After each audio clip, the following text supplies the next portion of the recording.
lab in Central Africa and Greek lakes. We have a lab in Europe, in Paris, for the entire African diaspora. We have also this lab here in Nairobi. The foundation has also two antennas. The first one is for the Indian Ocean countries based in Madagascar, and the second antenna for Portuguese-speaking countries based in Maputo in Mozambique. The forum opening today is one of the first three main programs of our lab. Besides the Democracy Forum, we have Democracy and Digital Innovation. This program aims to enable African citizens to mobilize the law to defend their rights and interests, promote equality of citizens facing the law, rights and power, legal and judicial security in order to improve governance and strengthen democracy on the continent. The legal activism programs aims to strengthen the civic and political capacities of young people in East Africa. In other words, it will be a question of showing to these citizens how we can use the law to defend their rights and freedoms, how they can improve accessibility of law and access to justice, how they can mobilize the rights-bound reform and change in society. The last program is Democracy and Digital Innovation. In the context where the use of technology is only increasing, the Oriental Laboratory is launching this important program which aims to promote new information and communication technologies, social network, innovative technologies, and artificial intelligence to strengthen the civic and political engagement of young people and women, the empowerment and accountability of political actors. This program is mainly aimed at young people and consists of training them in the creation of innovative digital content for the promotion of democracy and good governance in Africa. These various programs, for which we will once again be seeking your support also, will be launched very soon. I take this opportunity to thank you and invite you to support this new project, as we still believe that true democracy is one of the solutions of the sustainable development of our continent. On behalf of our lab, I will thank you for your kind attention.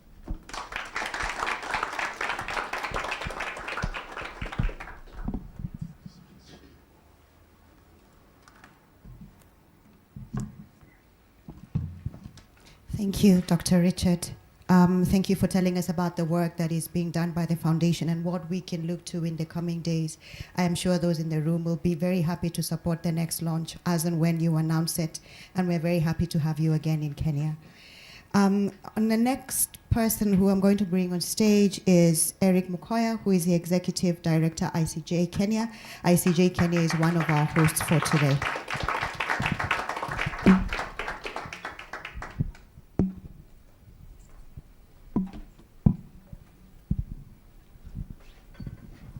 Sometimes when somebody speaks a lot of good things, it means that the one who speaks thereafter must speak of better things.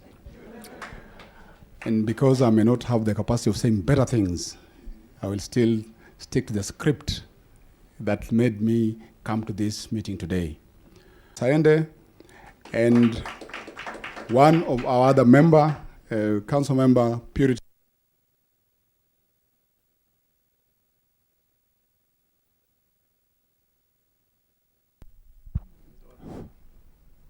Hi. Okay. I think it's my fingers that are trickling on the mic. ICJ members who are here, our friends, civil society from the region, honorable speakers, panelists, and moderators, distinguished participants, colleagues, and friends, I salute you all. Good morning. When Macron has walked out, he said the word true democracy. And that made me start thinking, so what is true democracy? I would like us to reflect on a few things that are acted in our national anthems. And I begin by one statement from the national anthem of Uganda that says, "O Uganda, the land of freedom." That is for you to think about. We walk next to Tanzania and they say, "Bless its leaders, wisdom, unity, and peace." If you find it, Tito will tell us. In this country, we say, "Let justice be our shield and defender." If you've observed what has happened in the recent past, it is for you to decide whether there is justice and whether it's a shield and defender. When you go South Sudan, they say, "We sing songs of freedom with joy, for justice, liberty, and prosperity." Who had to be accused of seditious? Who had to be accused of seditious talk in Tanzania just because they spoke truth to power? Is it the voice of Eric Seskinde, whose only work opened the Luzira prison door for him? Is it Maria Sarungi of Tanzania, who thought the civic space in Kenya is as good as the one in Dar es Salaam? All of us know what that means. Is it the tribulations that face Bobi Wine today, Tundu Lissu, and many others of their like? So whose voice are we here to represent? But we must also agree that we reminisce about a few things. And reminiscing, we need to think about, for example, the Banyamulenge of DRC. And what an irony that the word Democratic Republic of Congo, the word democracy, sits in that country. It's for us to think about that. Let's think about the Masaliti of Sudan, the Dinkas and the Nuer in South Sudan, whose dreams of freedom and human rights keep fading every other day. Maybe it is Maurice Akumbajok back and Rafael Juma who were tortured just because they use social media. The contrast is not something to talk about when you look at Kenya. Or is it the voice of Azori Gwanda who simply went mute, either enforced to disappear or something else happened? Looking at Kenya, just the other day, it could be the voice of the media houses whose airways get suffocated because they hold a divergent opinion and share the truth away from the ruling class. It could be the youth of Tunisia and Egypt who keeps looking at a failed democratic project, yet the pain of losing their brothers and their sisters and their colleagues keeps picking and pricking them in their minds. Maybe, closer home, it is the Kenyan Gen Zs whose voice continues to be met with batons, tear gas, kicks, torture, abductions, and bullets. We didn't even save Chief Justice Emeritus from this, William Tunga, and his experience from Tanzania. Maybe, for us to think about, it is the voice of the unclaimed bodies in quarries, in Yala River, garbage dumps, and morgues. Silently so. Maybe it's the voice of Albert Ojwang. Maybe it is that of Rose Njeri. And maybe it's Wanjiku Thiga or Ndiagoe. When all this is put together, and remember the protests in Sudan that gave an opportunity for a coup, and that coup led to RSF and the ruling junta, which is the Sudanese armed forces. That is a testimony of political sarcasm. This is the voice we need to think about. It could be the voice of a threatened judiciary in the region. So as I yield this podium today, I would like to remind us of the wisdom of Shirin Ebadi, an Iranian political and human rights activist, lawyer, and a former judge, who once said this: if we want to raise a crop for 1 year, plant corn. If we want to raise a crop for decades, plant trees. If we want to raise a crop for centuries, raise men. And if you want to plant a crop for eternities, raise democracy. Welcome to Nairobi Democratic Forum, where your voice should reshape the democratic narrative of this region and beyond. God bless Africa. God bless democracy. Thank you.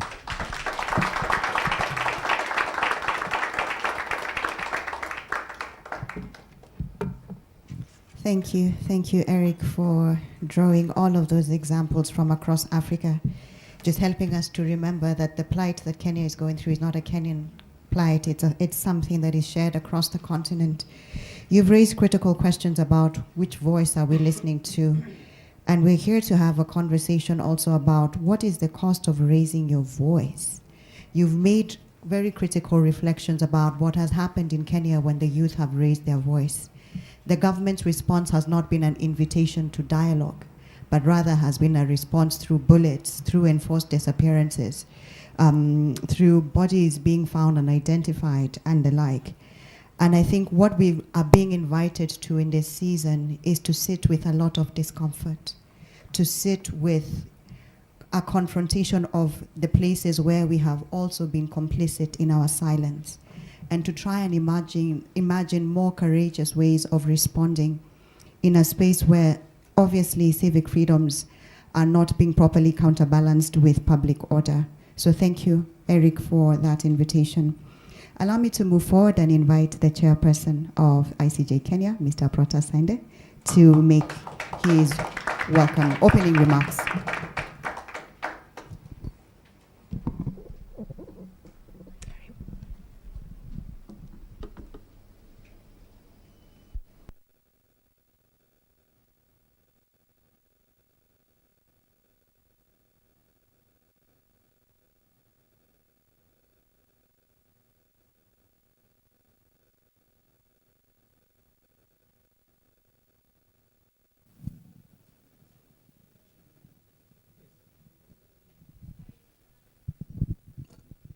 With what Eric has said, I don't know what else is left to say. Dr. Richard Makon, Professor Achille Mbembe, Mr. George Kegoro, and Brian Kagoro, who will be joining us online. Council member for ICJ, Purity Makori, distinguished participants, colleagues, and friends, good morning. On behalf of the ICJ Council, the membership, and the Secretariat of ICJ Kenya, allow me to welcome you warmly and sincerely to this timely and important gathering, the Democracy Forum 2025. We are honored to host this convening in partnership with the Innovation Foundation for Democracy, and even more honored by your presence from across different professions, generations, and geographies, gathered in a shared moment of reckoning, reflection, and responsibility. This is not just a conference, it is a necessary pause in a region that has been running on the treadmill of transition for far too long. It is a quiet but urgent call to ask, what is the state of our democracy and who is it serving? For years now, we have spoken of democratic consolidation, of strengthening institutions, of constitutionalism and civic space. But today, if we are to be honest with ourselves, we must admit that something is unraveling.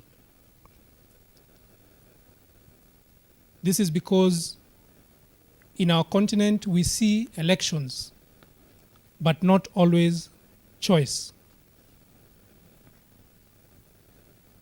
We hear public participation, but not always the people's voice. We witness reforms, but remain unsure if it really matters. Nonetheless, the promise of democracy was never just about the right to vote. It was a hope that the vote would mean something. That power would flow from the people, that governments would be accountable, that voices, especially those at the margins, would be heard without fear and without needing permission. And yet today, across this region, the mood is shifting. The burden of economic injustice is growing. The price of dissent is rising. Our youth, once full of belief, now speak of betrayal. Faith in institutions, once revered, is quietly eroding. But that's precisely why we are here. This forum is not a lamentation, it is a recommitment. It is not a eulogy for democracy. It is a declaration that democracy must evolve, encompass, deepen, and be reclaimed. This morning, I invite everyone to embrace discomfort and move away from passivity. Let us reflect on our strengths for the common purpose that unites us.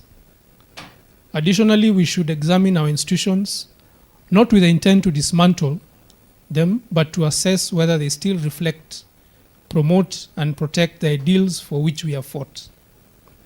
We must consider the meanings of public order, civic freedom, and human rights within the framework of social contracts, acknowledging both past and present pain while remaining optimistic about the future. It is crucial that we are committed to confronting the excesses of those in power who govern not by democratic principles, but by the whims of impunity.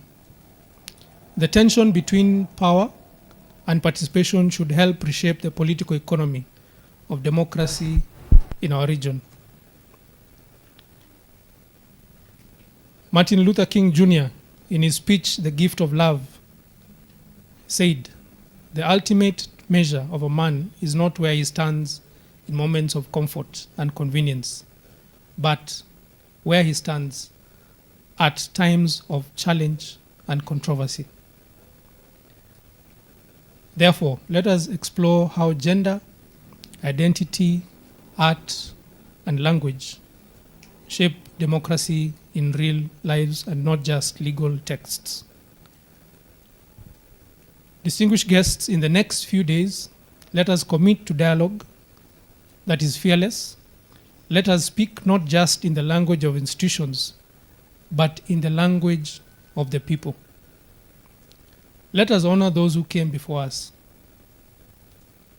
those who spoke up, those who came out and marched, those who were jailed, and those who lost their lives for democratic space. And let us bequeath to future generations a region that is more free, more just, and more democratic than we found it. Thank you all, and I wish you all powerful and purposeful deliberations. Karibuni Nairobi. God bless you all.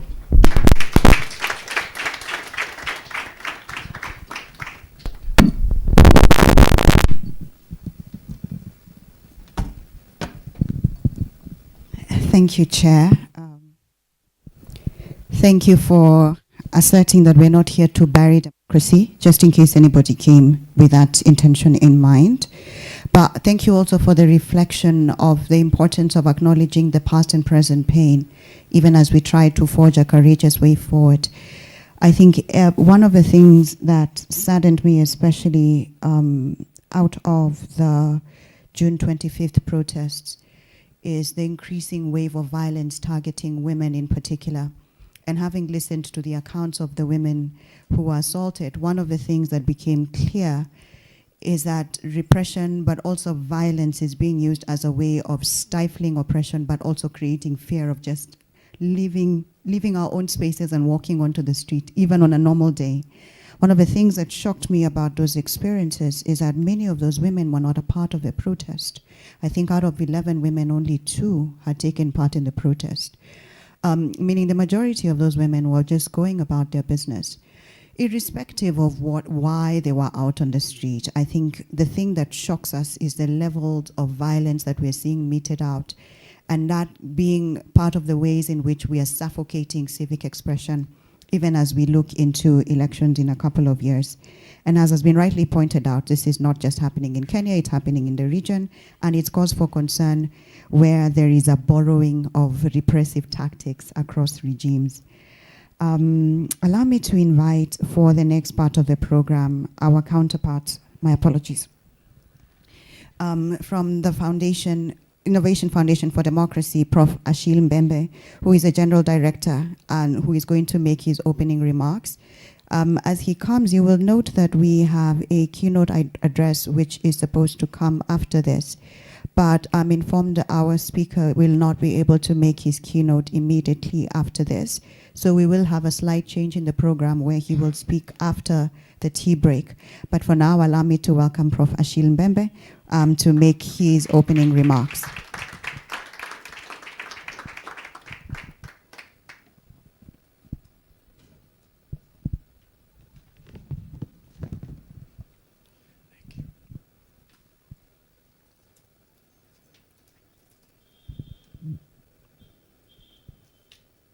Thank you very much. I'm very delighted to be back to Nairobi. I used to come to Kenya quite regularly, but that was very long ago. And I haven't been back, I would say, since the early 2000. And I was yesterday night extremely impressed by the changes that one notices when one comes to these huge metropolis. So I'm very happy to be here. I would also like to add my warm congratulations to Dr. Makon and Sheptum, who have done all the work to bring us together here this morning.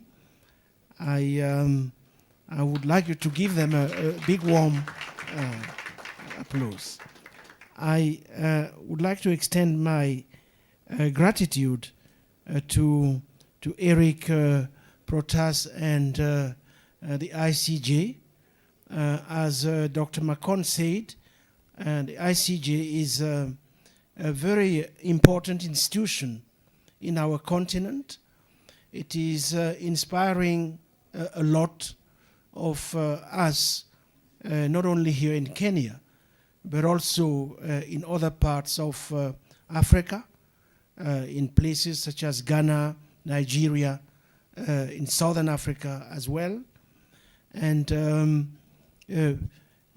both Richard and Sheptum have only been met with open hearts from ICG, and I'm very grateful for that. I would also, Richard already mentioned this, like to thank the French Embassy, which has been extremely supportive in the work that we have initiated in Eastern Africa, and especially here in Nairobi. I won't say much. Eric and Protas already set the tone, and I think it's the right one. They immediately put on the map a key dimension of what democracy is all about. It's about voice, to begin with. Voices, if we are to, let's say, be a bit more specific, voices that have to be expressed, listened to, and more importantly, voices that have to be heard. Because there is no democracy where we can express ourselves and we are not heard. I had a Chinese friend who used to tell me the difference between China, his country, and the West is that in the West, in China in any case, you cannot say much. You almost don't have a voice. Voice is given to you. In the West, you might have a voice, but nobody is forced to listen. So democracy is really about the dialectics of voicing and being heard, an address and a response. So I think that Eric and Protas set the scene. Protas went a bit further, reminded us of the extent to which democracy is about struggles. Is the struggle to begin with to set a certain level of balance between the power of the state and the power of society, of civil society in particular. In places where there is a mismatch between state power and the power of civil society, the likelihood of democracy is negative, if you want. So the challenge, as I understand it, here in Kenya, in Eastern Africa and other parts of the continent, is to make sure that there is proper balance of power between the state and civil society. This is done, of course, through organization, through mobilizations, which have a price. And this morning we have been hearing about that price, which is being paid here and elsewhere. It also requires training that to become a democratic citizen entails a modicum of training and resources for that. So the coming together of the foundation and ICJ is an important step in precisely trying to master that kind of power. The power of the law, the rule of law on the one hand, and the power which comes from the proper mixing of generations. That's why we see young people taking a step forward. The power which emerges also from better balance between men and women. We just attended a big annual conference in Dakar last week, where these questions of gender equality were at the heart of our attempt at imagining a democracy which would go beyond elections. Those issues are absolutely important. And the hope is that coming together and mutualizing our resources, we can develop a future-oriented will to turn our continent into a habitable space in this age of crisis of many types. I think that tinge of hope is absolutely important if we are to go forward. So I would like to thank you all. We're looking forward to listening to you. You are really the reason why we came here. We want to hear about what you are up to, what is working, what are the innovations, where are they coming from, and how together we'll stand up as one body to make our continent a place which is hospitable to human life. Thank you very much.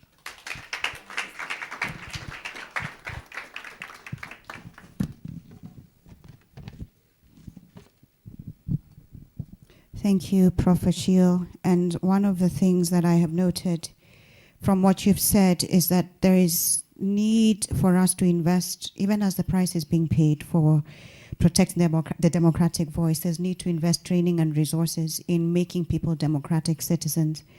One of the things that has happened, and I don't know whether this is an African phenomenon, but for a long time, young people did not take part in voting processes. So just going back to Kenyan elections 2022, I believe the voter turnout was about 64%, but a majority of young people did not register to vote. So one of the questions that has emerged as a part of the dialogue in Kenya is, how do we change the team that is coming into power when we go into the next election if young people don't take part in existing democratic processes. And I was very happy to note from the program that there is a conversation that is scheduled for Friday, the Intergenerational Baraza, which is on building East Africa's democracy for today and tomorrow.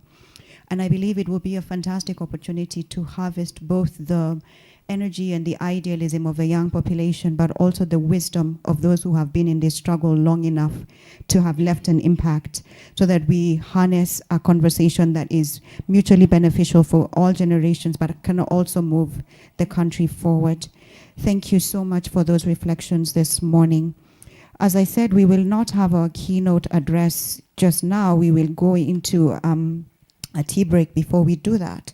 But we will have the official launch of the Oriental Lab, and we will have a signing of an agreement between the Innovation Foundation for Democracy and ICJ Kenya. But before we move to the signing ceremony, allow me to bring on board George Kegoro. George Kegoro will make very brief remarks. He is the Advocacy Advisor for Open Society Foundations. George, you're welcome.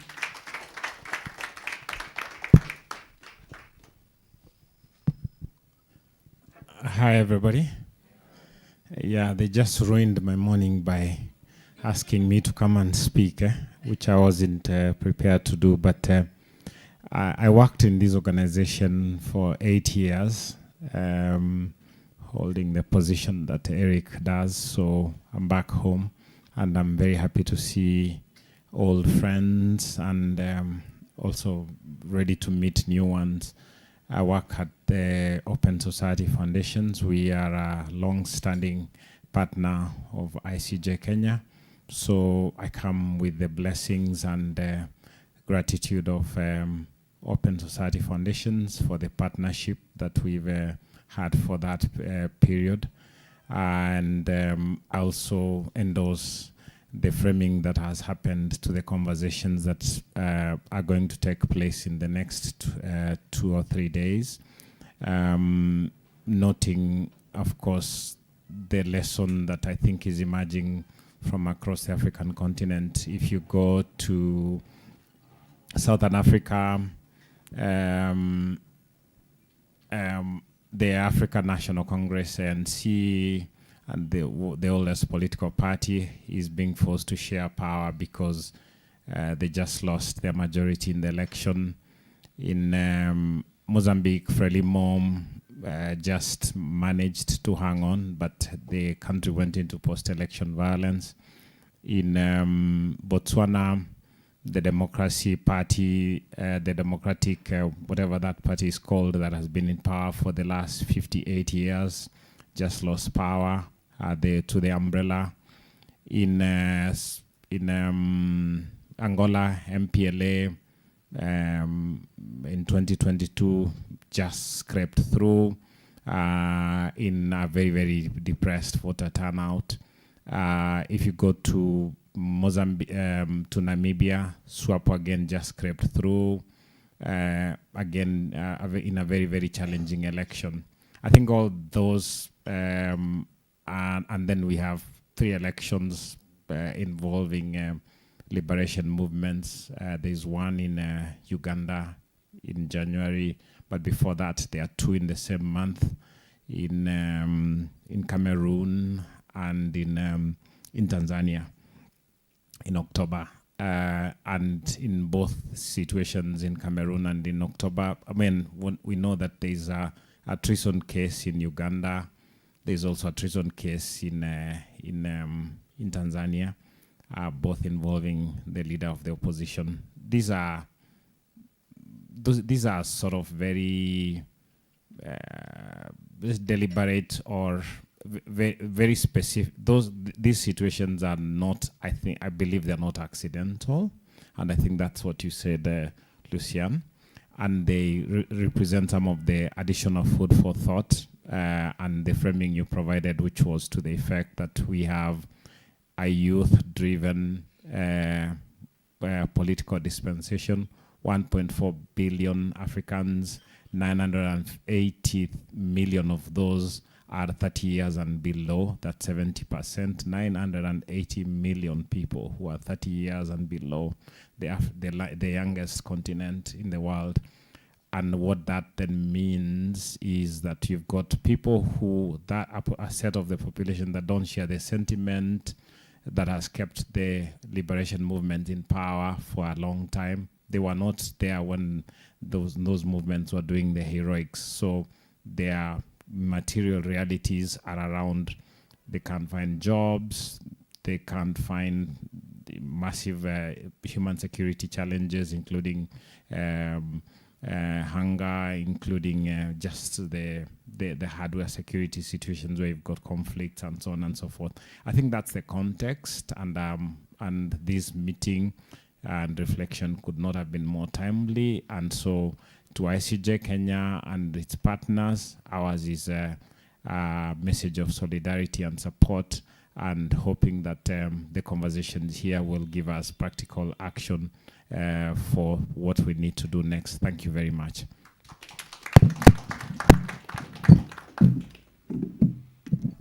Thank you, George, for allowing us to ambush you this morning. You have added to the regional conversations, the continental conversations that have been happening on what it would mean for democracy across the continent to be reshaped. So thank you for that. Allow me to now move to the next part of our program, which is the official launch of the Oriental Lab and the signing of the agreement between ICJ Kenya and the Innovation Foundation for Democracy. For this, allow me to invite to the stage the chairperson ICJ, Mr. Prota Sande, and Prof. Achille Mbembe, General Director, Innovation Foundation for Democracy, who will take part in the signing ceremony. When we are done with this, we will go outside for our group photo session. Then we'll have a short tea break and we'll be back for the first panel.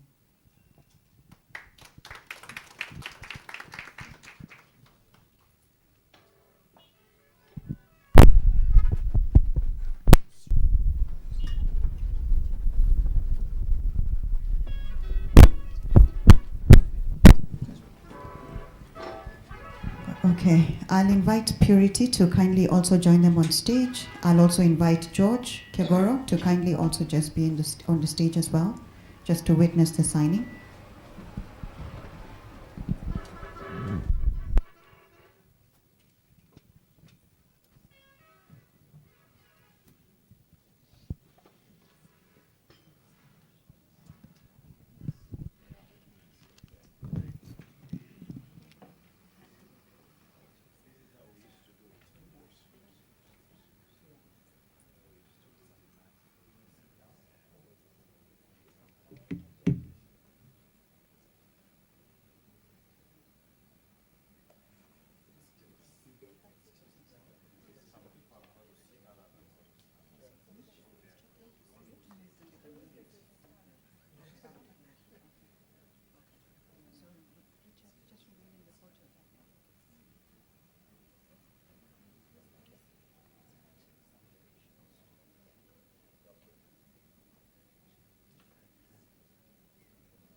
Thank you very much for allowing us to go through that brief session.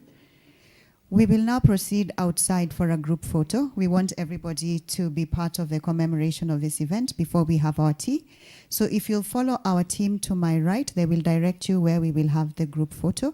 Thereafter, we will have a 20-minute tea break and we will come back in for the next session. So please let's follow the team. We'll follow Shukri and the team outside. They will guide you as to where we will have our group photo. If we could do this quickly, it will help us to redeem time for the next session as well. Thank you so much for your cooperation.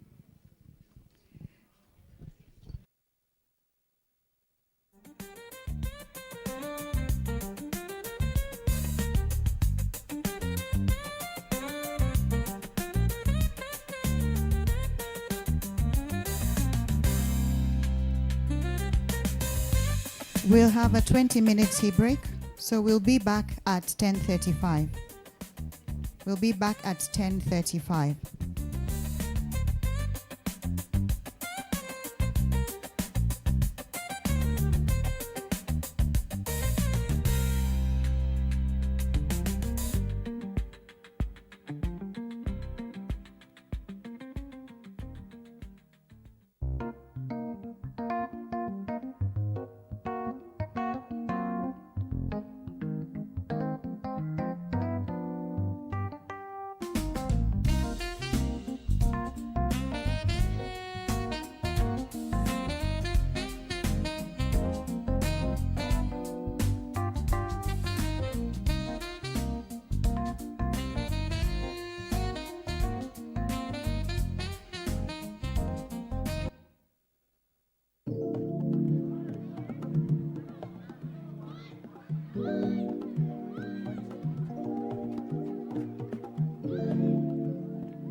So as you can see from your booklet, we are having a conversation which has been dubbed Balancing Public Order and Constitutional Freedoms, a candid conversation on safeguarding East Africa's civic space for a thriving democracy. As our colleagues come in, allow me to just set the context for our conversation, and then we will start off with our panel. As I said earlier this morning, this could not be a better time for this conversation, primarily because the urgency of the moment in Kenya demands it, but not just in Kenya, but across the region.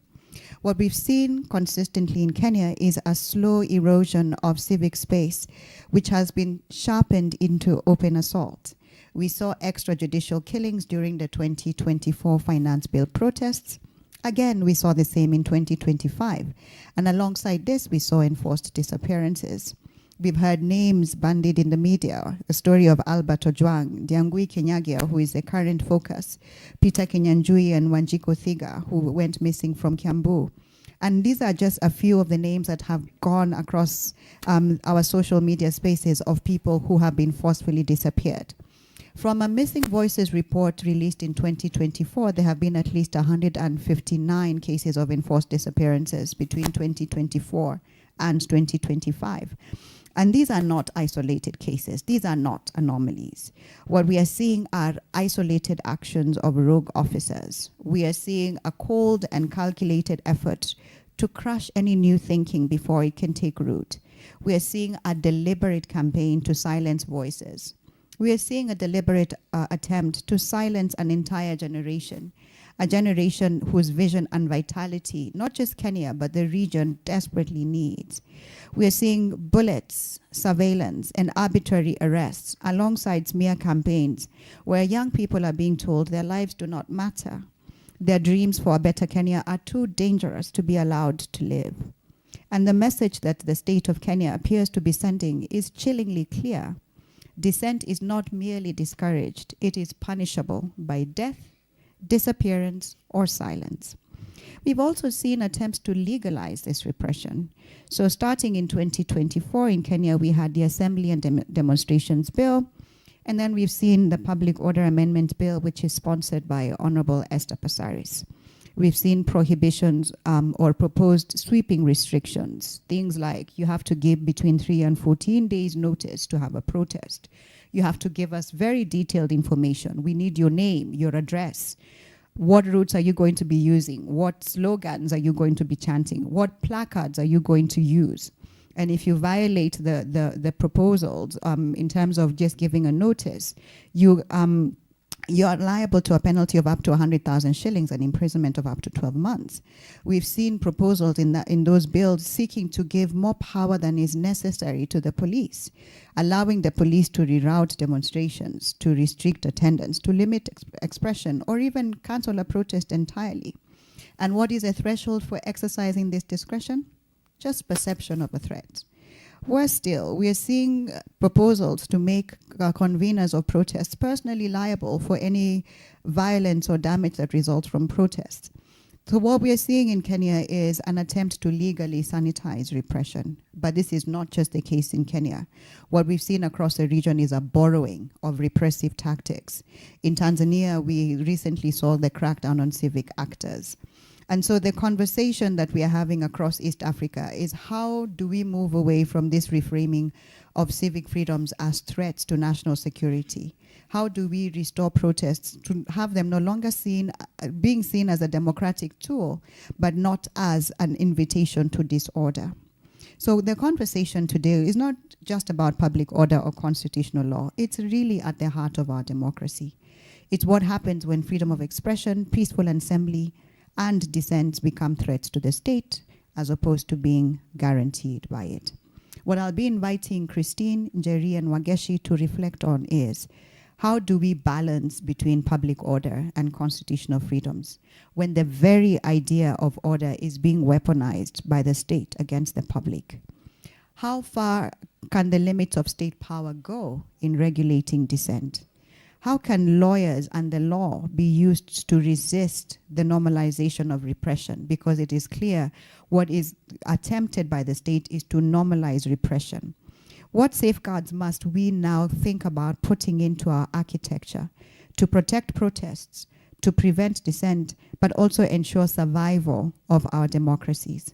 And it is a great pleasure to guide the conversation this morning. Thank you, ladies, for joining me. And thank you to Christine, who is joining us online. So I'd like us to have a conversation that starts with a reflection. I'll ask the same question to all our panelists, and then I'll go into specific questions which will go to each of the speakers based on their expertise. So I'll start with Christine, and then I'll come to Jerry, and then to Wageshi. So my question to all the panelists is, what does it truly mean to balance public order with constitutional freedom, particularly in contexts where order itself is being used or to dismantle dissent, or is being weaponized by the state to dismantle dissent? How do we strike this balance between public order and constitutional freedoms in contexts like what we've seen in Kenya, in Tanzania, in Uganda, and other countries? So Christine, if you can hear me, I'd like to have you go first, and then we'll have Jerry and Wageshi. Thank you, Luciana. Can you hear me? Yes, we can hear you loud and clear. Please go ahead. All right, thank you so much. And first and foremost, I'd like to give my appreciation to the organizers of this meeting for inviting me to attend and to contribute to this very critical discussion, not only in Kenya, but within the region. As Luciana has aptly put it, it seems that within our region, we are having a wave of regression on civil rights, civil and political rights.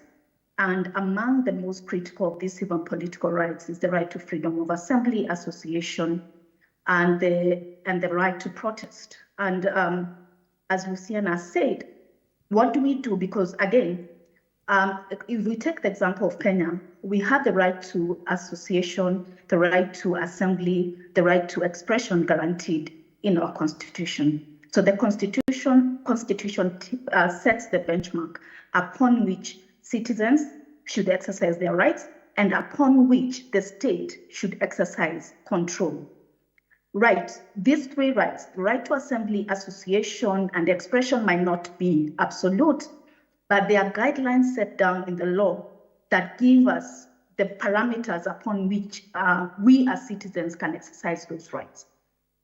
And those parameters in our context, and actually in the context of most democracies, is set by law. And this is what we mean by rule of law and governance by law.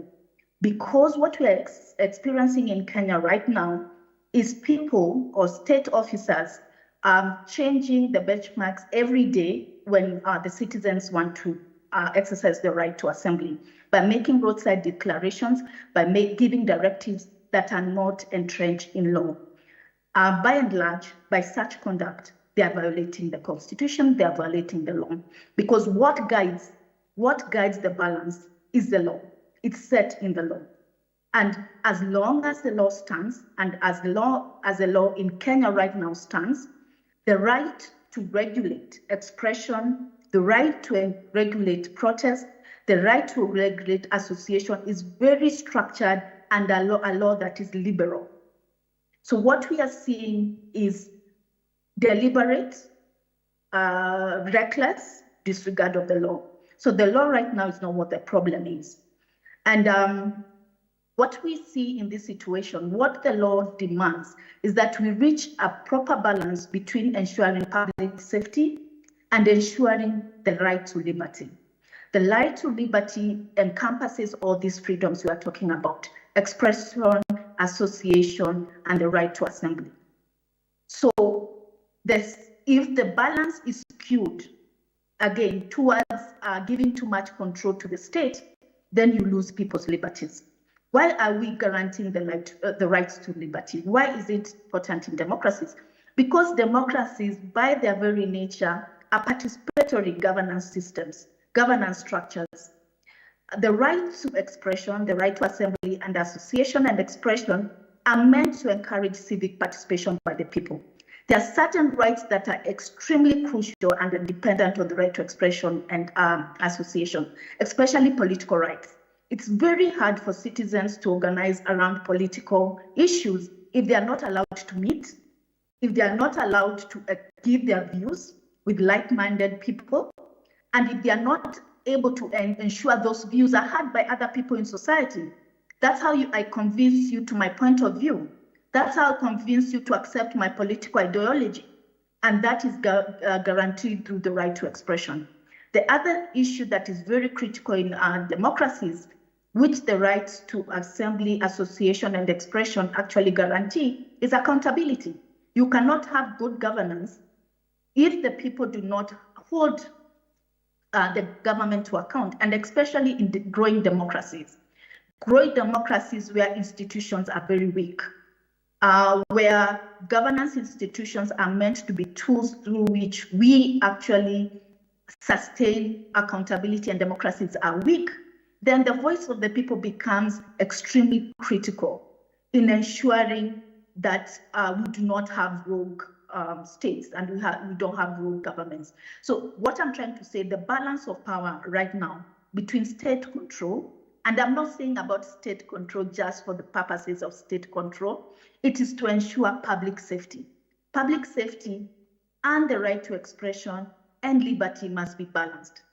And therefore, when the state is exercising that control, any limitations on those rights, since they are very critical to growing democracies, must be necessary, and it must be the least intrusive of those rights. So that's how we guarantee that balance. And any attempts to actually skew the balance towards the state to the detriment of the rights of citizens should be strenuously objected to by everyone who values democracy. I'll leave it there. Thank you. Thank you, Christine. The reminder that democracy is participatory, and even where there are limitations of rights, there must be only such as are necessary and the least intrusive. We'll come back to you with another round of questions, but I'll now invite Njeri to also respond to the same questions.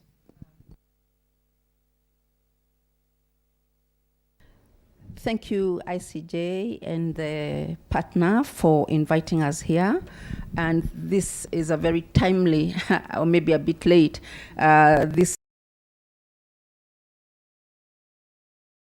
my 3 points, because of the 3 points I'm going to raise, that indeed in East Africa, we have rogue leadership. Burundi, Rwanda,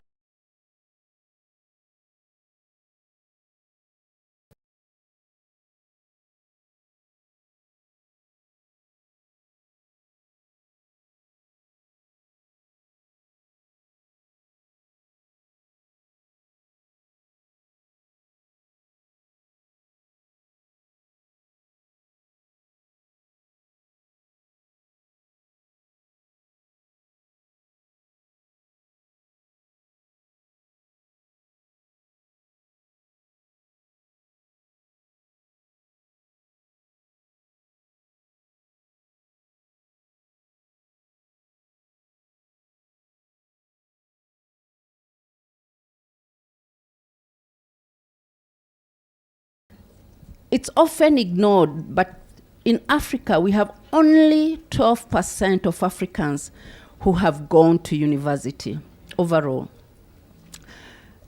But what are these 12% Africans who have gone to university doing to make sure that the nations in this region are actually upheld? They're the ones that understand the Constitution. They are the ones that have been privileged, have had the opportunity, have had the gift, really, to get that knowledge. What are they doing with that knowledge to assist? And that's also now why the legal minds here, ICJ and others, how much are we doing? Are we going to keep watching the disadvantaged East Africans going to the streets, suffering and being killed, while we who have the power and the knowledge to actually assist in the next milestone, we are not doing anything? So that who's going to help us with the rule of law, really? Yeah? And then the other point that I'll be discussing throughout this, so these are the 3 points I'll be discussing, is the public participation. Kenya has a huge, one of the best gifts this country got in the Constitution is public participation. Because with public participation, we are allowed to petition, we are allowed to picket, we are allowed to demonstrate, we are allowed to do everything, and even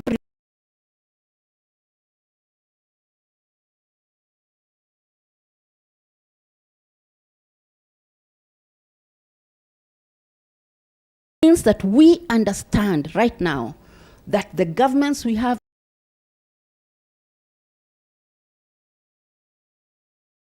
12% of Africans are sitting pretty and in their homes, on their televisions, watching as the other half, the 82%, is getting murdered out there, and that we must not compromise the gift we have of public participation. I'm going to be, as you ask more questions, I'm going to be still coming back to these 2 points, but I want to say, if we are unable to see ourselves in each of those spaces as a public participant, as somebody who's going to fight the rogue government, or as somebody who is among the 12% who can go to court, like right now in Kenya, I don't know why we don't have like 1,000 cases on pro bono basis of people, because anyone, in the new constitution, any one of us can go to court and say enough is enough. No more killings, no more this, no more this. But we are waiting for those people who have no money to give us instructions to go to court to do what we are. The highly educated citizens. And I'll come to the other points as you ask. Thank you, Jerry. Thank you for reminding us that there is a collaboration.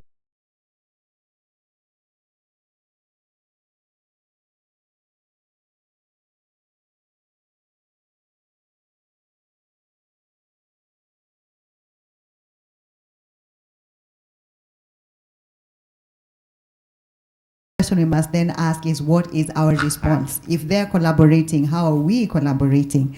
Allow me to invite Wageshi to give her reflection on the first one. Thank you, Luciana. Good morning, everyone. Really a pleasure to be here. I am the Executive Director of the Independent Medical Legal Unit, that's IMLU, that works very closely with ICJ and a lot of other partners working in the areas of governance, democracy, and human rights. The question is a question that at times makes me struggle, because really there shouldn't be the need to think through balancing of what is provided for and guaranteed in our constitution vis-a-vis what is happening on the ground. And being a person that works very closely in regards to monitoring and documenting human rights violations around enforced disappearances, police brutality, torture, extrajudicial killings, I'm here today wearing a very heavy hat. One is to note that the institutions that are mandated to ensure oversight, to ensure that things are going according to the provisions set out, have been captured. That there's no independence, that there's no moral obligation, that there's no individual responsibility to ensure that those institutions work according to, the reason why they were put up.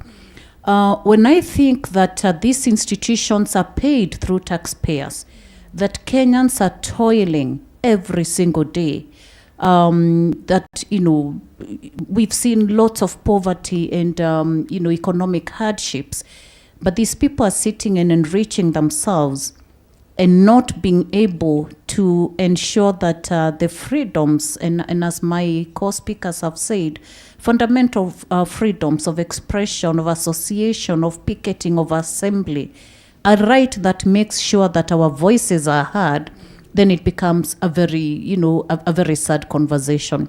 Now, looking at what has been happening and the repression that we are seeing, I think we need to just call it as it is. When the young people, the youth, the Gen Zs started this process last year, it was a very strong Gen Z-led process, a process of calling it out, a process of, at that time, rejecting a finance bill that was really going to, dampen the pockets of Kenyans deeply. But what has it transitioned to? It's transitioned to a people's movement, an uprising, a time when Kenyans are saying, no, we cannot take it anymore. So it's only a poor government, a weak government that does not listen to the will of the people, that does not listen to the voice of the people.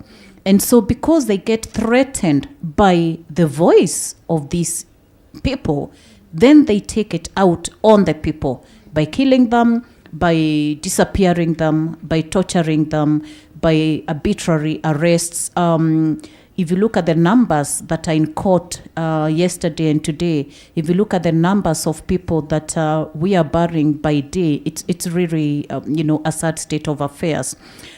Being an organization that works closely with ICJ, and we are in several platforms together, in 2023, we documented 67 extrajudicial killings. In 2024, we documented 63 extrajudicial killings, 89 enforced disappearances. Now, at the midpoint of 2025, by just before the protests last week, we had documented 42 extrajudicial killings in the hands of police. And then come the protests, we recorded another 19 deaths. So you can do the maths. We are not even, this is midpoint. So the balance question is a question of ethics. It's a question of constitutionalism. It's a question of entities not doing what they're supposed to do, but allowing themselves to be used by the state. And I think until we start holding each of these entities to account, until we start calling out and not giving up, calling out NPS, calling out Parliament, because Parliament needs to have an independent voice, but we know the capture there. So for me, I'm not blaming them, I'm just calling them out. And I'm saying the people's voice will win at the end of the day. Because you cannot shut a voice that has woken up. And this is a voice we have had, not by mouth, but by action. And so we need to get back to addressing what is the issue. What are the structural causes of why we are where we are at? Just this morning, one media house called and asked me, so how are we going to ensure these deaths end? Because we are saying the Esther Passari's proposed bill is really just taking us back. We saw the Ruku bill, draconian. And I said, it's not even about these bills. Number one, how does zoning off a protest route, how does giving powers to a cabinet secretary curtail deaths? It just honestly goes back to anger people more. It goes back to frustrate people more. And the more you're pushed to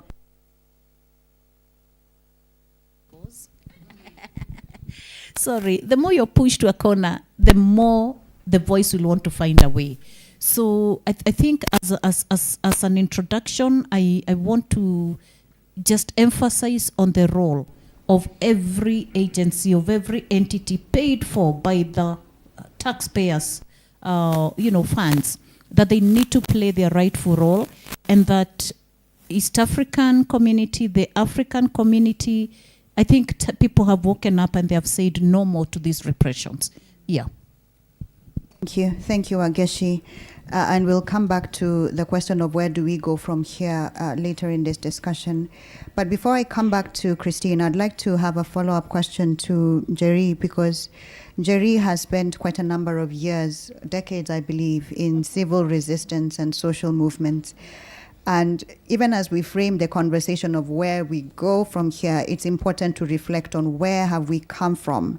Because one of the things that has been raised repeatedly is that the Gen Zs have not accepted the wisdom of those who have been a part of the resistance before. And so one of the things I'd like Jerry to just reflect on is, how does the current legal and political climate compare to earlier eras of authoritarianism? Are there cycles that are repeating? Are there new things that we're seeing? Or is it the same thing coming and playing again in our generation? Thank you. Thank you for that question.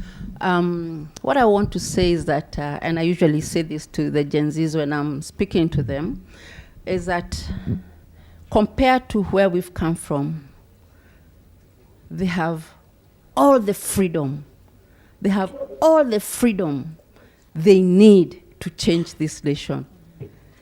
In the years that I was a Gen Z and an activist, we had what was called the Preservation of Public Order Act, which allowed the state to pick you at 3 a.m. or 4 a.m. or whatever hour they wanted to pick you and disappear you for years.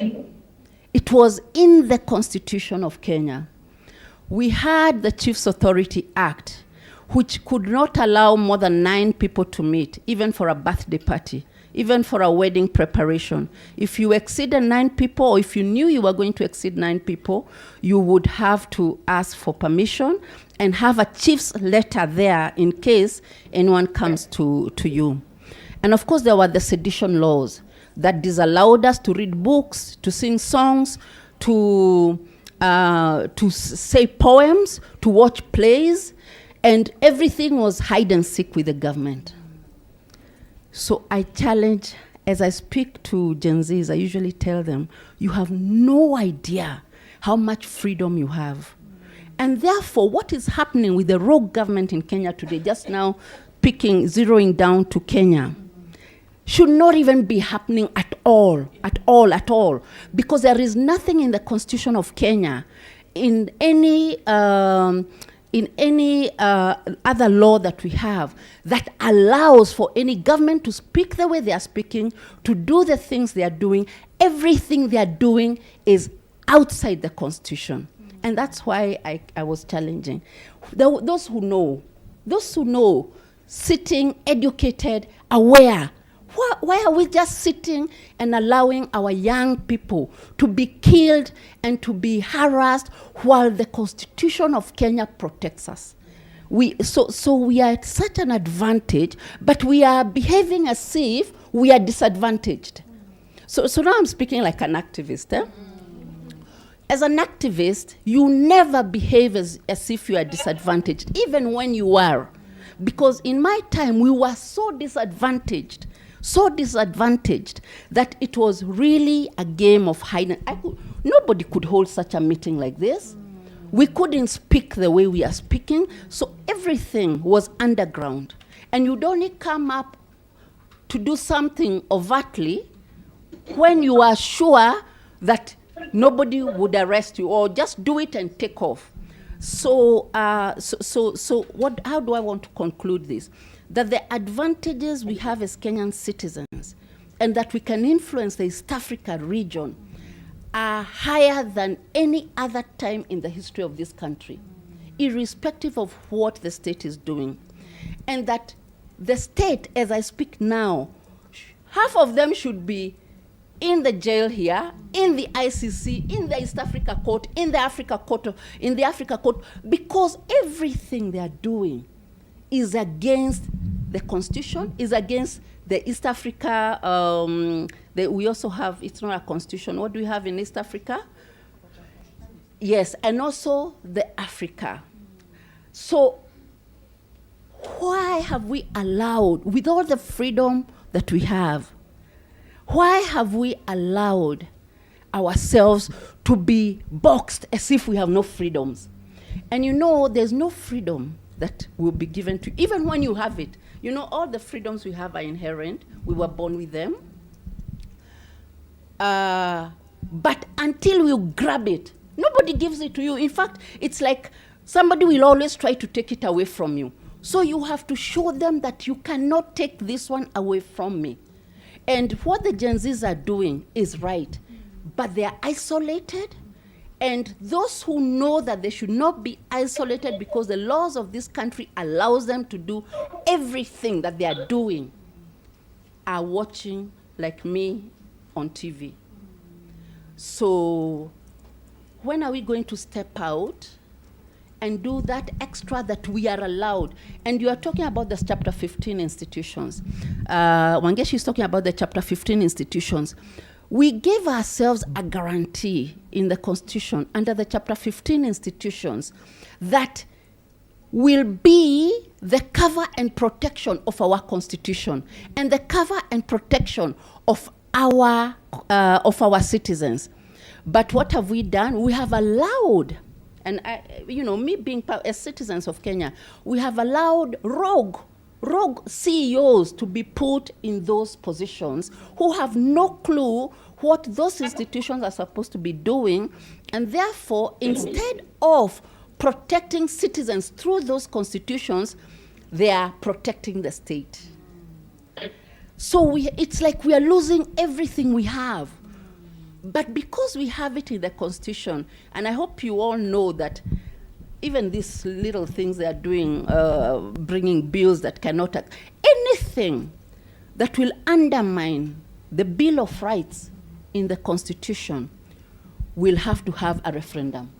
It will have even these Passaris bills and everything. If it is undermining the Bill of Rights, it has to go to the referendum. Because what it means is you are amending the Bill of Rights to prevent those freedoms that are guaranteed there. So I wouldn't even worry about those bills, but I would worry if nobody is raising the issue that this is a referendum matter. And of course, when it's a referendum matter, the government cannot win. So moving forward, the history of this country is a very dynamic country. We have always, at every stage, and I usually refer to a Kikuyu word called Jaba. Jamba, the young people, the warriors of the nation, the youth, the people who are energized.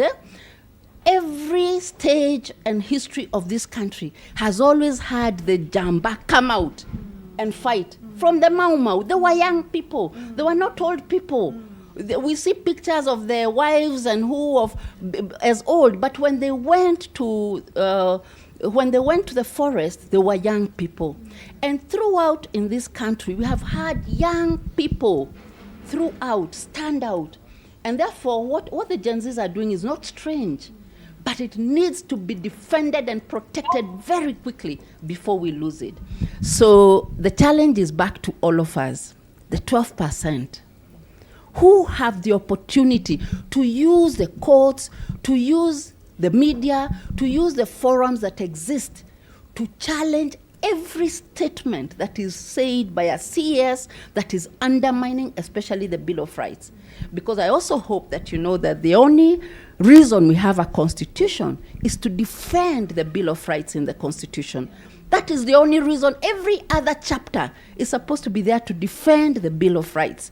And therefore, the day and the minute and the second the Bill of Rights is touched, every person aware should be rising up in their different forums. I'm not even asking you, I can't go back to the streets now. I keep telling those Gen Zs, I don't think my lungs can take that tear gas anymore, and I don't think I can run fast enough. But what I can with my mouth, with my writing, with my groups, I can speak out and disallow certain excesses to happen. So I just hope that we can save this nation before it is too late. And I can assure you, if we save Kenya, we will save East Africa. You know, Kenya has always, and it's not out of pride, it's not out of arrogance, but Kenya has always led in terms of anything to do with civil society, anything to do with human rights, anything to do with speaking out and standing out. If we fail, the region has failed. But if we stand out and be very firm, despite what they do to us, because they are going to, but and I'll speak to that later, what they can, that they are going to continue, but you know, you can only arrest so many people, you can only kill. So even during the Moi days, when he had the right, you know, Moi acted within the constitution and the law of Kenya, by the way. He detained people within the constitution of Kenya. He jailed people within the law of Kenya. What is Ruto doing? Everything is outside the law and outside the constitution. So we need more than the demonstrations on the streets. We need other actions to take place. Thank you. Thank you, Jerry. Wow. I think it's good to remember that we have made strides forward. Sometimes when you watch the news and listen to the reports, it's easy to lose hope and feel as if we have gone back to the pre-1990 era. But it's good to be reminded that we are still not where we were before. But you have also raised a very fundamental question, which is that the movement has always been led by young people, and the movement in Kenya inspires what happens in the region and in Africa, and this is why we must not give up. Thank you for that. I want to come back to you, Christine, if I may, and I want to take the conversation back to the Constitution. Jerry has already alluded to it, that we have a powerful constitution, so the question is not whether the law provides for these rights. The question is why the executive acts in direct contravention of these rights. And so what I want to hear from you, Christine, is how do we interpret these extra-legal assaults to the rights of assembly and expression? They're already in the law, but the executive is choosing to ignore those rights. And is there still a meaningful space for constitutionalism to push back against this rollback of our rights? Or should we consider ourselves to be in a post-constitutional moment? So where do we go from here, where the Constitution is concerned? Over to you, Christine. Thank you, Luciana. First and foremost, I don't think we can be fatalistic. We cannot afford to be fatalistic and say we are existing in a post-constitutional world and we are existing in a post-legal law, being led by the rule of law world, because what else remains is anarchy. So what will remain is the rule of the jungle. So we must actually be insisting that we are actually still within a constitutional framework, even if we have government actors that are contravening the law. And I think we can take courage and hope from what Jerry has said, because we all know power is transient. Regimes come and go. This regime will come and go, that's for sure. And we always need to prepare ourselves to look for opportunities for accountability, either within this current regime, as minimal as they are, or even in the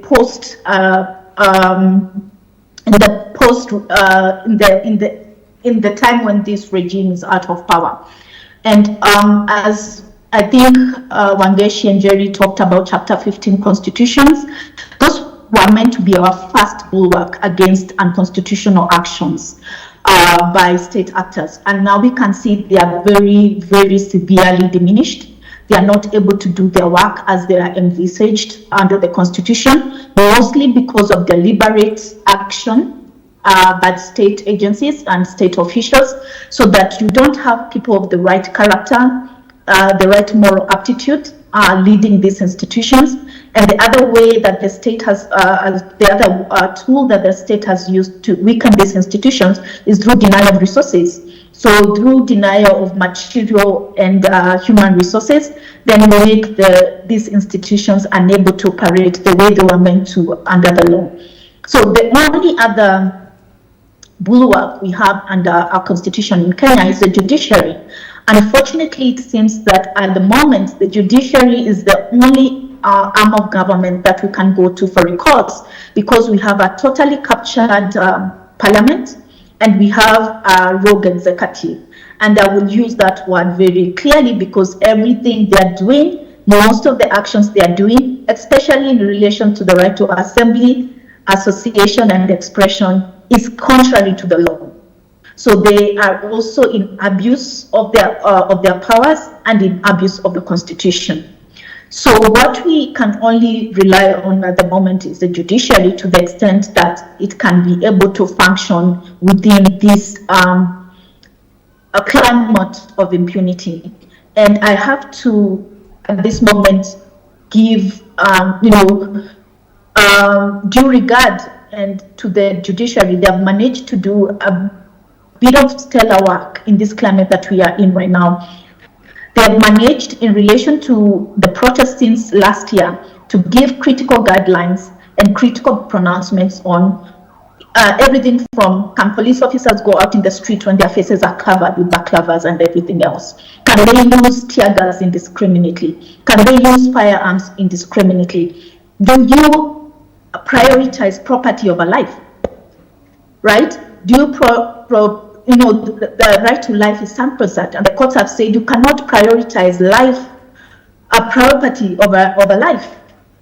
What you can only do is actually arrest someone and have that someone subjected to the law of the land in relation to malicious destruction of property or anything else that relates to the law on property, but you're not allowed to be judge and executioner and kill somebody on the spot on the basis of activities they are carrying out during protest.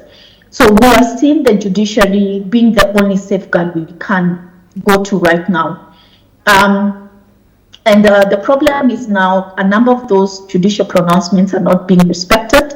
But as I said, there's always moments of accountability. We are coming towards a moment of accountability in regards to this regime in August of 2027. That's a moment of accountability. And citizens can decide to exercise that platform, to bring accountability, to bring real change. What we can do now as human rights defenders, as activists, is document everything that is happening and try to seek accountability when that time comes. There are other issues we can actually do right now in relation to courts, and this is in relation to anyone who has contravened the Constitution. There's still ability to go to court under the Chapter 6 to have courts declare that these government officials are in contravention of the Constitution, they're in contravention of the law, and they should not be allowed to hold public office. And we have seen in certain cases, like with previous governors like Waitito and Sompo, they have not been able to hold subsequent offices because of these pronouncements by the courts. So whichever CS gives pronouncements that are contrary to the Constitution, even if orders come from above, is not insulated from the functioning of the law, irrespective of orders from above. Any police officers who carries out orders from above, irrespective of the law they know to be in place, is not insulated by those pronouncements. So moments of accountability will come. What behoves us is to make sure there's documentation, use the mechanisms that are available, as weak as they may be, as hard as they may be right now, because we can't afford to give up, and we cannot afford to say we live in a constitutional world right now in Kenya. The government in place is occupying their positions because of the Constitution. If the Constitution was not in existence, then they cannot be legally in office. So we clearly are not in a post-constitutional world, and we need to continue operating as being within a constitutional regime. Thank you. Thank you, Christine, for asserting that we are not yet in the post-constitutional order. I think there's been a lot of questions asked about, are we making traction with the protest? we came to the streets to commemorate the ones who died last year. We lost more people. We've been complaining about enforced disappearances and asking for people to be produced. The security agencies keep saying we don't have those people. And so it's very easy in this context to lose hope. Why do we keep doing the same things and they don't appear to be yielding the results that they are yielding, that we want them to yield?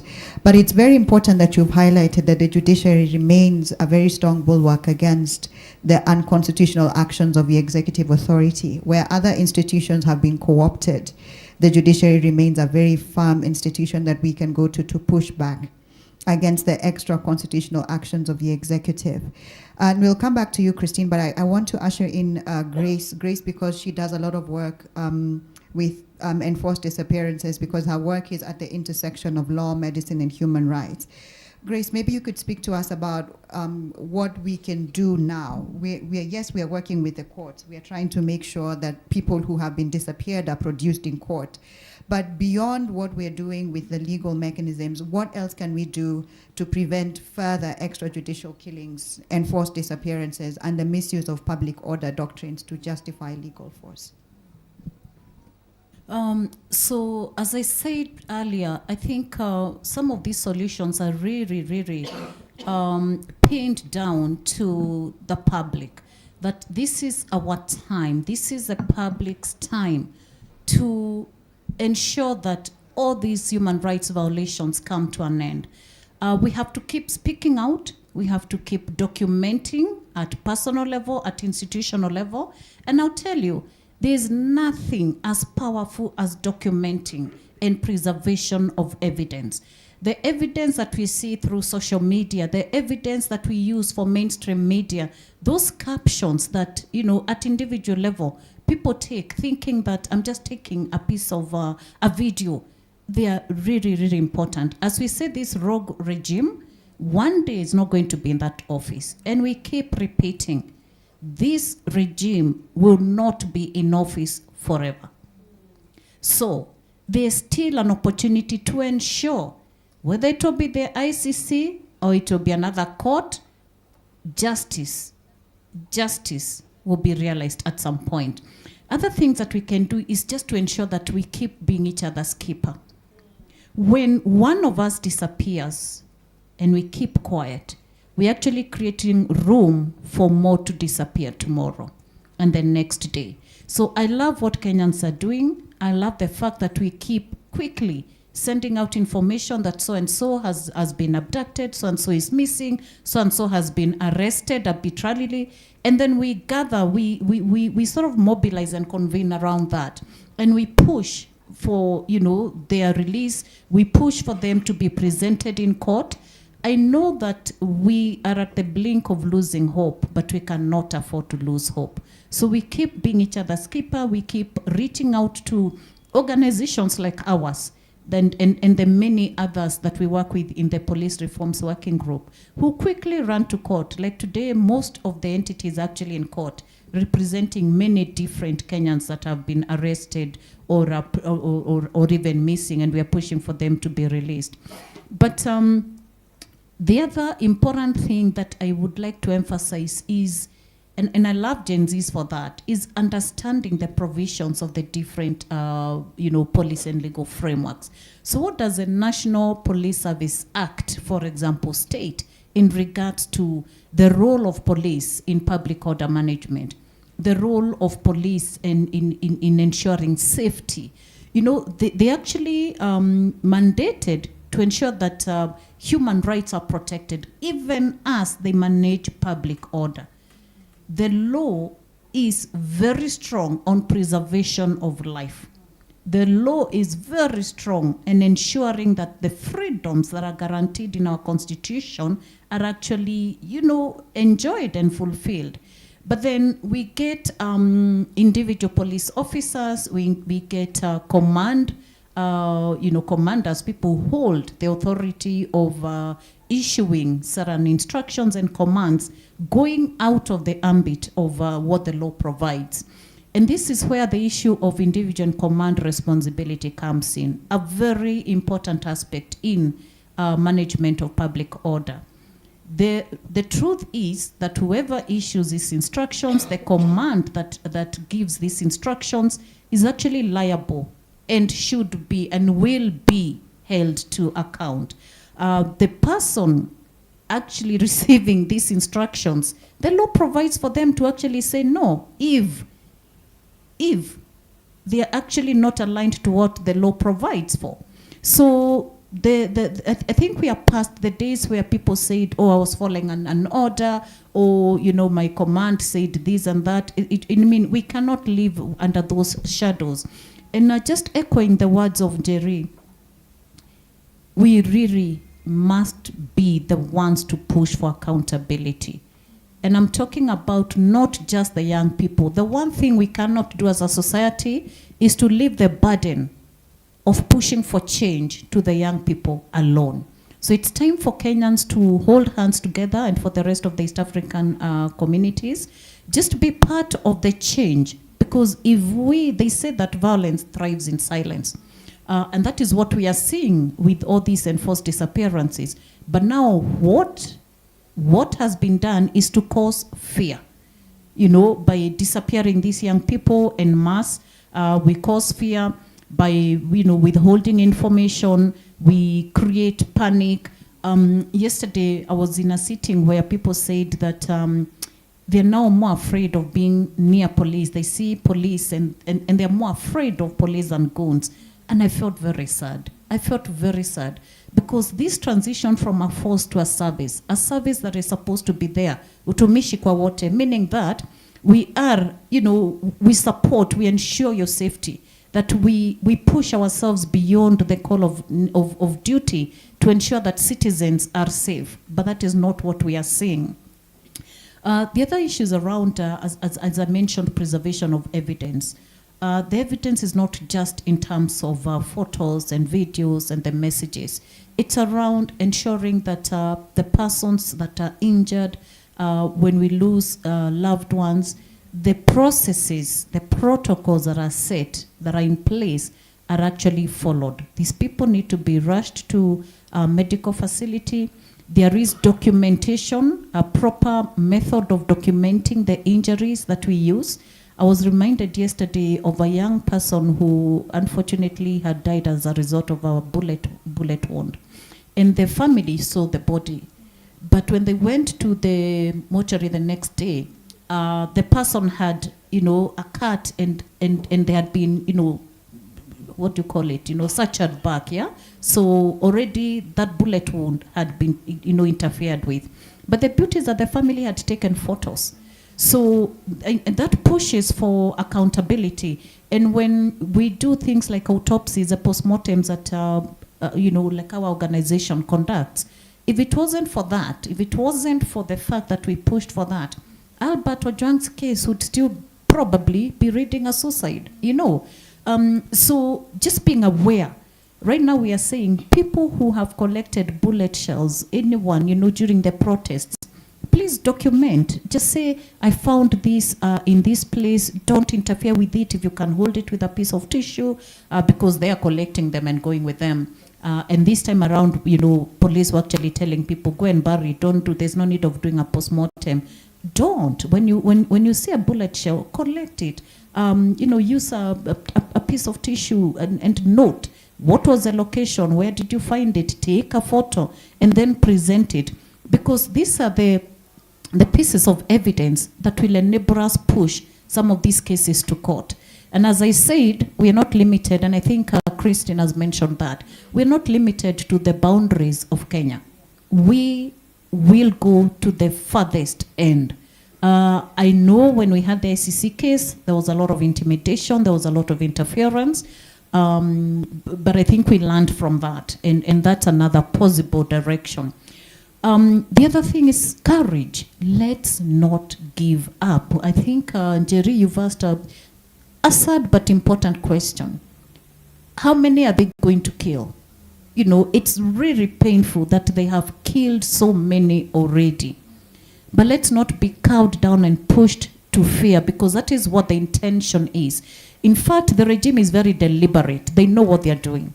Every single pronouncement is meant to create more fear. They know that Sabasaba is coming, and they want to make sure that nobody goes to the streets. So it's intentional, the acts that they take. So for us, I want to just say, let us keep the fight on. It's not a futile effort. We are fighting for change for this country. We are fighting for change for our children and their children and the children to come. And so it doesn't matter. Democracy is also expensive. But we have to keep fighting. Finally, just keep note of the legislative, process, and the fact that we are being pushed and disrupted with what is happening to make us forget to keep an eye on the legislations that are being pushed through the back door. So we do know that as we are fighting, as we are looking for people who've been disappeared, bills are being pushed into parliament. We need to make sure that some of us are keeping a very keen eye on those processes and not accepting that these find their way into legislation into this country. Let me leave it at that for now, and now I can answer questions. Thank you, Angeshi. And I'll allow a couple of questions just before we go to the keynote. I want to just invite Jerry to just give us a final reflection because she spent quite a bit of time in advocacy or activism. In this current context, there's attempts to build movements, some of them intergenerational, on where we go from here. And so in this context where there's a lot of fear, as we said, people are now wondering, should I join the next protest? Should I just stay home? And especially with the increase in violence against women, there's a lot of legal intimidation. How can today's generation of activists resist despair or the other part, which we've complained about, co-option?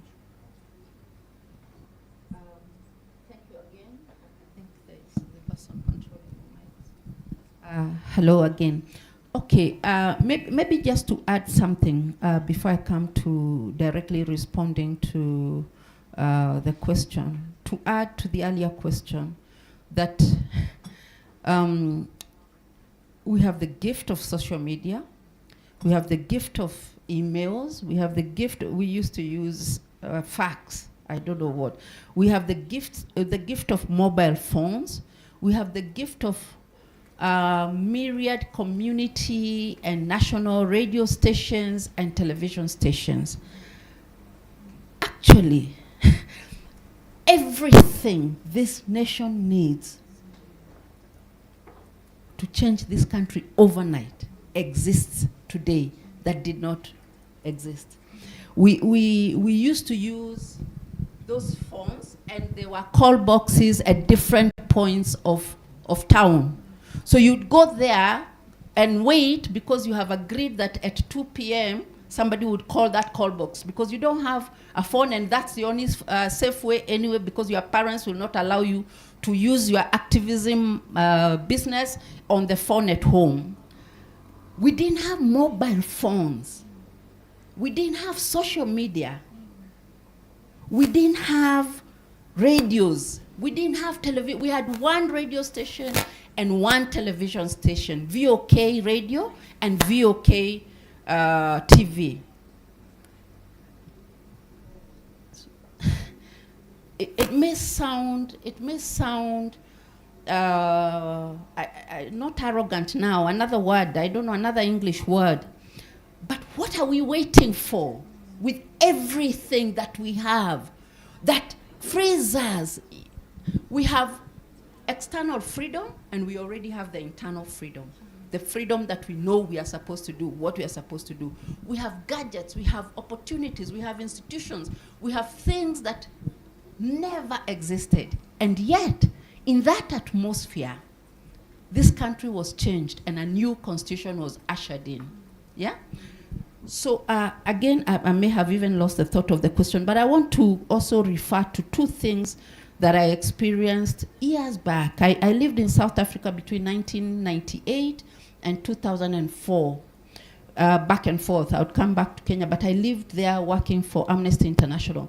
But one of the things that shocked me, because I had just come from the streets in Kenya and then gone to live and work in South Africa, is a protest from Johannesburg to Pretoria by the matatus there, they call them taxis, which takes 2 hours, it's a 2-hour drive, is being escorted by police the whole day because they are driving at 10 kilometers per hour, 2 kilometers per hour, they stop, they dance the whole day, then they move again, then they dance.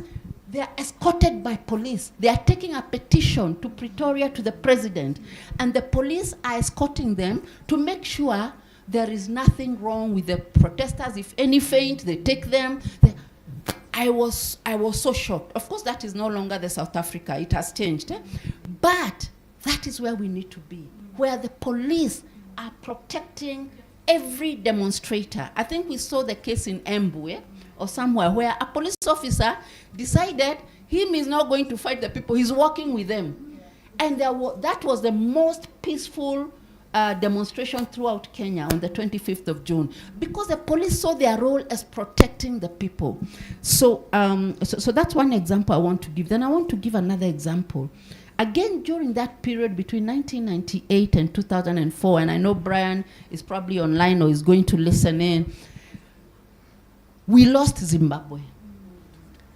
Zimbabwe, as a nation that was admired by many, was lost during that period because of diplomatic, quiet diplomacy, all sorts of things that South Africa and the nations of SADC were doing as atrocities were happening in that country.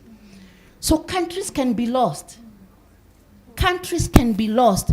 I saw Zimbabwe come from, Zimbabwe was one of my favorite African countries, especially the freedom of, I have never seen so many writers in a country like in Zimbabwe. Everybody writes. Everybody writes. Small books, big books. The freedom to write, the freedom to express yourself, the art in Zimbabwe. And then one day it was there, and the next day it wasn't there. Zimbabweans were all over the world as refugees. So a country can be lost. And we can lose Kenya. And if we lose Kenya, we have lost East Africa. So what was the question again? But before I come to, so let me just, maybe I'll just conclude with points that I had. When we look at traditional democracy, the meaning of traditional democracy, we are told it's a government of the people, by the people, for the people. Meaning that exercising power should come from the people, it should be by the people, and that the purpose of leadership should be what the people want, not what you want once you get the position. And in our constitution in Kenya, we start by saying, we the people, we the people. But we keep forgetting the minute, and then the minute we give power, it's a delegated power, meaning we can take it back anytime. We can take it back anytime, and we should take it back. Not just that we can, we should actually take it back. And we have so many methods of taking back this power. So, so as citizens, we need to recognize that we have the supreme sovereignty. Our constitution guarantees us equality over everything, and that it guarantees us the rule of law. When we forget this, we lose an inch.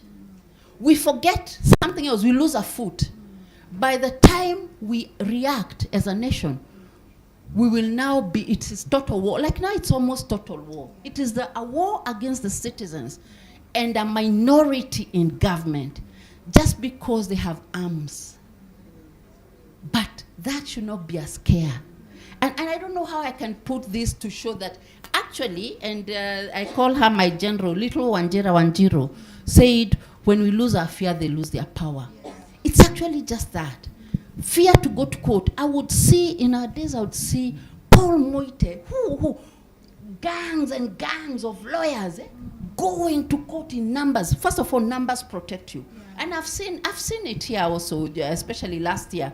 I've seen lawyers go, but now we can do it more because we have the freedom that we didn't have even when we were doing that.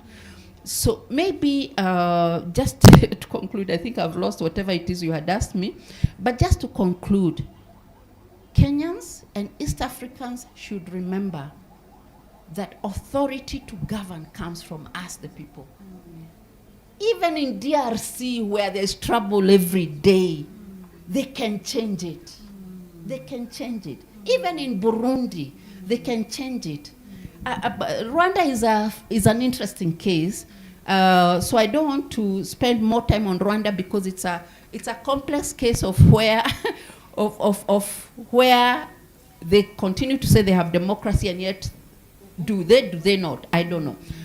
But even in DRC, they can turn around that country. The minute they recognize the power is with the people. And because I used to do a lot of training, and I was doing a lot of training in Zimbabwe, they used to tell us, Njeri, you don't know. Here the army comes out, which is true. In Kenya, the army was not coming out. Yeah. In Uganda and Zimbabwe, they said the army comes out. Therefore, they can't do anything. But it is possible to even turn that around. Even when the army comes out, they can never be more than the people, and there are those with a conscience. There are always those people with a conscience.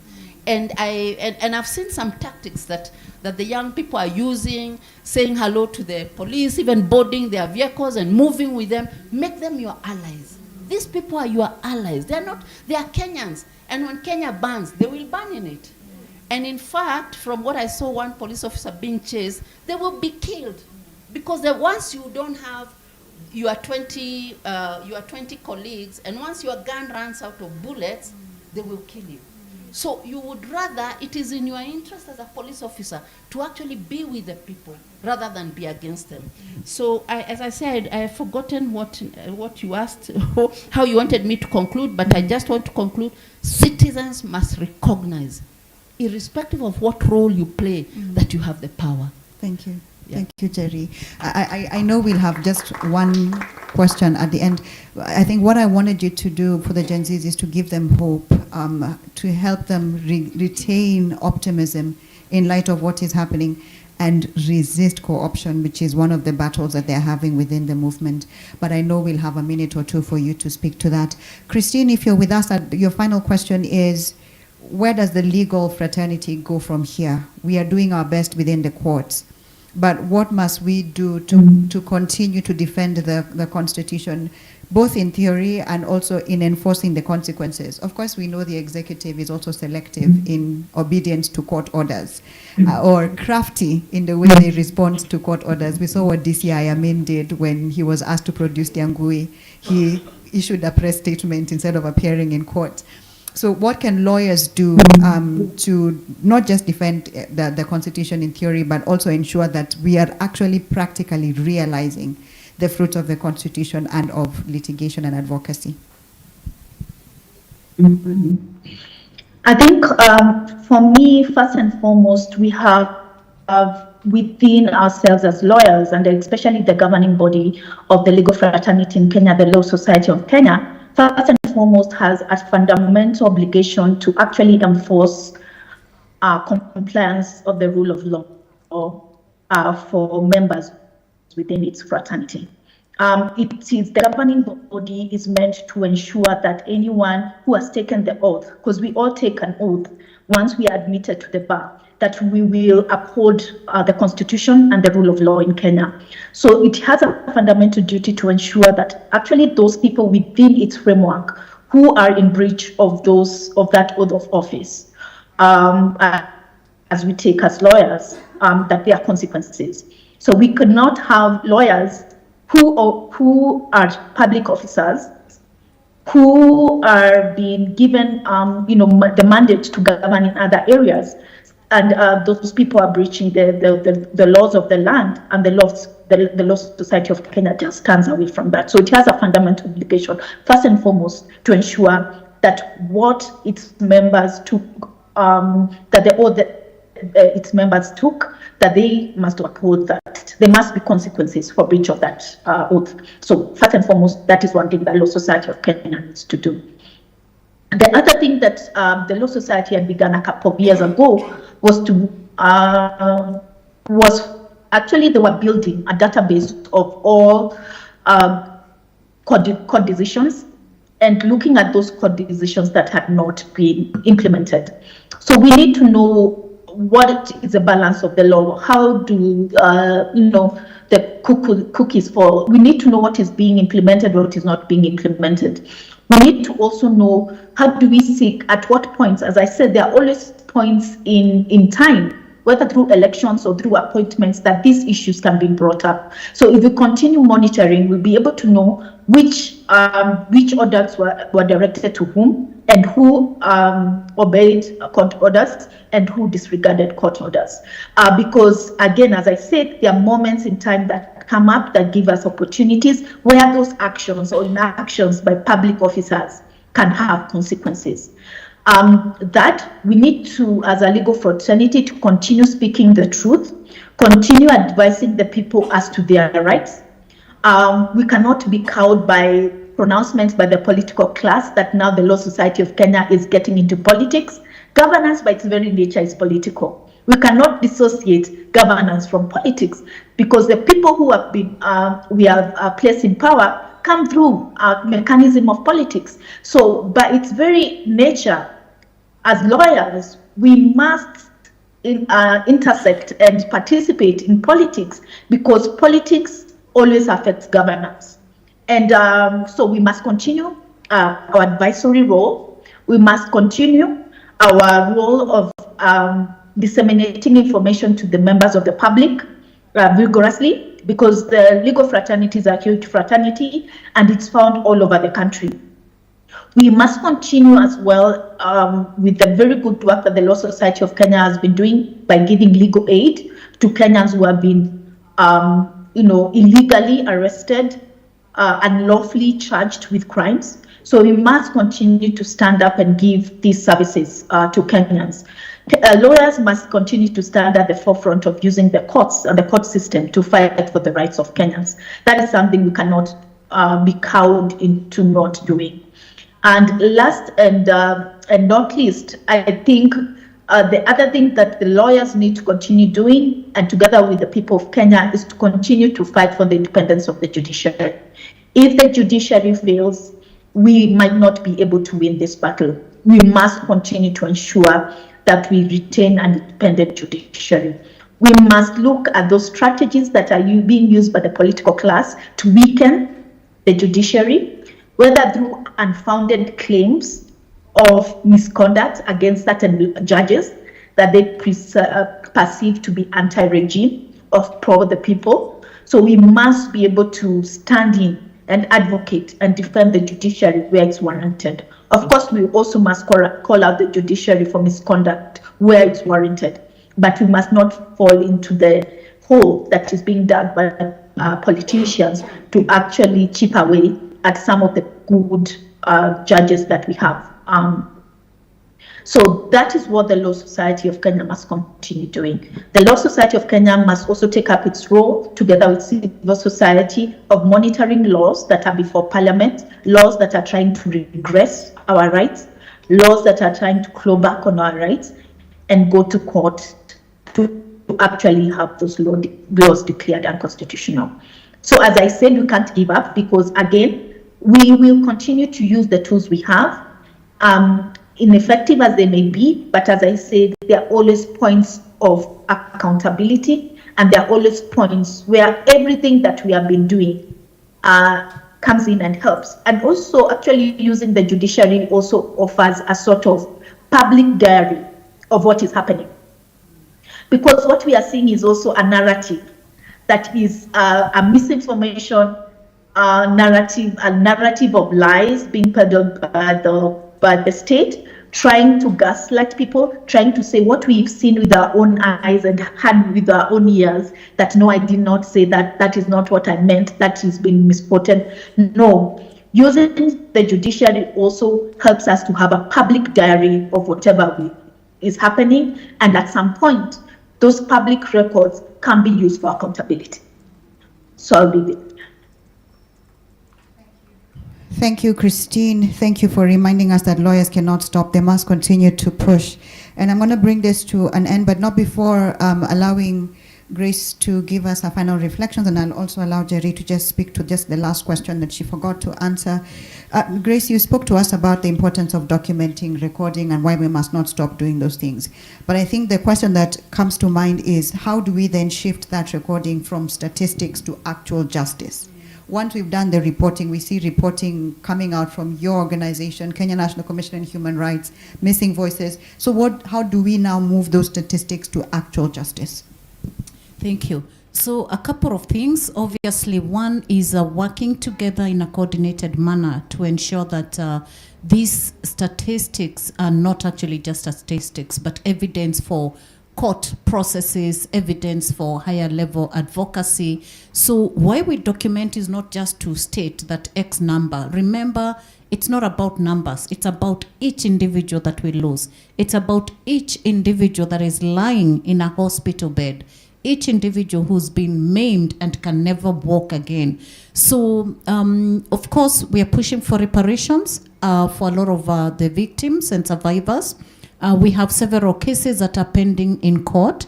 We are definitely pushing for accountability, and I've stated that we will use every mechanism, and we're using every mechanism, including the East African Court, the special UN mechanisms and procedures. So we have all those that are available for us.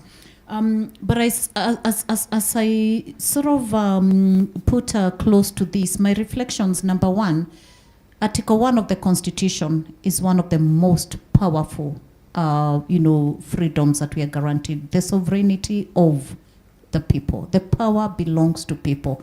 I think that is really key for us, and we have to use it whichever way.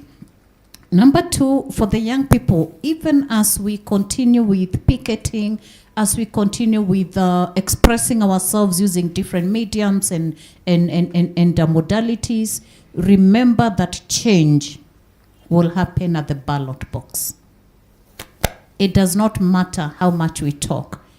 And in order to celebrate the heroes that have fallen to bullets and to batons and to rubber bullets and, all the injuries from tear gas and all, the only way we can really celebrate our heroes, and I hope we are all listening to each other, we must get to the ballot box.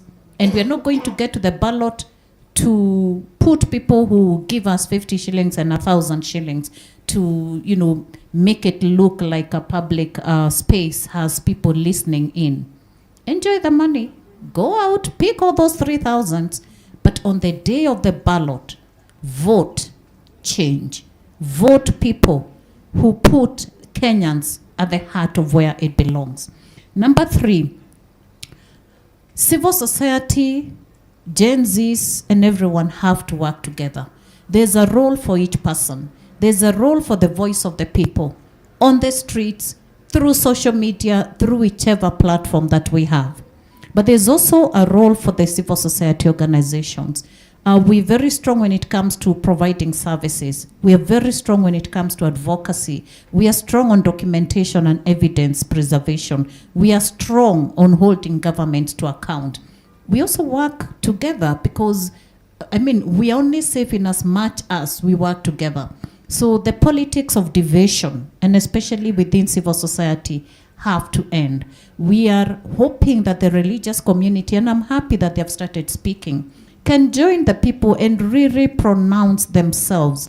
We are hoping that every gatekeeper, every space will begin to work. Number four, the role of the independent entities, constitutions. I really pray that one day they'll realize that we are their employers. They may be appointed by whoever appoints them, but we are their employers. And they have to live to what they are supposed to do. I'm reminded that now we are beginning to experience professional commissioners. Yes? People hopping from one commission to another. People who are, I don't know whether we are that few in Kenya, that only so few can be in these positions. But as I keep saying, their day is coming to an end. Let's hold them to account when they're in those offices, call them out. We have to call them out. Do not fear. We really, really must call them out. But as we do that, remember some of these institutions are weakened deliberately by the state so that they cannot function. So defunding of institutions, influence and interference with their independence, appointments that are not within the provisions of the law, please keep an eye on IEBC. Please keep an eye on IEBC. We're getting into the elections. That is where things begin. And finally, change will only happen because we will not give up. We will fight for a country that we so love. Gen Zs are being called the enemy of the people. I'll actually tell you who the actual enemy is. It's become the people against the state. It's a state against the people. And it's not even a functional state. It's a rogue regime against the political elite. We stand together. We stand united. We keep going. Thank you. Thank you, Ageshi. Wow. I know we are now going to move to the keynote address. I'm waiting for the team to cue me. But as we do that, I'll allow Jerry to just give us her closing reflections on two things.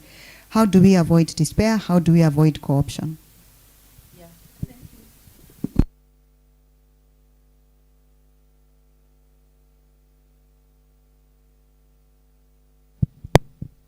Hello? Okay. Hello, okay. Thank you for giving me this second opportunity to actually address the question, hope for the Gen Zs and resistance of co-option. I just want to share something around this. I don't think people are necessarily co-opted. I think they are already cops by the time they join.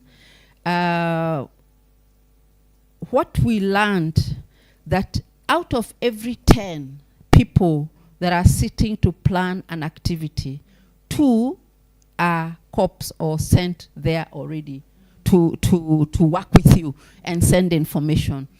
So you cannot avoid this, but be aware of it, but let it not deter you. Because if you fear and say, oh, you know, we used to, anyway, because of the arrest, we used to walk like this. You even had to check the haircuts of the police officers, you know. That one is, if that they have that haircut, they are special branch. If they have what, you know those things. But now, what I've realized is, even now, and I see those Gen Zs talking, given airtime, and you can tell from the way they are talking, from the fact that they appear every day on media, and the things they are saying, you are thinking, why are they saying that? That's not, you can tell, you can pick them out. So they are not co-opted. They are already cops who joined the struggle. Yeah? But be aware of that and move on and keep moving on. You are 8 and they are 2. They'll give information, but you can change. You can keep changing the final details to the final day. Yeah? So don't fear. And I want to give one very critical example at Freedom Corner. You all know about the Freedom Corner, the Mothers' Hunger Strike. If you don't know, go and find it out.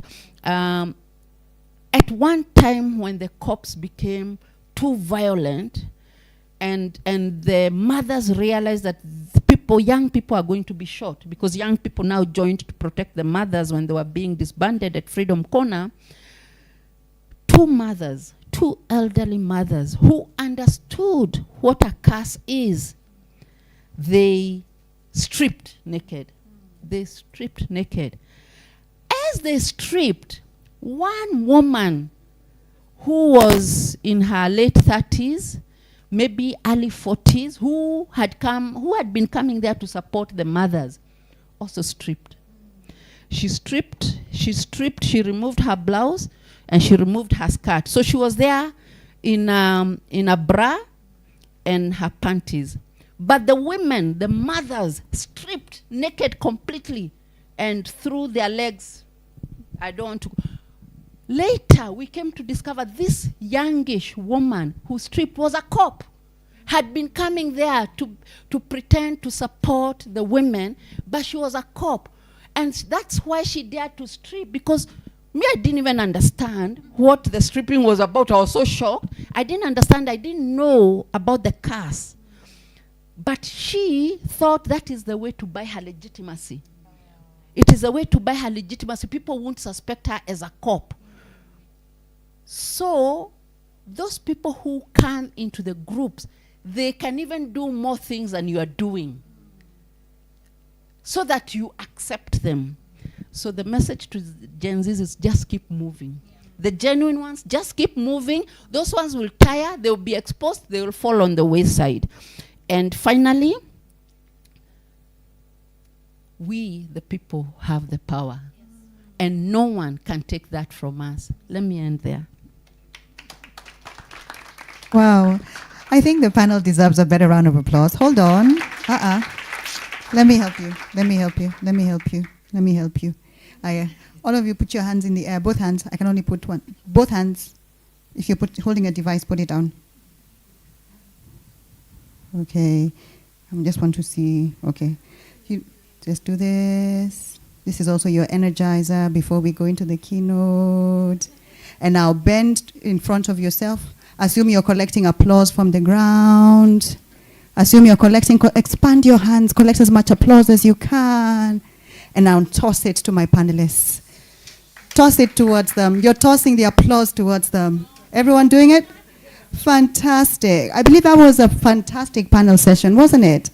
Allow me to thank Christine Konge appearing virtually, Njerika Beberi, Grace Wageshi. You have been fantastic. Thank you for the conversation. Allow me to allow you to take your seats.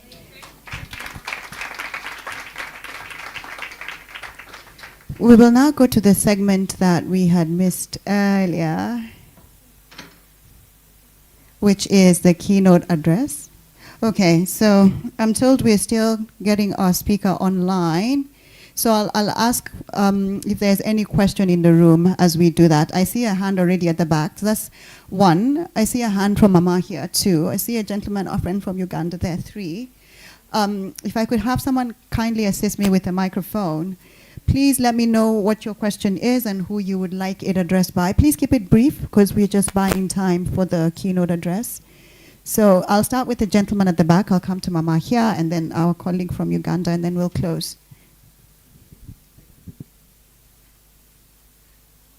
Thank you very much. My name is Jacob Emoit, an LLB finalist at the University of Nairobi. And listening to our three panelists, made my blood to really boil for change in this country.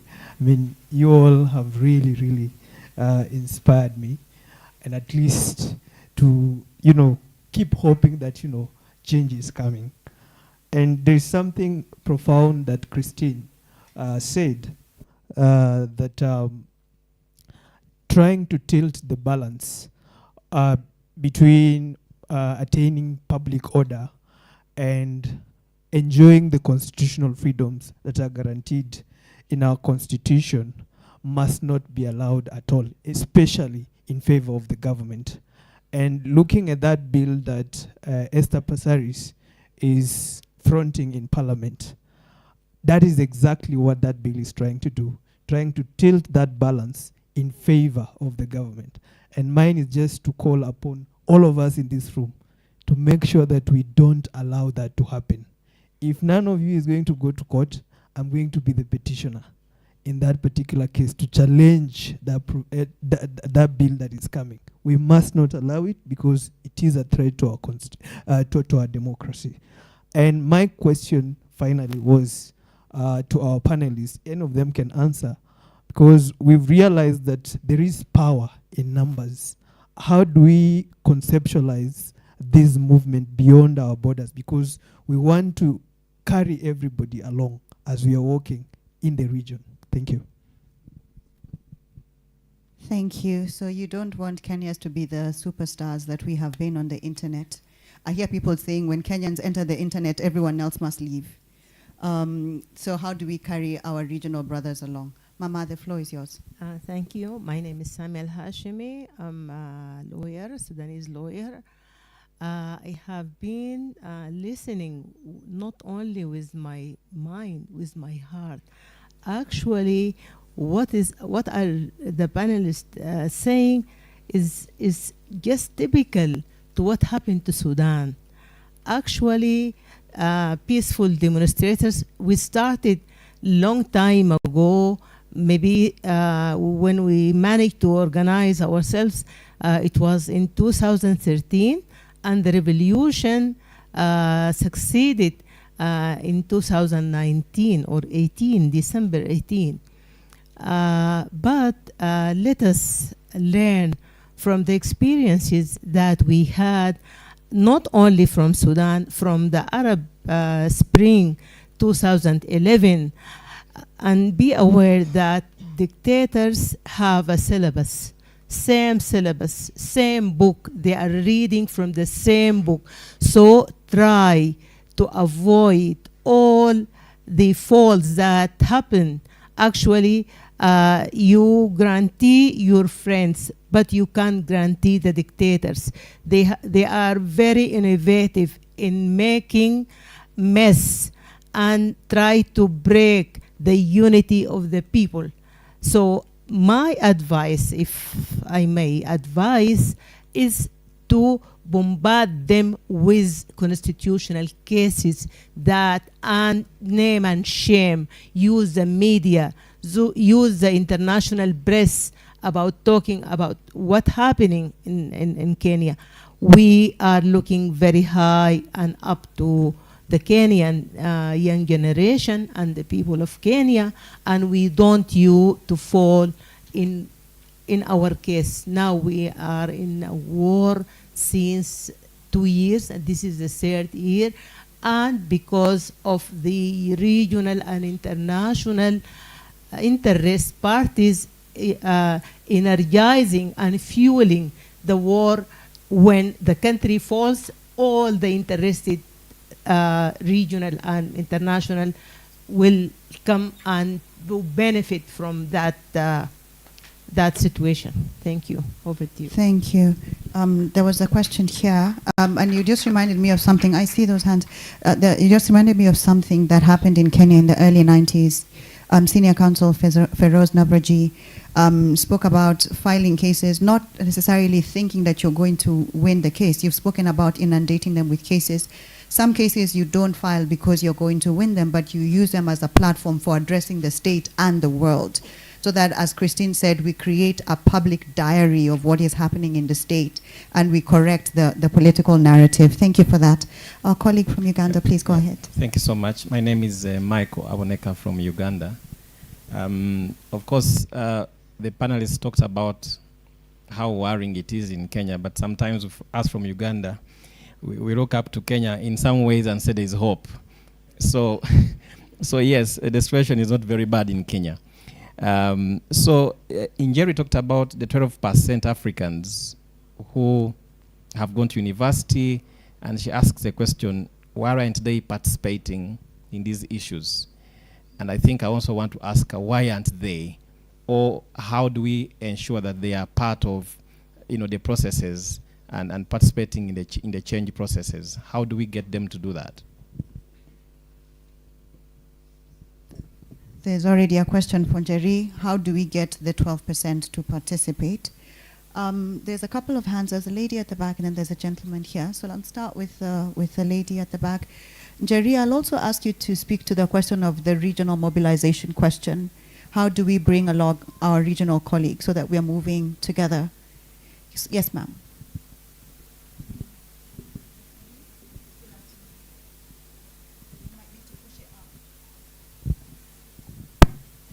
Good afternoon.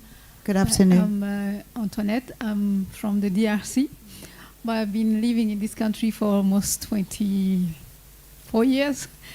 So as the Ugandans say, it is true.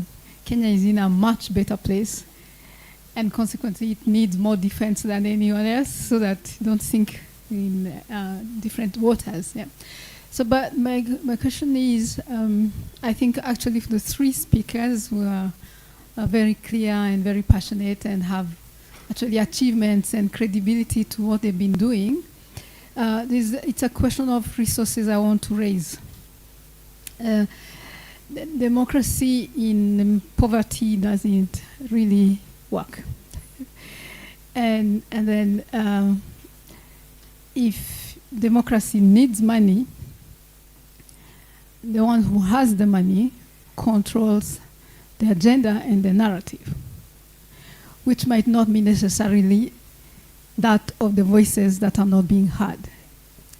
So I haven't had in the 3 interventions much emphasis on that question of resources.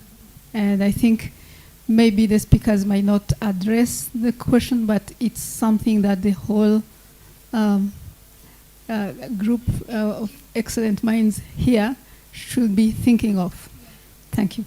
Thank you, Antoinette. I think that's a fantastic question, particularly with what we are seeing across the continent of state capture. We saw with the Gupta family in South Africa. We've seen it in Kenya, elements entering the state and working with the state to oppress people. And of course, the state is very happy to collaborate to get kickbacks. That's a fantastic question. How do we fund democracy in these kinds of contexts? There's a gentleman here who had a question as well. Please go ahead.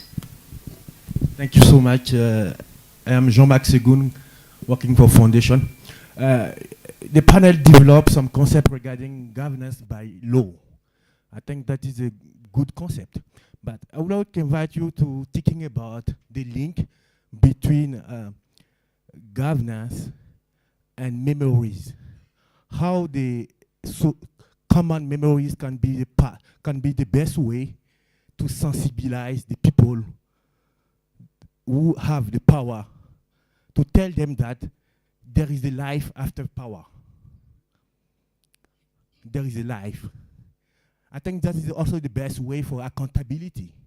How the result of investigation, how the result of monitoring of human rights violation can be the way to sensibilize, how the dissemination of the result of the case of human rights violation can be the best way to tell them that after power, there is a life. That is my point. Thank you. Thank you. So I believe it's not a question, it's just a comment that you wanted us to reflect on. Sure. All right. So Jerry, there's a couple of questions which have been raised. How do we get the 12% to participate? And then how do we push this cross-border movement, this regional movement? Please help us with those. Okay, I'll try, yeah? So first of all, let me work on the 12%, because that has disturbed me a lot since I discovered that that's all, only 12%. And I'll connect, I think, everything. Eh? The different methodologies, as you talked about Firoz Doroji talking about going to court. Doctors, what we've seen here in 2024, and I'm sure we also saw like the Red Cross, and now Red Cross comes out in emergencies. This time they put camp outside on the streets to help Gen Zs who are injured or anybody who was injured. These are different methodologies that involve everybody, every cadre, every citizen in their own way are involved. We've seen how the media is really fighting back. We've seen when they were locked up, how they went, when they were closed down, how they went to court immediately, and how they went to their YouTube channels, and how they continued to give us live coverage. And we've seen how the Standard has really fought, and they've been closed down. You know, a lot of things, a lot of negative things are happening to media owners and media houses, but they are still fighting back. Because we have the opportunity. Remember, I talked about one radio station and one. Now we have opportunity. You have YouTube. You are closed down, you go to YouTube. You are closed down, you go to Instagram. You are closed down, you go to something else. So there is no excuse. Let me just keep saying there is no excuse. So this 12%, even in your professional suit, in your professional whatever you do, think what you can do. What can I do? Like the doctors are coming out. I saw surveyors. Surveyors issued a very, very stern statement against the government abductions and against the killings of Gen Zs and obstructing surveyors. So If surveyors who have nothing to do with law, have nothing to do with treatment of people, can issue statements, it means whatever the profession of the different people is around the country and around the continent, they have a role to play. There's nobody who doesn't have a role to play. So that's what I want to say about this 12%, because they are sitting and watching and saying, our children. Yeah, but as your children are there, what are you doing? There's something you can do. Call your professional colleagues and do something. As for the religious institutions, the second liberation in Kenya would not have become successful without the religious institutions. They came out, and as I was sitting there, it's just that time ran out. I remembered one of the most successful battles in the Bible. I'm also a Christian. One of the most a Christian human rights defender. One of the most successful battles in the Bible is when a king called King Jehoshaphat sent the choir first, and then the army sent the choir, sent other people, and then the army was behind. And everybody, you are sending the choir. Why are you sending the choir at the beginning? We will be butchered, we will be finished. But as the enemy heard the choir singing, they got confused. They were so confused. They won the war before they threw any gun, or there were no guns, any weapon. Before they used any weapon, because of the confusion. Can you imagine a scenario where every church in this country sends a choir to the forefront to lead these Gen Zs? That is their role. They send them peacefully in their gowns. They are just singing liberation songs. Christian songs are also liberation songs. They are singing those songs about the power they have and go marching. And when I say go marching in, I want to be in that number. They go. Will Ruto's government shoot all the Christians in this country? Because they will be identified in those gowns. The Muslims will wear their kanzus and say whatever they have to say and move. So there are many ways. What am I trying to say by giving this? That there are many ways that everyone in Kenya can participate. And therefore, that power in numbers can be built by us provoking everybody to take up a role. Take up whatever role you can. Wear your choir gown that day of that demonstration. If I am, say, in the ACK church, and I see the choirs wearing some not very attractive gowns, but they wear them. If all of them are all the ACK churches, they start from All Saints, and they say they are going to lead those Gen Zs, and they are wearing those gowns, and just singing. Is somebody going to shoot people singing? Surely. They will be shocked. They will be shocked the way the police were shocked when those women stripped. I told you about the women stripping. The police just turned. The shooting stopped immediately. They could not go the next step. So raise numbers by provoking every institution, every profession, every person who knows something and who has breath in their life to do something. Yeah?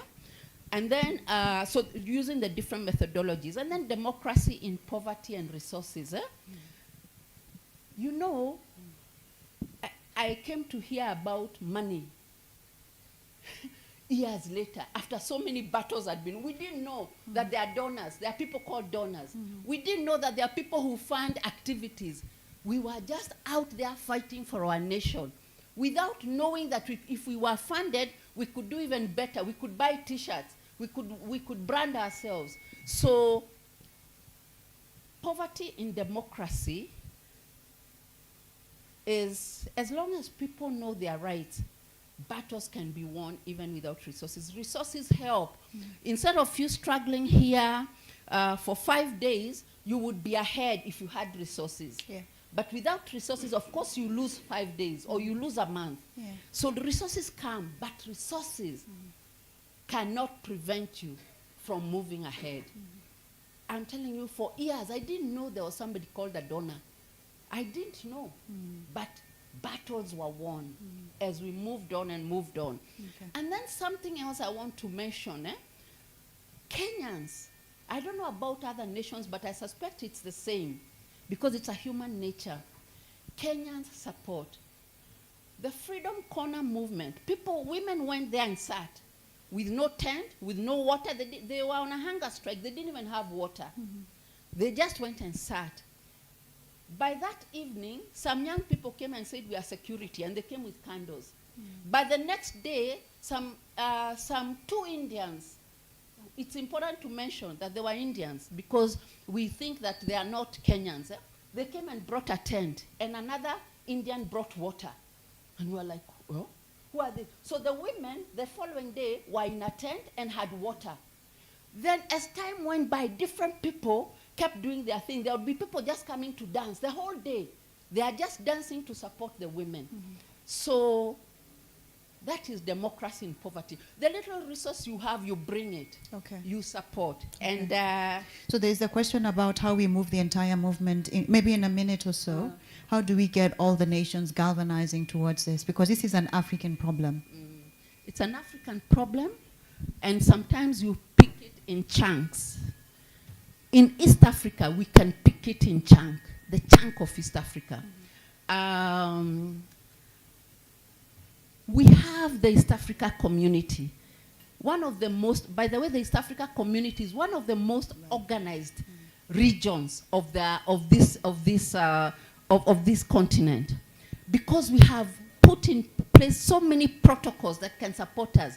But I haven't seen anyone, maybe there are, I haven't seen even the East Africa Law Society go to court to sue what is happening to East Africans around this region. All the opposition is in jail. All the opposition is in jail in East Africa. From DRC to Kenya, Uganda, all. Us, our Gen Z is the opposition. They are also in jail or killed or whatever. What is the East Africa Law Society doing? Yeah?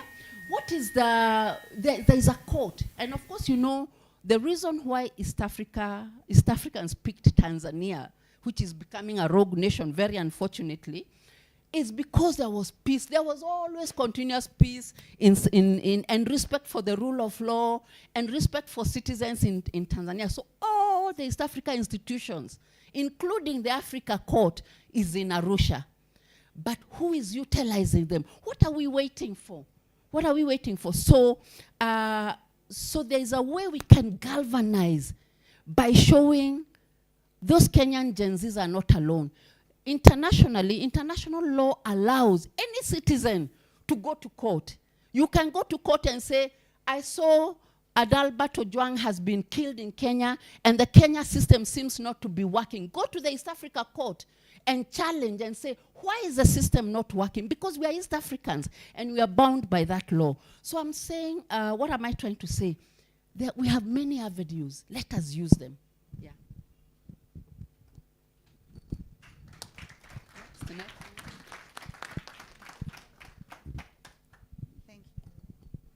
Thank you so much, Jerry. Thank you for rousing our hope. Thank you for giving us strategies.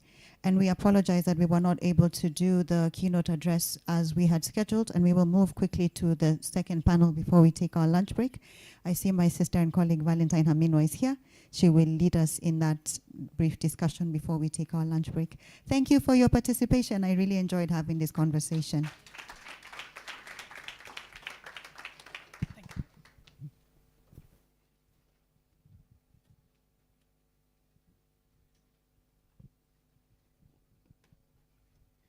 So good afternoon, distinguished guests, ladies and gentlemen. Would the panelists like to come on stage?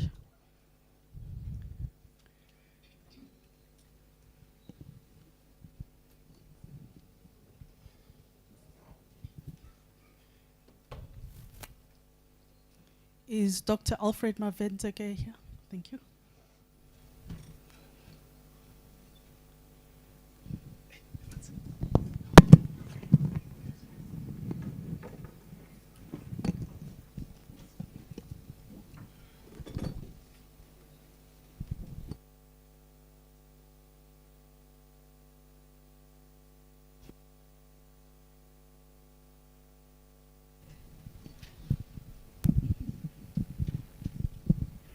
We apologize for this disruption again. I'm told that we are now ready to hear our keynote address from Brian Kagoro. We have had challenges queuing him into our system, but I believe now he can hear us. So if we could kindly just segue into that so that we don't lose him.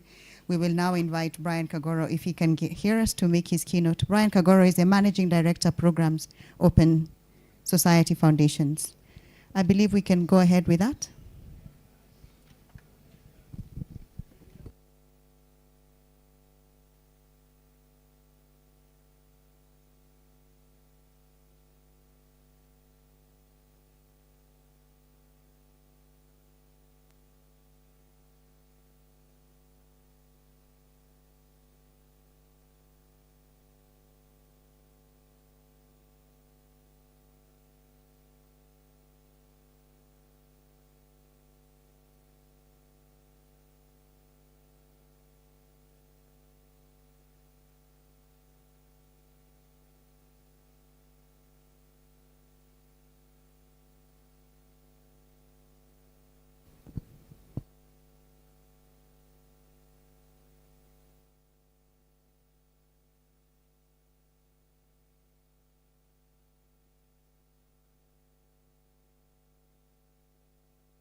I just want to make sure that Brian can hear us. Brian, I hope you can hear us.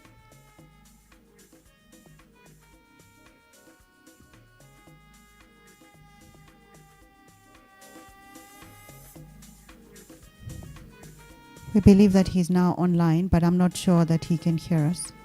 Brian, please let us know if he can hear us.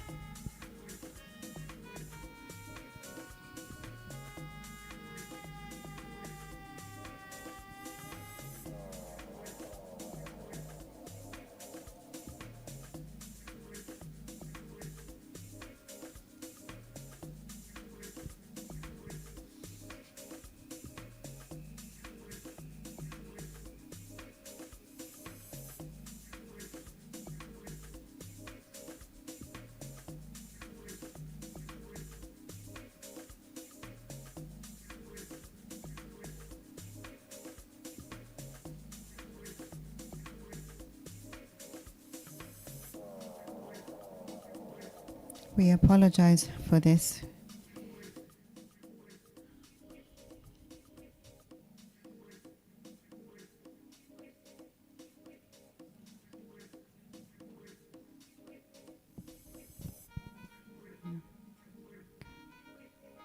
Okay, as we wait for Brian to come on board, can we ask everyone to just stand for a minute?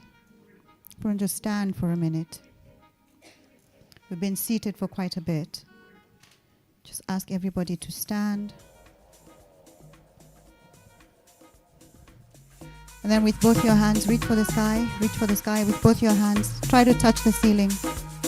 If you can stand on tiptoe, please do. Try to reach the ceiling. Let's see who the tallest person in the room is. Anybody touching the ceiling yet? Anybody? Oh, wow. But she has an advantage. She has a stage. She's cheating. Okay. Try touch your neighbor to the right. Don't harass them.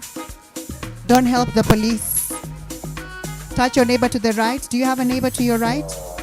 Okay, touch your neighbor to the left. Touch your neighbor to the left. Don't grab them, just touch them. Are they awake? Are they awake? All right, now clasp your hands together. Clasp your hands together. Brian Kagoro, who's the Managing Director, Programs, Open Society Foundations. Brian, if you can hear us, the floor is yours. Kindly proceed to make the keynote. Madam Chair, I must thank you. Commend me. Just give me a thumbs up, Madam Chair, if you can hear me.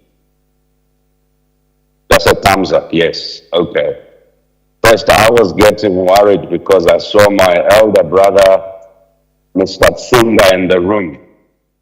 And as you were saying, touch your toes, I suspected that there might be a crisis. But I guess this is the power of Gen Z. They can bend the eldership. And I want to situate my remarks. First, let me thank the Foundation and ICJ for this invitation to Democracy Forum 2025. As I've already said, I apologize for coming late. I'm attending the Financing for Development Summit in Seville. There are four fundamental things that we must apply our minds to. And those four fundamental things are the nature of society, the nature of the state, the nature of citizenship, and situated within that, the nature of the economy or the socio-economic conditions within which these three interact and interface. These constitute, if you look at the ecological dimension, the political, social, and economic dimension, the essence of the discussion and the debate on democracy, and in particular democracy in Africa and in East Africa. Let me start off by saying the classical definition of democracy that tended to focus on elections and electioneering was based on fundamental assumptions that what needed to be fixed was the process by which citizens selected those who would do the complex business, according to Max Weber, of daily governing, which is the administration and every minutiae detail of running a state or statecraft that it was assumed citizens are not interested in. It was also based on the assumption that this process, if the rules are fair, will select the best in our societies, that those best in our societies would be best in the following. They would be, in terms of meritocracy, the best qualified to do particular jobs. They would be, in terms of our humanity and ethics, the most ethical amongst us, that exemplify the vision and the values of society. It was also assumed, in terms of the third dimension, that these would be culturally and socially intelligent people who can read the room, read the different interests, and act as moderators, whilst representing specific interests, but be able to offer leadership, stewardship, and service to all, irrespective of who supported them in their ascent to office and who may not have. There was a fourth dimension assumed in liberal democracy, that these would be men and women who would adhere to rules that give primacy to certain rules of equity, of fairness, and would obey human rights. Now, you and I know that fallacy, whether in the United States or in Europe, has really never reached its optimal condition. In part because society is bounded by certain realities and society is replete with contradictions. So that even in moments where we had constitutions that defined or were defined as the Grund norm or the grand norm. The constitutions would say, the United States Constitution, for example, said, all men are created equal. In stating so, the men who were writing that constitution owned slaves, who they did not believe were equal. In stating so, that same constitution, until the 1930s, for over 200 years, for over 100 years plus, did not treat women as equal. So it was gendered, it was racialized. But those same constitutions had class dimensions to them. Workers had to collectively bargain in order to be deemed entitled to a decent wage, a fair wage. There are in African realities, of course, as we moved through our debt crisis in the 70s and 80s, and with balance of payment support problems, we moved towards what is called structural adjustment programs, which created hyper-informalization of the economy, and with the informalization of the economy or the creation of duopoly economy, the people who were not in formal employment did not receive the benefit of social protection or the benefits that we would call housing, public service, because the public services were being privatized and you needed to have user fees to pay for health care. And for those who were giving birth, it became difficult for poor women, especially in rural areas and peri-urban areas, to get antenatal care for their children, to get any form of care. And so we started experiencing a rise in child mortality, infant mortality rates, in maternal mortality rates, but we also started experiencing a rise as a result of dispossession under colonial rule, dispossession in the post-colonial moment of phenomenon such as landlessness, phenomenon such as informal settlements or what you call slums. Now I want to suggest to you that slums were not an accident. Slums were the result of policy choices made. And those policy choices that were made created poverty on an industrial scale and created certain generations and classes and ensured that those who were born in these conditions of immiseration were not able to transition economically or socially through pathways that we would have deemed normal or assumed that if you work hard, if you are from rural Kenya, if you work hard, if you are from rural Tanzania, if you work hard from rural Uganda, you could become or you would become a managing director. That if you're a woman producing in a rural area, you'd be able to access markets and access fair and equitable prices for goods and for your services. Essentially inbuilt in the conception of our societies and the state, and even in our constitutionalism, was a codification of contradictions. The same constitution that says men and women are equal also recognizes customary law and religious law, and some of the customary laws and religious laws, as we now have found out from the feminist movement and women's rights advocates, not only diminished the equality of women, it eroded their rights. Hence, the rise in femicides and the campaigns we now see against femicide. Our laws created certain unquestionable assumptions of superiority, the superiority of males, the superiority of the white race, the superiority of certain countries. So this design I'm describing at a national level was also a design at an international level, that certain countries, including the country you are sitting in, were conceptualized as suppliers of raw materials and cheap labor, and other countries elsewhere were conceptualized as entitled to raw materials and to that cheap labor. That cycle continues. So in essence, the local conversation about authoritarianism must be understood as a broader conversation about authoritarianism of global legal forms, of inherited legal forms, of legal forms that we have held in high esteem, So when we say the rule of law, we must add the adjective, the rule of just law, because even within laws that declare fairness, equity, procedural equality, there's substantive inequality. So all of us can access the High Court and the Supreme Court of Kenya, but if you are poor, you cannot afford an advocate, and you are not able to appear and argue your case. If you are fighting against a rich politician or a wealthy person who has grabbed your piece of land, you are not able to litigate or to have the sort of sophisticated lawyers and service to be able to win your case.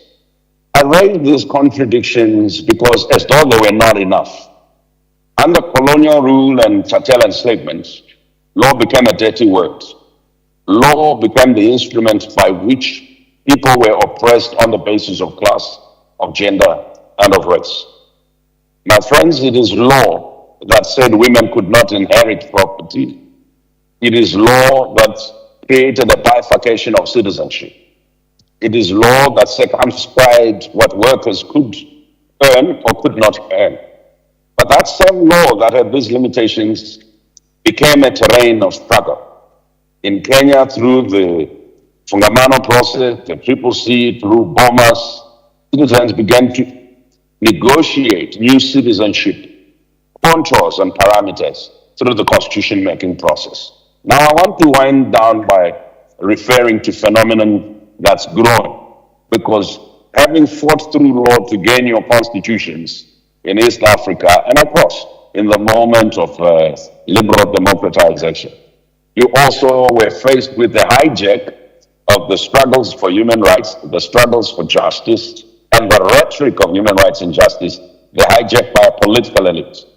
Now, in the hijack by a political elite was also a hijack by lawyer elites, the lawyerization of the social struggles for democracy, for human rights. And in essence, what we call human rights defenders ended up being Brian Kagoros, Arnold Sundas, and others who are lawyers who represent the actual people who are fighting in the slums, in social justice movement, and elsewhere for their human rights. The state does not exercise violence against capital. The state does not abduct top businessmen. The state does not abduct the wealthiest of people. It abducts the poor, in part because the ability of the state to dispense violence is always an identity. It's always an ability that's targeted towards the poor, the excluded, the marginalized. And when law enforcement, as we are seeing across the world and not just in East Africa, becomes militarized and securitized, we saw this during COVID, that instead of just a biomedical response, we saw a securitized biomedical response. That created the impression that the poor who live in Kibera, in Madara and elsewhere, who don't have enough services to be able to socially distance and to wash and sanitize, were the problem. So this pathologization of poor people, of women, of rural folk, of people in the slums, created a situation where security agencies have habitually treated poor people as the criminal, and habitually approached poverty as something that must be contained and suppressed through force, and not through policy, and not through inclusion, and not through participation. In the end, when poor people have no access to policy, have no access to rational dialogue and discourse, they engage in a constitutional process of protest, constitutional process of petition. They are still criminalized, because it is not whether or not their act is constitutional, it is the sort of predisposition of the state, whether it is colonial state, post-independent state, or the new liberal state. I want to suggest that we saw across the region abduction of young people on the allegation that they were Mungiki. We saw, and then they would pitch up dead in the forests. So it's not a new phenomenon, but I want, as those of you who are young, who are thinking about reform, escape the temptation to treat the problem as one of one individual ruler. if you do not collectively assess that the nature of the state globally. We're seeing this in America when people die and they say, I can't breathe, right? America is supposed to be a democracy. Who is dying? People of color. Who's dying? Black men in particular. We're seeing that this in East Africa. Who's being abducted? Same people that are suffering in America and elsewhere. So there is a global reform needed of the psychology of law enforcement, from militarization to forms that are inclusive. But militarization enables regimes to shield themselves from accountability for corruption, to shield themselves from accountability for other forms of social accountability, that they are not delivering service, that they are not sharing information, that they are pandering to external interests, and therefore not giving primacy to the interests of their citizens, but giving primacy to the interest of donors, the interest of investors. So the struggle that I see for democracy in this current moment is to reimagine democracy. And there's hope, and I want to prepare to end with this hope. Before, young people and citizens were confined to a script that had been written to achieve divide and rule. What was that script?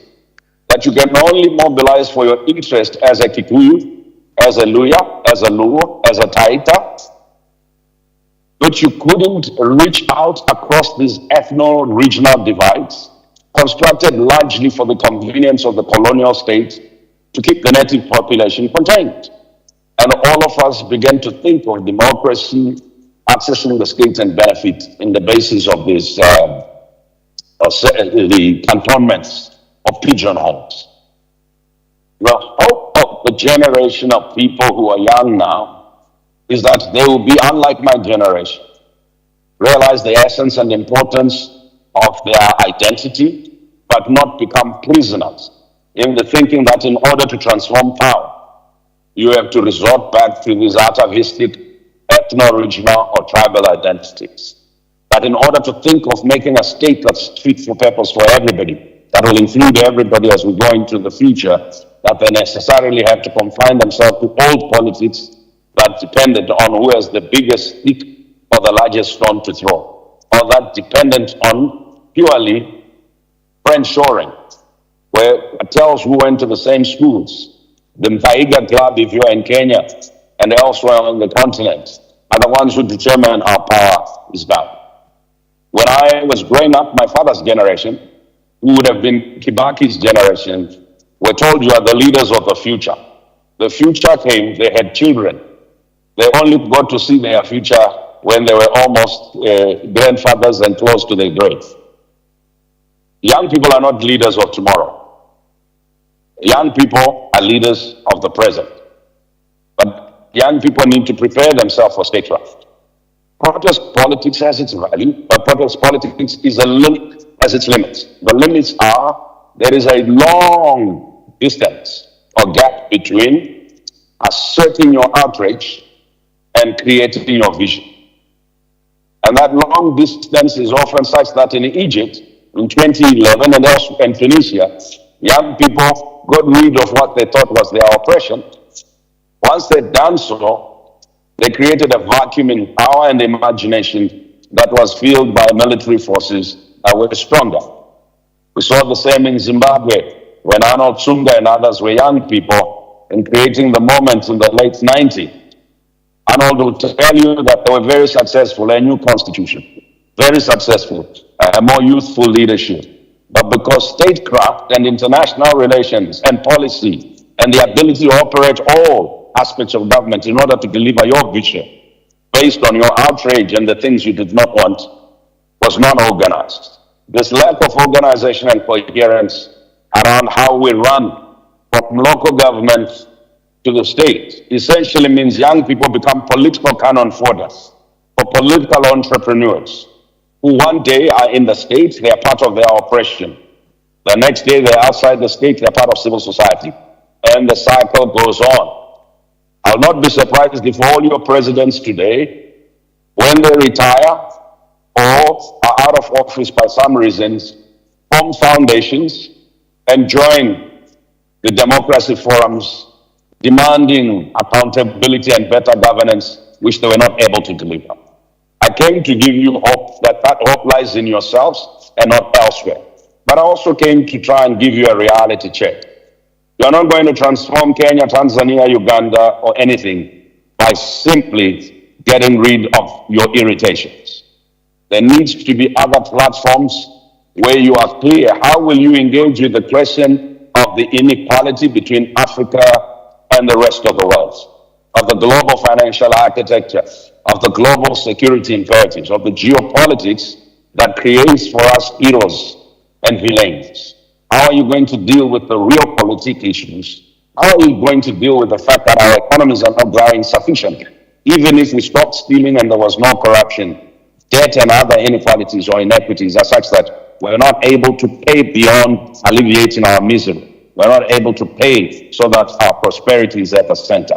My friends, a democracy that does not center wealth creation, does not center prosperity, does not center human rights, equity, and justice, is likely to be a proceduralism that is highly costly and will be dominated by the Kagoros, the Tungas, and others of this world who speak colonial languages with a measure of eloquence and understand unnecessary complex rules better than everybody else.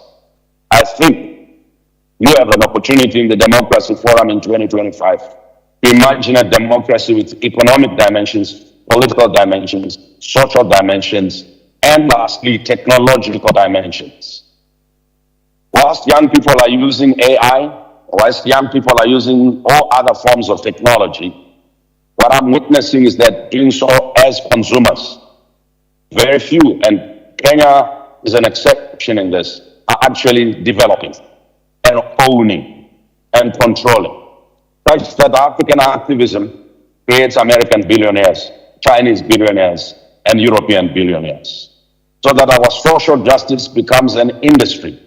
Our social instability becomes an industry to sell global news, to sell social media, create heroines and heroes, not our own. There is a shift, but that shift must be accompanied by an understanding. There is a responsibility. And that responsibility is to bring vision to the center of the discontent that is characteristic of a moment where leadership has failed, where ethics has failed, honesty has failed, and militarization has become the centerpiece for governments negotiating with their citizens. And to governments, coercive means the use of military tactics, the use of force is unlikely to quieten hungry stomachs. I don't know a bullet, I do not know a bomb that can cure the disease of hunger. I thank you and bless you. Thank you for indulging me.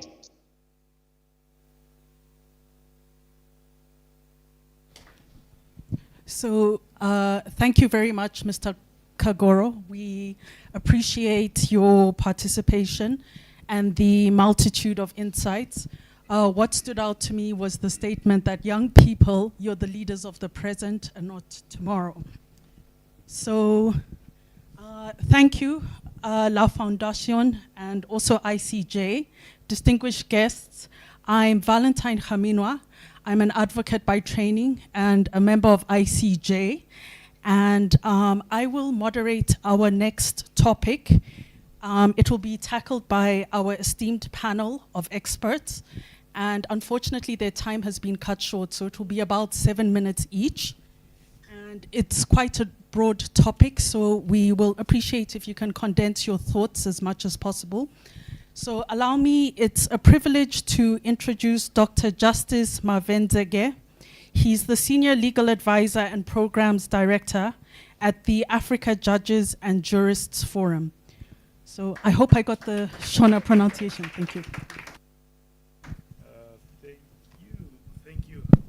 I came on KQ in the middle of the night. Surely to speak for 7 minutes would be... So for KQ, can you give me 3 more minutes? 3 more, yes. Thank you. It was not an easy flight. So I'll try and rush through my thoughts, and hopefully I can make sense. So I think when we are talking about democracy, rule of law, and justice, and probably building on what Brian has said, we must avoid this assumption that there is a natural reinforcing relationship between democracy, the rule of law, and justice. It is not a given that once you have democracy, you will have rule of law. Or once you have rule of law, you will have justice. And I know that democracy is not limited to elections, but democratic elections are an important mechanism or pillar for a democratic society. So I have a few examples that I wanted to draw your attention to, and none of them are new, to demonstrate that there is no naturally reinforcing relationship between democracy, rule of law, and justice. In the United States, the return of Donald Trump to White House through a democratic election has set into motion a massive process of autocratization at a scale that reverberates across the world. Through some of his executive orders and decisions, Trump has undermined the rule of law not only in the United States of America, but internationally. And a quick example I can draw your attention to is the recent bombing of Iran. He conducted that operation without congressional approval, which was a violation of US constitutional law, but bombing Iran for those reasons that he claimed is a violation of international law. In Zambia, the coming to power of President Hakainde Hichilema, who was elected on the promise of democratic reforms, has not resulted in any substantial democracy. In fact, what is happening in Zambia right now is that there is a constitutional amendment bill that is before Parliament, which President Hichilema wants to be passed without public participation at all. And this bill seeks to introduce fundamental changes to the electoral system. Those who have been planning demonstrations, peaceful protests against that bill, some of them have been arrested, but in fact, all of the protests have been prohibited. Opposition leaders have been arbitrarily arrested and detained. And this is someone who campaigned on the promise of democracy to remove a dictatorship and usher in a democratic era in Zambia.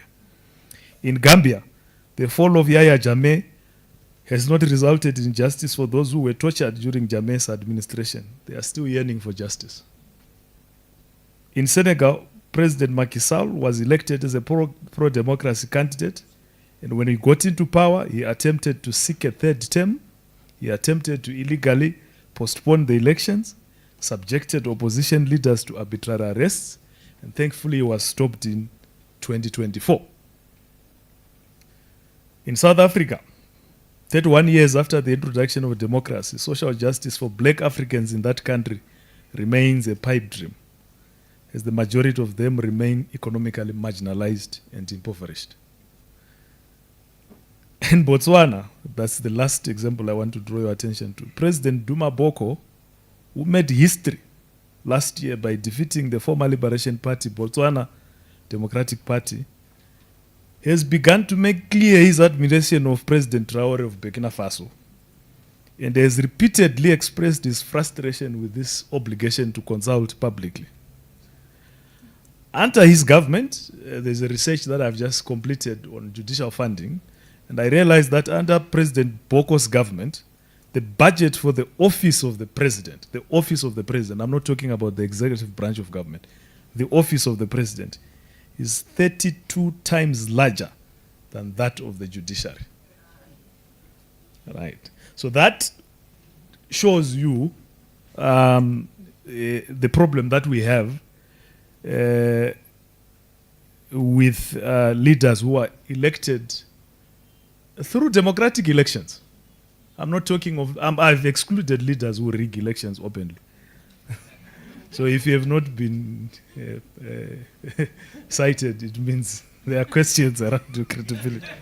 But these are leaders who were elected through a democratic process. These are leaders who are in countries that look like they are functional, but the dividends of, democracy is not delivering on the rule of law and on justice. What is actually happening is that these leaders, once they get into power, they start the process of autocratization. Now, the last segment of my presentation is on what I think we need in conversations such as this. We need to sort of focus on, and which I hope ICJ and the forum can also take up. So I think there are fundamental weaknesses in our society and our governance framework which we need to fix in order for democracy to result in the rule of law and justice. So the first fundamental problem is to do with the political culture. And I think Brian has done a good job to argue that the problem is not the individual. The problem is might not necessarily be William Ruto. It's bigger than that. I'm not saying he's not the problem. Our societies are still voting on tribal, religious, or some other social consideration. Very little attention is paid to scrutinize policy manifestos and the track record of the candidates. Sometimes I get so worried because the most popular opposition leaders on the continent are people who have actually demonstrated that they have no regard for internal party democracy. Some of them have been leaders of those parties for over 20 years. It seems to me that our hatred for the incumbent has blinded our ability to scrutinize the political alternative. And as long as we get this kind of political alternative into power, then it is not possible to get justice and the rule of law. The second point is we need to transform our legal culture. So I'm not going to talk about decolonization of the law because I think I'm speaking to the converted. Prof is here and he speaks eloquently about that. But I want to talk about this little problem that we have amongst us as lawyers. In my view, lawyers are amongst the reinforcers of unethical political deals and arrangements. In fact, every dictator has his or her own team of brilliant lawyers. I've just finished reading the book All or Nothing on Donald Trump's campaign to White House this time around. And the contribution of lawyers in that whole process is so astonishing, is so shameful. So I think we need, Evans, to find ways to strengthen our regulatory mechanisms, to make sure that we can be able to sort of have some kind of control of how lawyers behave in the political arena. Lastly, we need legal reforms that strengthen our institutions of justice. For example, and I think more importantly, in a lot of our countries, constitutions guarantee judicial independence. And this is what I talk to judges about all the time. But what is interesting is that the judiciary plays second fiddle to the executive when it comes to funding. There is no single country on this continent or jurisdiction on this continent that negotiates its budget with Parliament. All the negotiations for the judiciary budget are done through the executive. And you know what happens. So maybe those are some of the things that we need to pay attention. It's very difficult to speak beyond this because I had 10 minutes and 20 minutes left. No, 2 minutes. Okay. All right. And hopefully this makes sense. Thank you.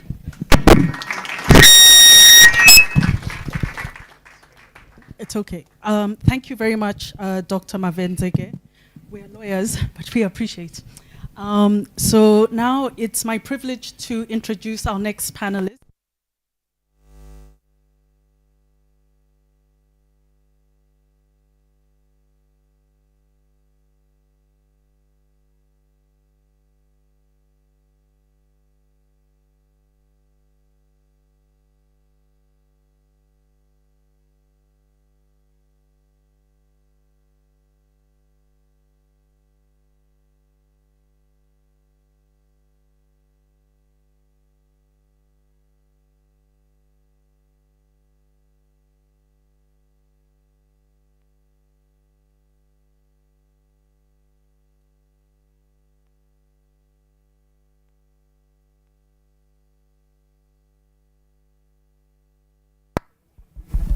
need your sound for the online participants.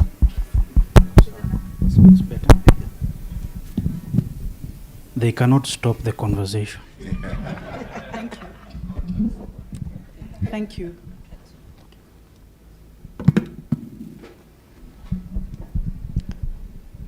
Thank you, Shukri. Our next panelist is Evans Ogada. He's chair of the Democracy and Governance Committee of the East Africa Law Society. He's also a lecturer at the University of Nairobi, and he's a member of ICJ. Thank you. Evans Ogada happens to be an enfant terrible. So once his name was mentioned, the gadgets had to stop working. Good afternoon. Good to be here.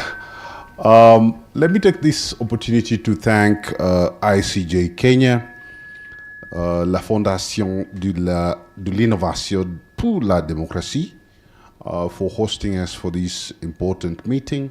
I will use my 7 minutes or less to score through a topic that I honestly should have had more time, but anyway, we'll do it within 7 minutes. Before I get on to my discussion points, our senior and Jerry, I want to assure you that the East Africa Law Society is active and alive. Our biggest challenge is funding. The court is facing serious financial challenges that has hampered its capacity to sit.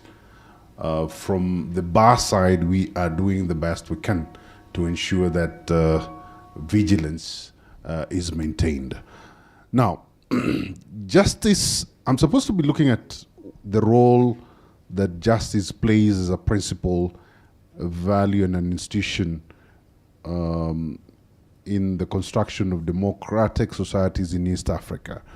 And from the outset, I have to say that justice, rhetorically at least, both as a principle and an institution, plays a central role in the construction and maintenance of democratic societies in East Africa. As a facade, as a rhetoric, we have justice under, for example, the Constitution of Kenya.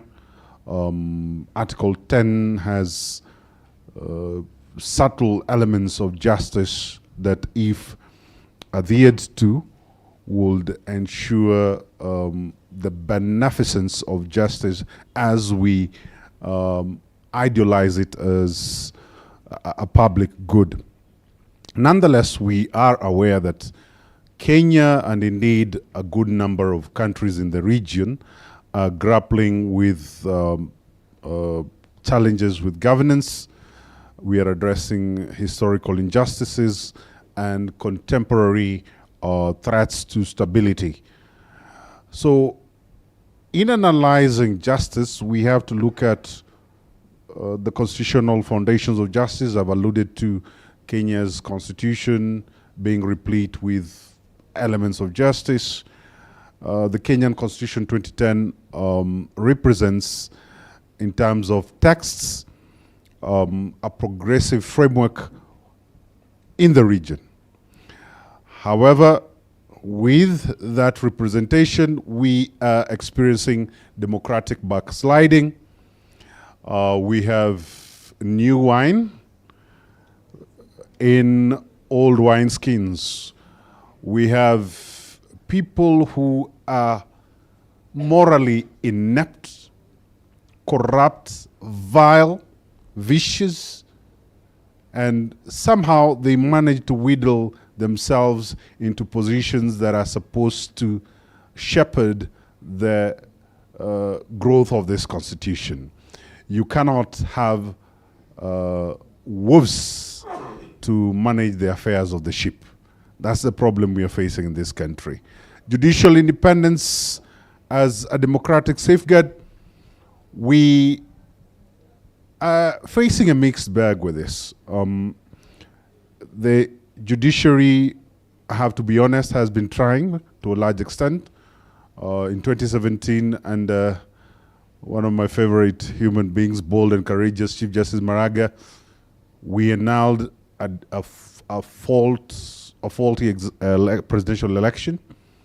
We have had bold judges speak up and call out executive and government excesses when and if they happen.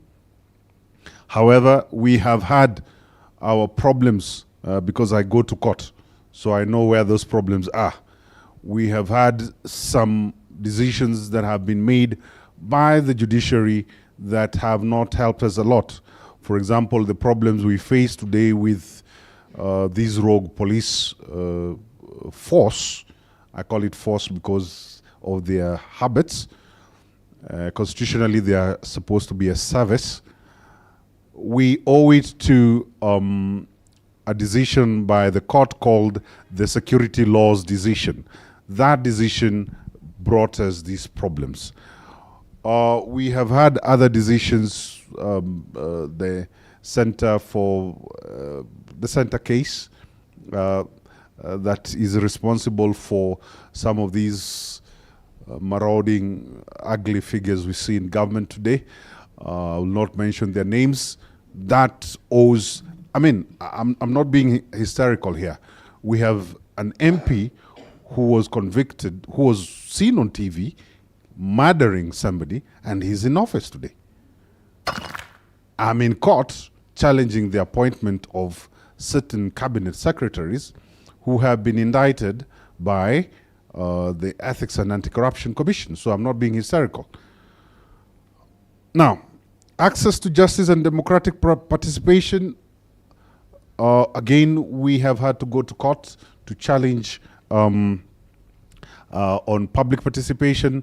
There's resistance from the political elite. We are going to keep at it, but there is resistance. We need to work more on public participation.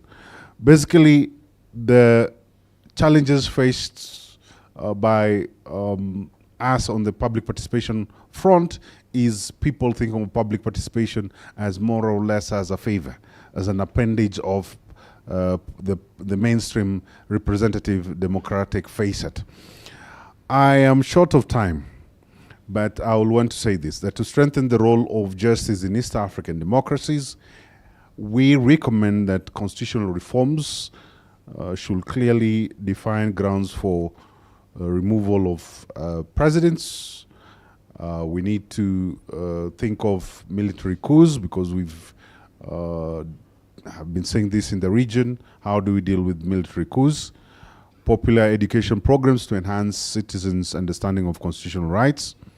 We also need to think of greater domestication of international human rights instruments into national laws. Tanzania, Uganda are particularly in need of help in this area. We need improved coordination between justice and security actors at regional and national levels so that we stem this down road spiral or democratic backsliding that we are witnessing in the region. Thank you very much. Thank you very much, Mr. Ogada. In the limited amount of time, however, tomorrow in the Q&A session, we hope to hear more on the East African regional experience, if at all you're available. So it's my honor to now introduce Julie Wayua Matheka, very dedicated program manager at ICJ. And Julie, please, can you address the same rhetorical, actual, and theoretical query? What place does justice play as a principle, value, and institution today in the construction of democratic societies in East Africa, please? Thank you. Thank you very much. Good afternoon. As introduced, my name is Julie. I work at ICJ Kenya, and I will focus a lot on justice in terms of the institution, so I'll go into a lot about the conversation on the judiciary. I want to start by saying that in democratic societies, justice stands as a cornerstone of governance, social cohesion, and institutional legitimacy. In East Africa, where diverse historical, social, political, and economic contexts shape the governance structure, justice plays a critical role in defining the nature and the quality of democracy. We often hear that a functional democracy requires a justice system that is independent, impartial, and accessible. The rule of law provides a framework within where justice can flourish and democratic processes can freely operate.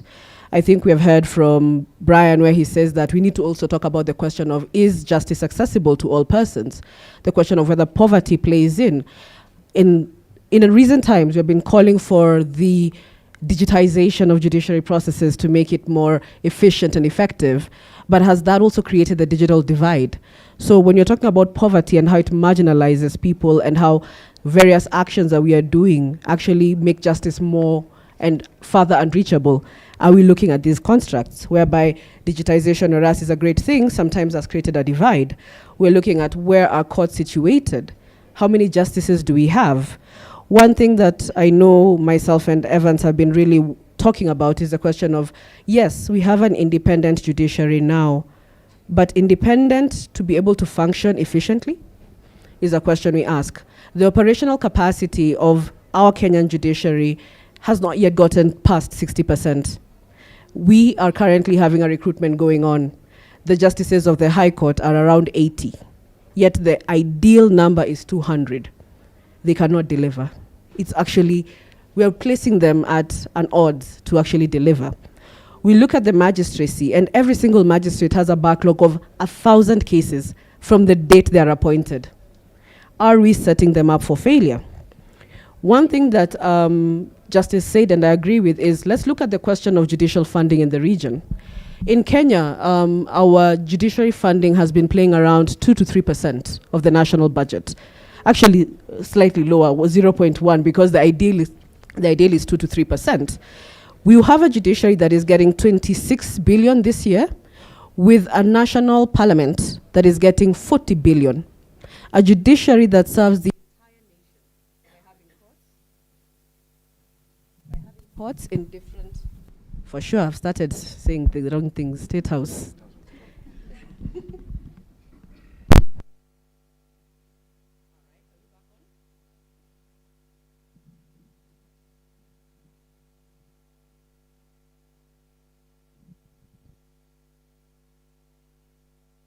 We need assistance. Put us back on. I think we're back on. Good. So we have State House, which has a budget of 12 billion.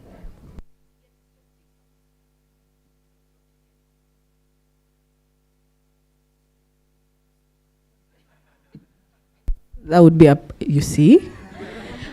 The National Intelligence Service having its budget around 40 billion. These are the inequalities that we have. Whereby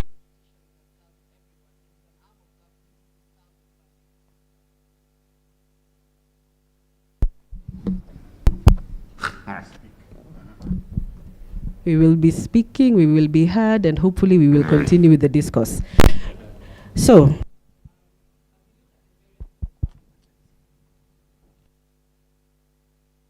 assist us. Oh, my time has not run away.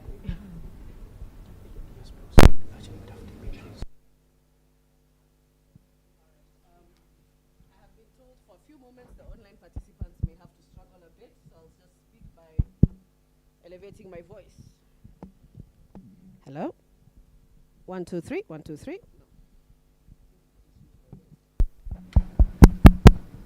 So we're talking about the issue of judiciary funding, which is a concern.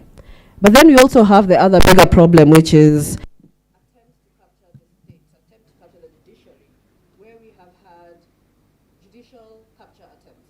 For example, a few years ago, we had the Building Bridges Initiative. And with that initiative, there was a proposal to have a judiciary ombudsperson who is appointed by none other than the National Parliament. Imagine what that could mean. A person who oversights the functions of the judiciary reporting directly to Parliament. Of course, that was thwarted because of various actions, because of litigation, but that was a breach. That was an attempt to capture the judiciary. We then went into another conversation, which is the appointment of judges. How do you appoint judges? The Judiciary Service Commission does the same.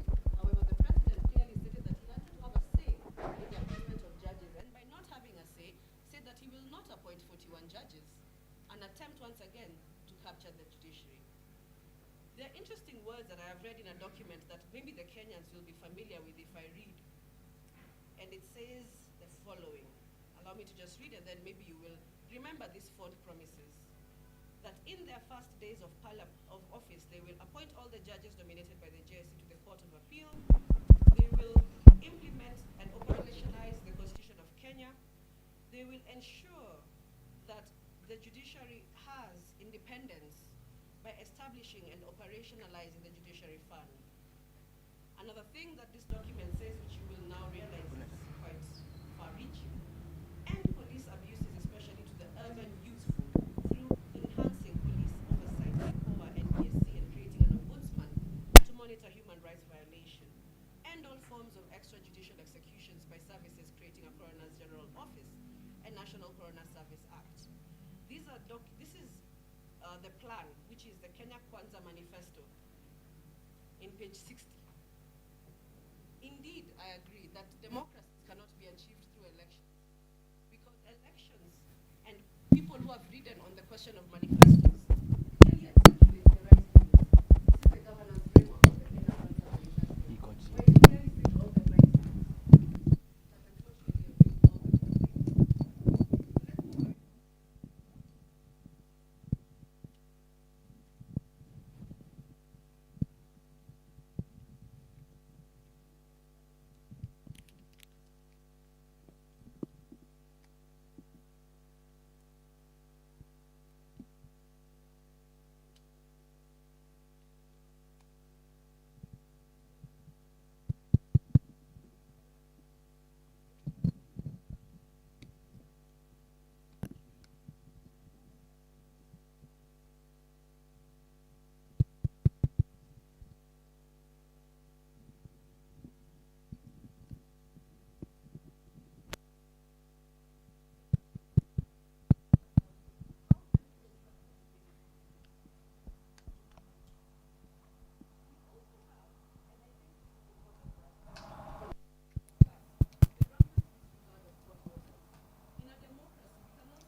Thank you.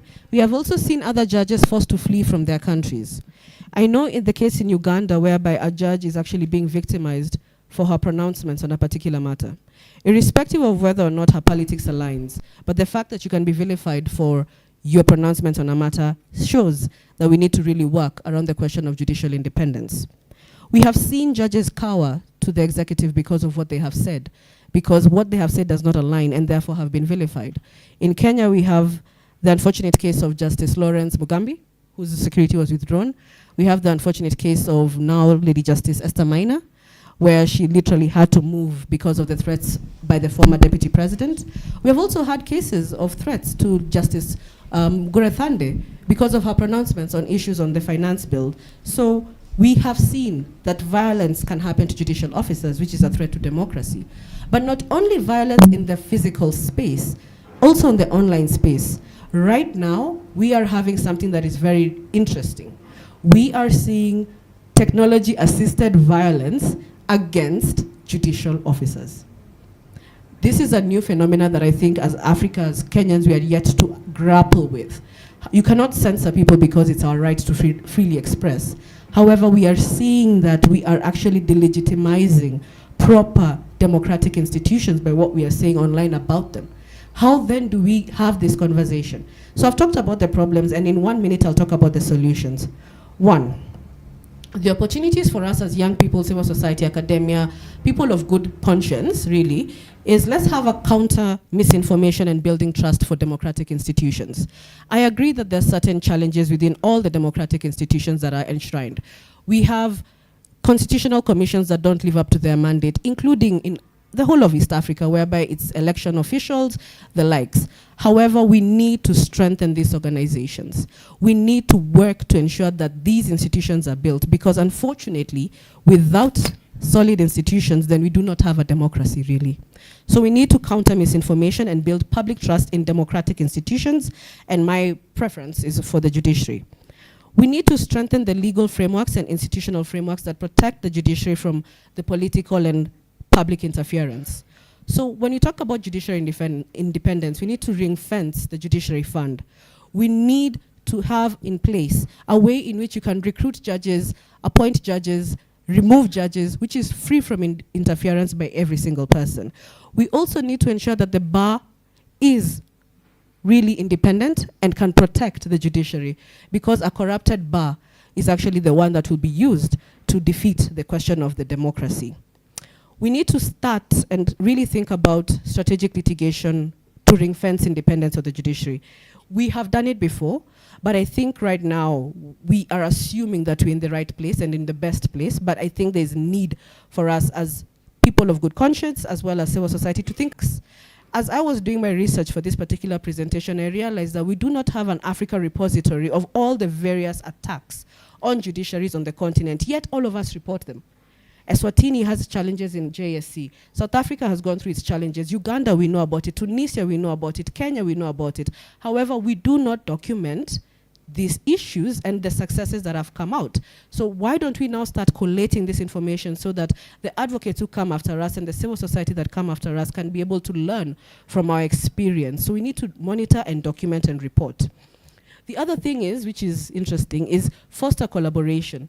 Right now, we are united as one in terms of the young people, civil society, and again, people of good conscience. Who knew we could collaborate with the religious actors that well? Who knew we could collaborate with the artists, media houses? We need to change our formations and collaborate more, because I think when we collaborate further, we strengthen one another and also ensure we create a buffer.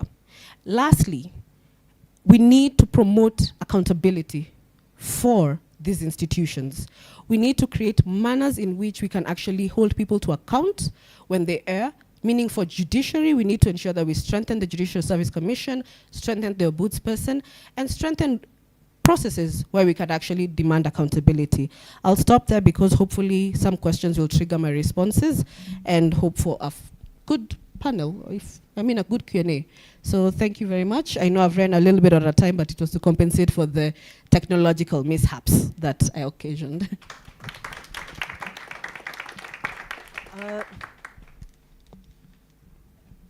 Thank you very much, Julie. Thank you very much, Julie. And I really hope that there's a further opportunity for us to further the solutions that you alluded to. That was unique in your presentation. You actually gave us concrete solutions, so we appreciate that. Thank you, ladies and gentlemen. I shall now hand the microphone to Ms. Luciana to take us to the next step. Thank you. Thank you very much. Thank you to our panelists. Thank you.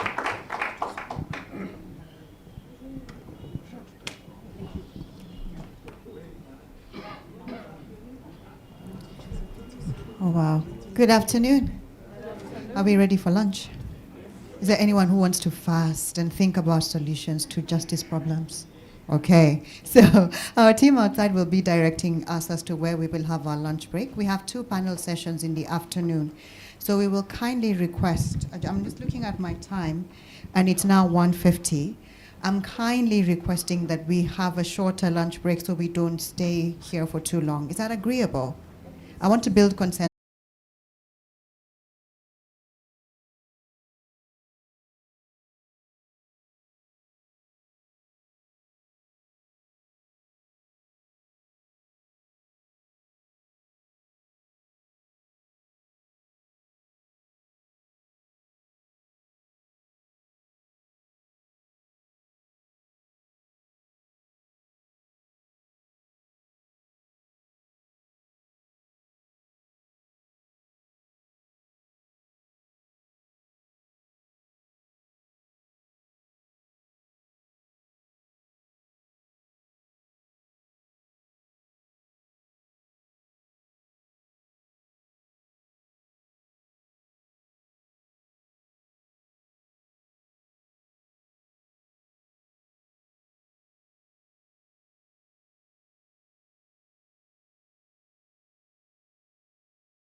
and then come back into this session.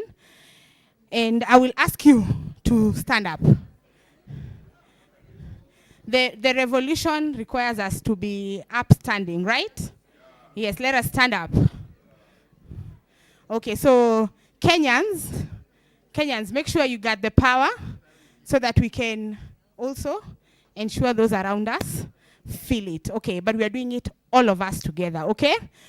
Viva comrades, viva! Viva comrades, viva! Forward with democracy, forward! Forward with human rights, forward! I cannot feel your power. Where is the power? Okay, let's do this again. Forward with democracy, forward! Forward with human rights, forward! Forward with accountability, forward! Down with corruption, down! Down with police brutality, down! Down with dictatorship, down! Amandla! Yeah, thank you very much. You can have your seats.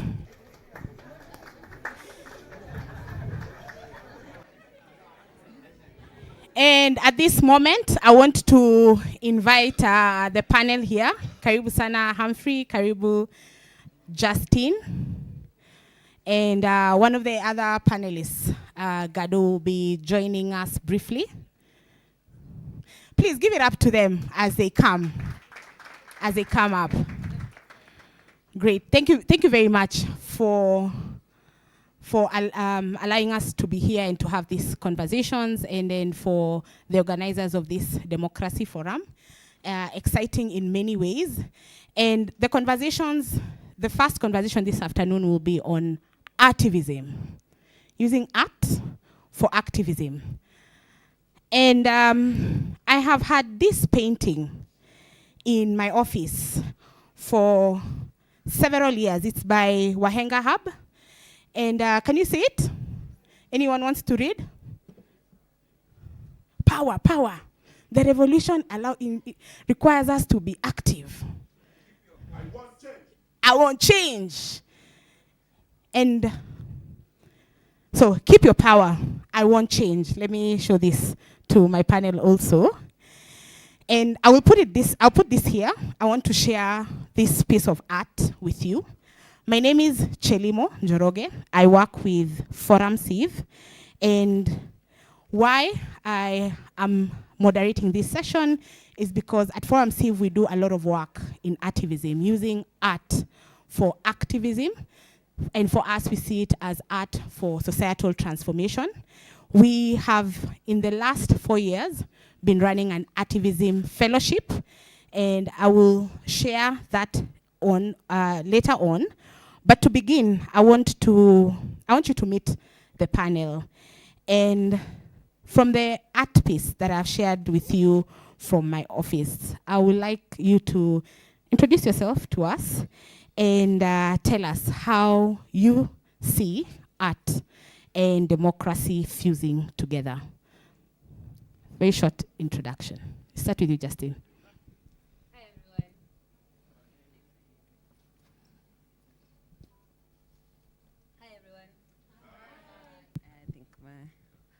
My name is Justine Wanda. I am a stand-up comedian. I am a writer. I'm a satirist. I'm a filmmaker. To answer your question about how I see art as part of democracy, the freedom to create is a big deal for me because I do a lot of satirical content.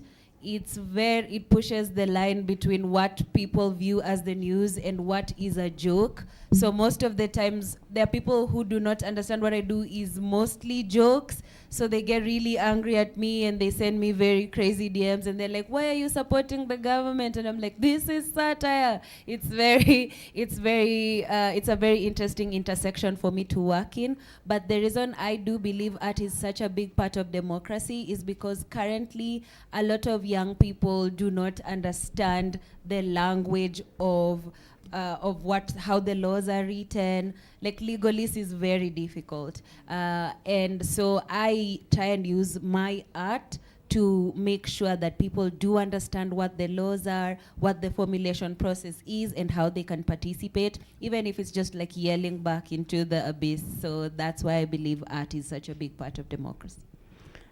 Thank you, Justine. Clap, round of applause. This is the face of Gen Z. Not literally the face of Gen Z, but this is what Gen Z have been doing.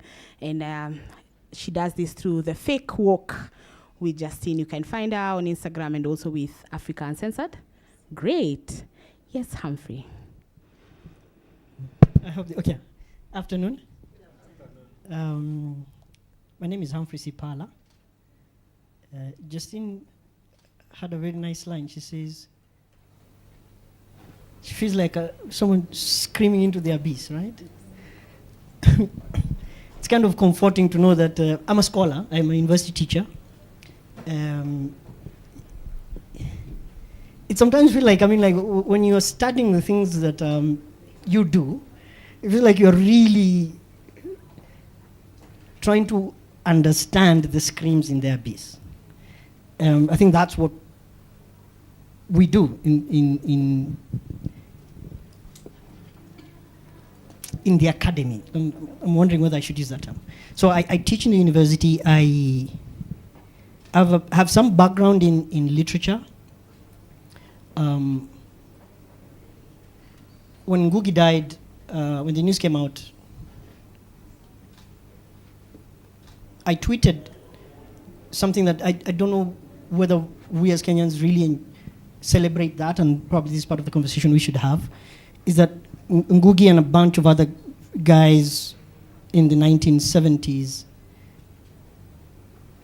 rebelled against English literature being taught in Kenyan schools and universities. And out of that, literatures in English was created. And it came from a rebellion of an association of English teachers. There was one department of English that taught English as a language and English as literature. And so when I went to uni at the turn of the century, our teachers were the ones who first benefited from this rebellion. And so there was a lot of that sense of studying literature as an act of defiance. In many ways, that study of literature remains peripheral. I'm happy to have a conversation and have more questions about how often do we think of literature as an expression of revolution, as an expression of peripheral thoughts. What you do, how much of that do we study? That's what I'm fascinated with. That's how I see art playing in the space of human rights and democracy, because it allows us to speak about things that are uncomfortable to the centers of power. Yeah. Right. Thank you very much, Humphrey. We can also give him a round of applause. So when our last panelist comes, we will also get to know him. But in the meantime, I know Brian will be sharing some of the art that he does as a cartoonist. So, Justine, I know we have many cases where viral picture, videos, memes have had more impact and provided more clarity on issues of democracy, even the constitution. Finance bill here in Kenya, where we have gotten more from videos and digital art, which you do. And my question to you as a digital media creator, but also as a satirist, what is the line between online digital media having revolution and the risk of trivializing very serious issues? Thank you for that question. I think it's an incredible question to ask me, because ironically, for my show to work, I have to actually use factual information. It might be layered with as many jokes as possible, but I cannot publish a lie, because the moment I publish a lie, the trust between me and the people who are watching it is gone. So I think the line lies in context. You cannot create, even if a meme is really good, but if the meme is based on a lie, it doesn't hold up. So I think for a lot of young people, we got a lot of young people are educated. A lot of them have context. So when you have context, when you look at a meme, you're like, oh, this is what it means. This is what it alludes to. Or if you're questioning a short video you just watched, you can find 3 or 4 other creators who've expounded on the issue so that you're not completely removed from context. So all of these things only exist in context, whether it's funny, whether it's grim. And I'll give an example of what happened before the protests last week. There were young people who were writing their eulogies. They were writing their eulogies online, giving a short context of how they live their lives, and some of them were like, napenda pombe, but nikikufa ni Ruto.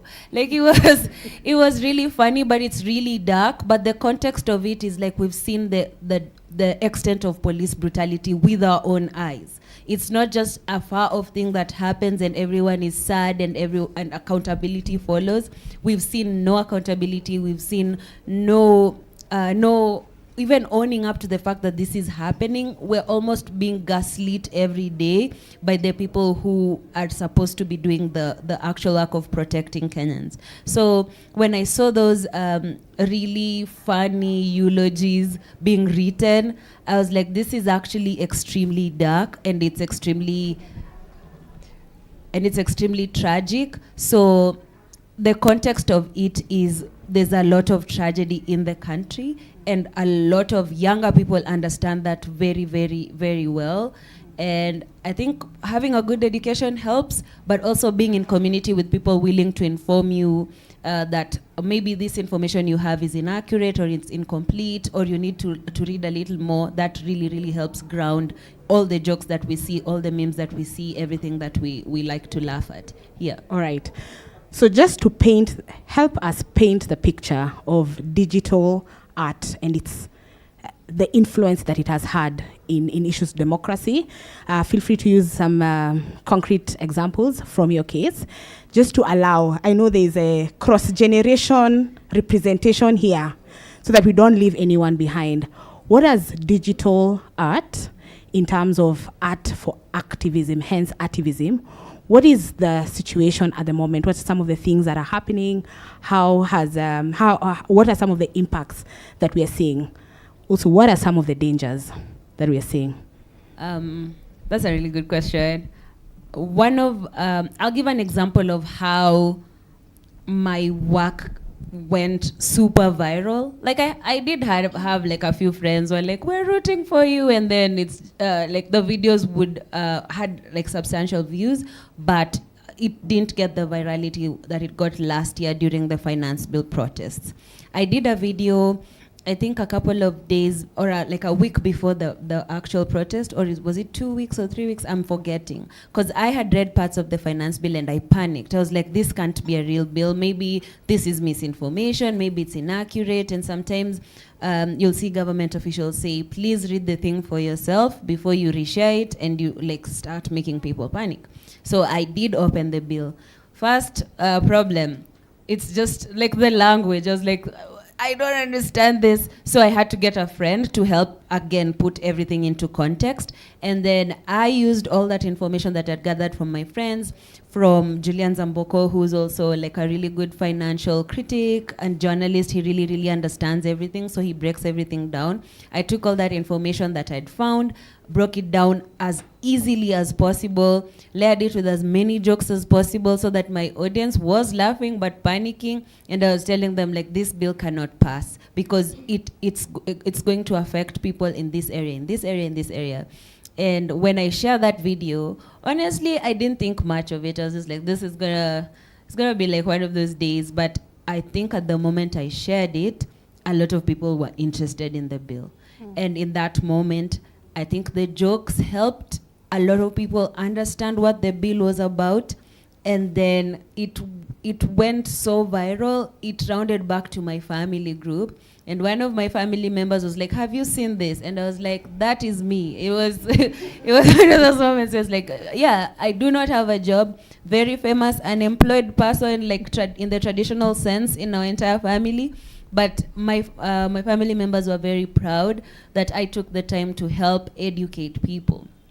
So when that went viral, a lot of people got curious about what other bills were in parliament, what was happening in the news, which is most of what I do.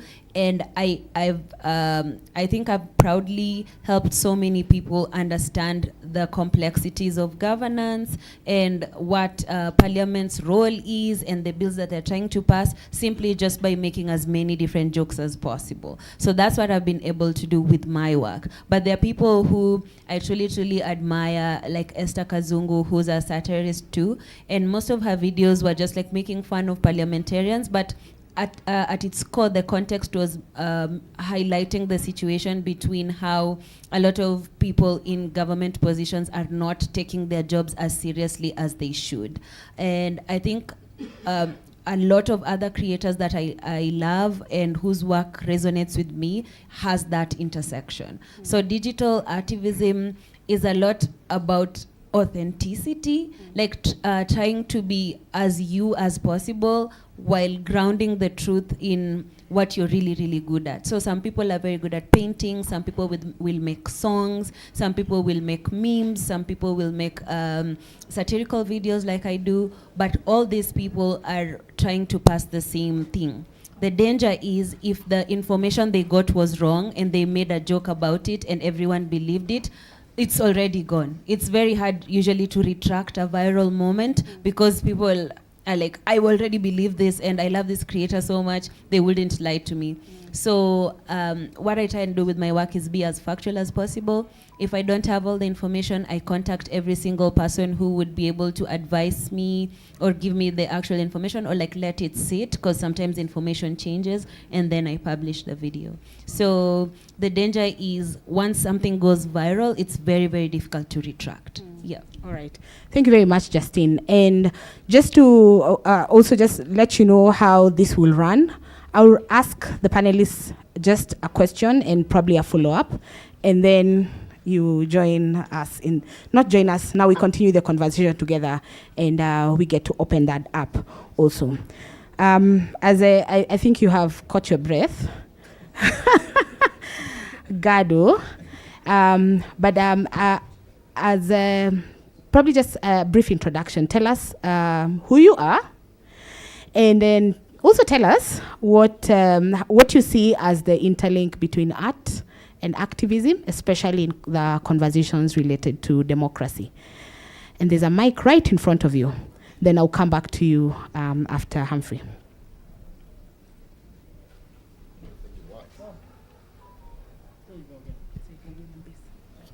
Let's try that one. First of all, I should apologize. I came late and I live not far from here, but the routes to State House are still pretty much barricaded. So I had to take a detour to reach here. No, that was a joke. I think they removed the barricades yesterday, so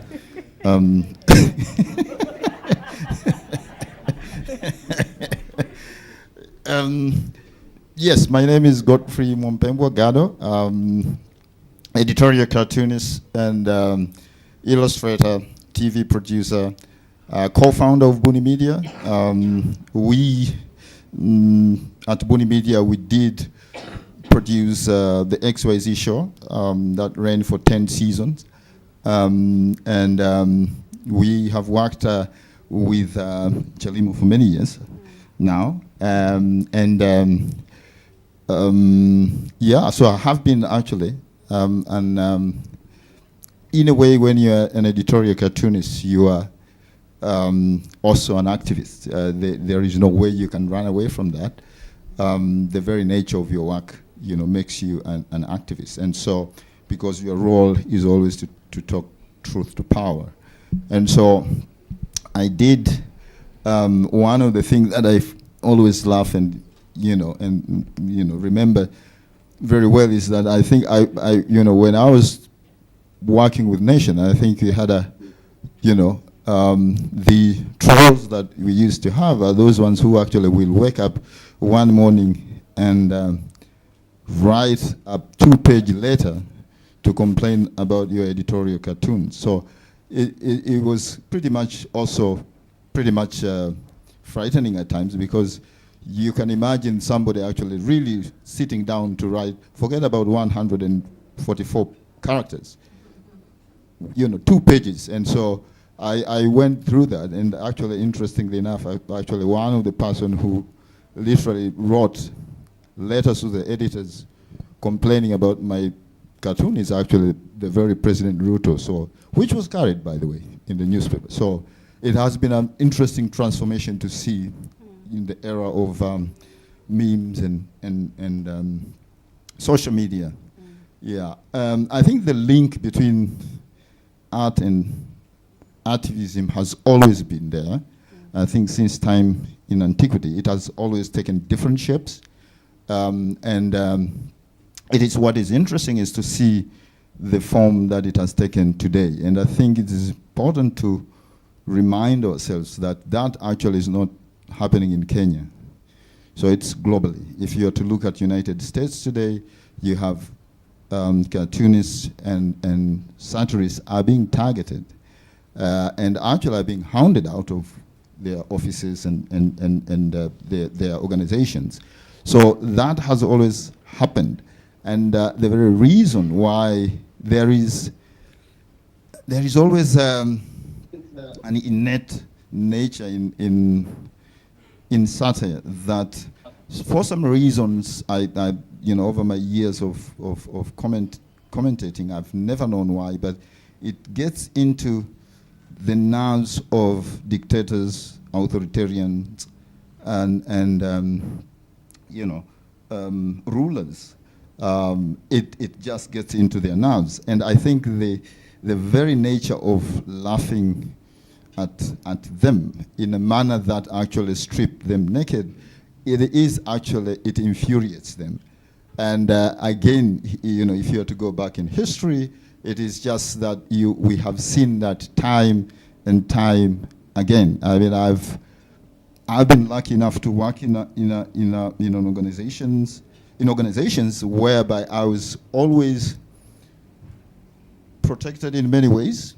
Working for the Nation and the Standard newspapers, there have been numerous legal cases that were, against my drawings, but always the Nation and the Standard will pick up the tabs.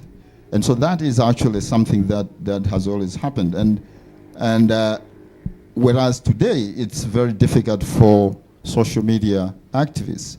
And I think the case of Kibet Bull, who was arrested, a young cartoonist.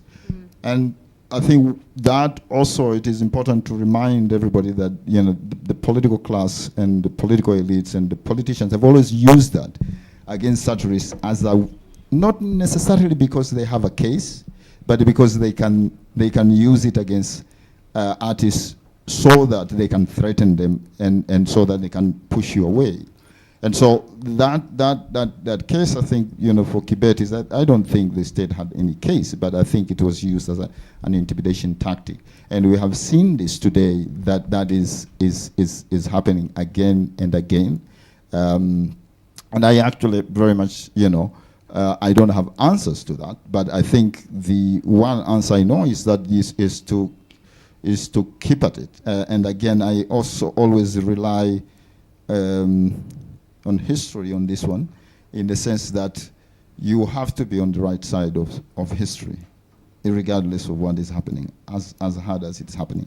And so the other important thing probably is probably to see how different activists and satirists can continue to collaborate to produce content.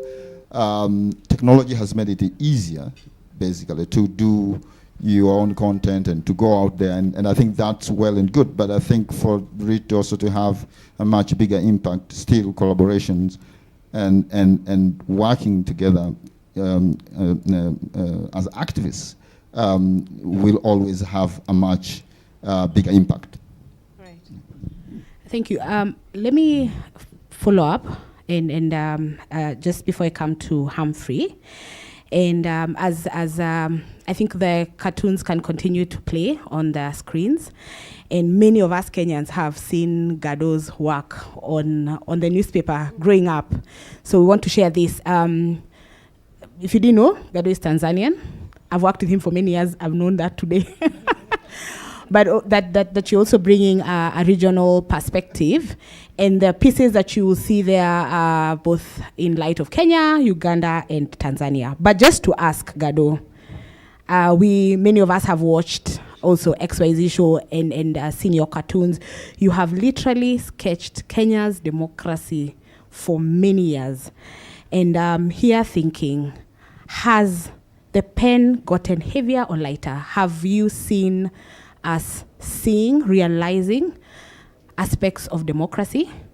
Is it shrinking? And could you share with us an instant of a piece that you did that you feel really contributed to the pen getting lighter? I think that's a difficult question. I've always argued that any country that relies for its satirists to rescue them is a country in trouble. Ooh. And I think so. I would want to put that out there first. I think satire is part and parcel of democracy, and satire is sort of like a barometer that in a way you can measure democracy in many ways. And I think to that extent, Kenya has done fairly well in the region. And the challenge has always been, how do we protect the gains that Kenya has gained over the years? I have been lucky enough to travel, whether in meetings and so forth, in many African countries. And it is pretty bleak in terms of actually what people can say and so forth. And so over the years, I think I have seen that growth, because I started way back. I started working for the Nation in 1992.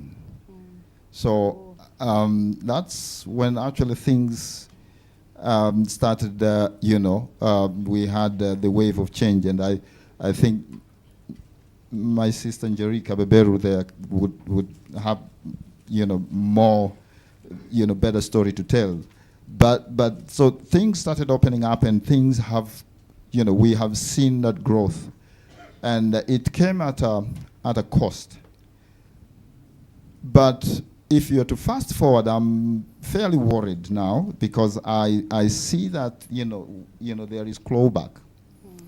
And that worries me. And so to give you an example, is that there are drawings that I did back then that I see editors today,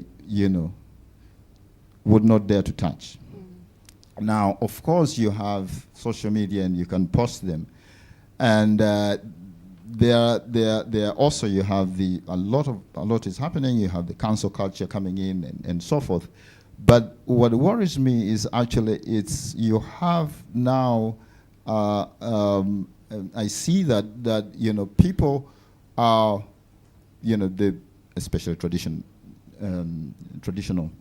press, they are worried to carry certain critiques, certain drawings, and so, of course, they would say this and that, and partly it's because of the pressure that we have seen the state exert on the press and so forth. That really worries me. In many ways, I'm very much, I remain positive. I'm despite my horrible drawings, I'm really an optimist, and so I see what I see from young activists and from the memes and the work that I also see gives me hope, because yes, you do not need today probably the newspaper to publish your drawings, but also that comes also with a twist, and we have seen the misuse of course of social media and so forth. I mean, in terms of drawings that I've done, I mean, I have done fairly a number of drawings that sometimes I even look back and wonder what if and as I said, I think a lot of times it's because also behind the scenes I was fairly insulated. They've been court cases. They've been actually horrible letters against that. They've been actually threats against my life and my family. So it's you also have to stick it out there, to do what you do, what we do. It's not also. It comes at that cost. There've been pressure, the pressure, of being bought, or pressure of all manners of things, and so that you go through that, and I think that is still there, and it's more even today, by the way, and I have seen. I mean, you've seen with the number of young satirists who are. That still baffles me. That who are working for the government. I mean, as a satirist, you're supposed to speak truth to power, and so there I know that entertainers would have a say in that, but that's a debate for another day. But you are supposed to really question the government of the day. Unfortunately, as I said, it is also across the board. I mean, I recently, just to give you an example, is that I'm a contributor to the. I used to be a contributor to the DW, Dutch Welle, and I did a drawing, and and I have been a vocal critique of Israel, and there's after I think August 2023, an editor who's a friend said, well, I think probably you're supposed to, tone down your critique. And I said, well, and he called me from Germany and said, okay. I said, well, I mean, our agreement is either you publish or you don't. You don't tell me what to do. I mean, that he said, Gado, I know, I'm a friend. I'm just telling you what's going on here. And I think after a few months, they discontinued, and they wrote an email to say, that you cannot carry your drawings. Obviously, they did not say, but I was deemed to be anti-Semitic. In some of my drawings, I've seen that happening, in other parts of. I have colleagues who have actually their contracts have been, terminated. And not in Europe. So we are, in very uncharted waters here, and it is difficult. I mean, I can understand lots of artists also they have to feed their families. I've always had a joke that I don't know. I mean, I've probably have just not been able to be confronted with such a dilemma. I mean, I can imagine if Ruto calls me to State House, I mean, hypothetically, and place, like a bag of money, a suitcase full of money, I don't know how I would react. I might take it. I mean, I have my issues. I have my mortgage to pay. I have kids. So I mean, I'm also a bit careful, as a satirist there, and I sympathize with my colleagues who actually have to meet these people. Yeah, they have to interview them, and I've always said that I'm very lucky. I've always had, as a satirist, that room and that square paper I have. I mean, what I've tried to do is not to keep that sacred. And in that room, I've not allowed any politician or to have a say. I have a say in that. And that is it's not as easy as it sounds, but it is challenging. And I think once you let that go, then I think it will be very difficult for you to reclaim it or to speak truth to power in any way or form. Yeah. All right. We hope that. Thank you. We hope that phone call does not come though. It came, by the way. I have been. When I say threat, it's not. I have been actually being directed not to draw certain people in no certain terms. So it's not something that, and I've never taken it lightly. I have spoken, so normally I would speak to my editors and we would, but I have been completely, rather I have been directly told, directly, without, of course, through certain, exactly that, not to draw certain individuals. But I have refused to comply to that. So that is also, you have to deal with that. Yeah, and I think it's important that we honor that we have those that stand the ground. Let's give it up for Gado. All right. So Humphrey, you're in academia, and I know especially in Kenya's democracy, we have celebrated Gen Z a lot. And I recognize that a lot of the people in this generation are highly likely still in your institutions. They're still in the university, in the colleges. And when I was in the streets on the 25th of June, the streets were hot, people. The streets were hot that day. But as I looked around, there were so many young people, very many young people, and these people are in the institutions of learning in one way or another. And my question to you is, it's very clear to see how, for example, civil society plays a role in art and activism, but what role does the academia play in conversations related to activism? Wow. Yes, when the protests were happening last year, a big part of how I knew what was happening was my current and former students sending me selfies, like, hey, here we are. So it was such a festival thing for them. And I couldn't help but feel envious. Because when we were in university, a protest didn't feel festival-like. You knew. You knew it was going to get dirty. You knew they'd send in goons. We knew we needed to, barricade. I was in KU, the female hostel, Nyayo 1, Nyayo 2, because we know what the goons do, So part of me was like, wow, this is some progress. What I'm fascinated about is the question you ask, and you use the right word when you call them institutions, because they are institutions. So I think the first question is to ask ourselves is, why are the students not having those conversations in the institutions?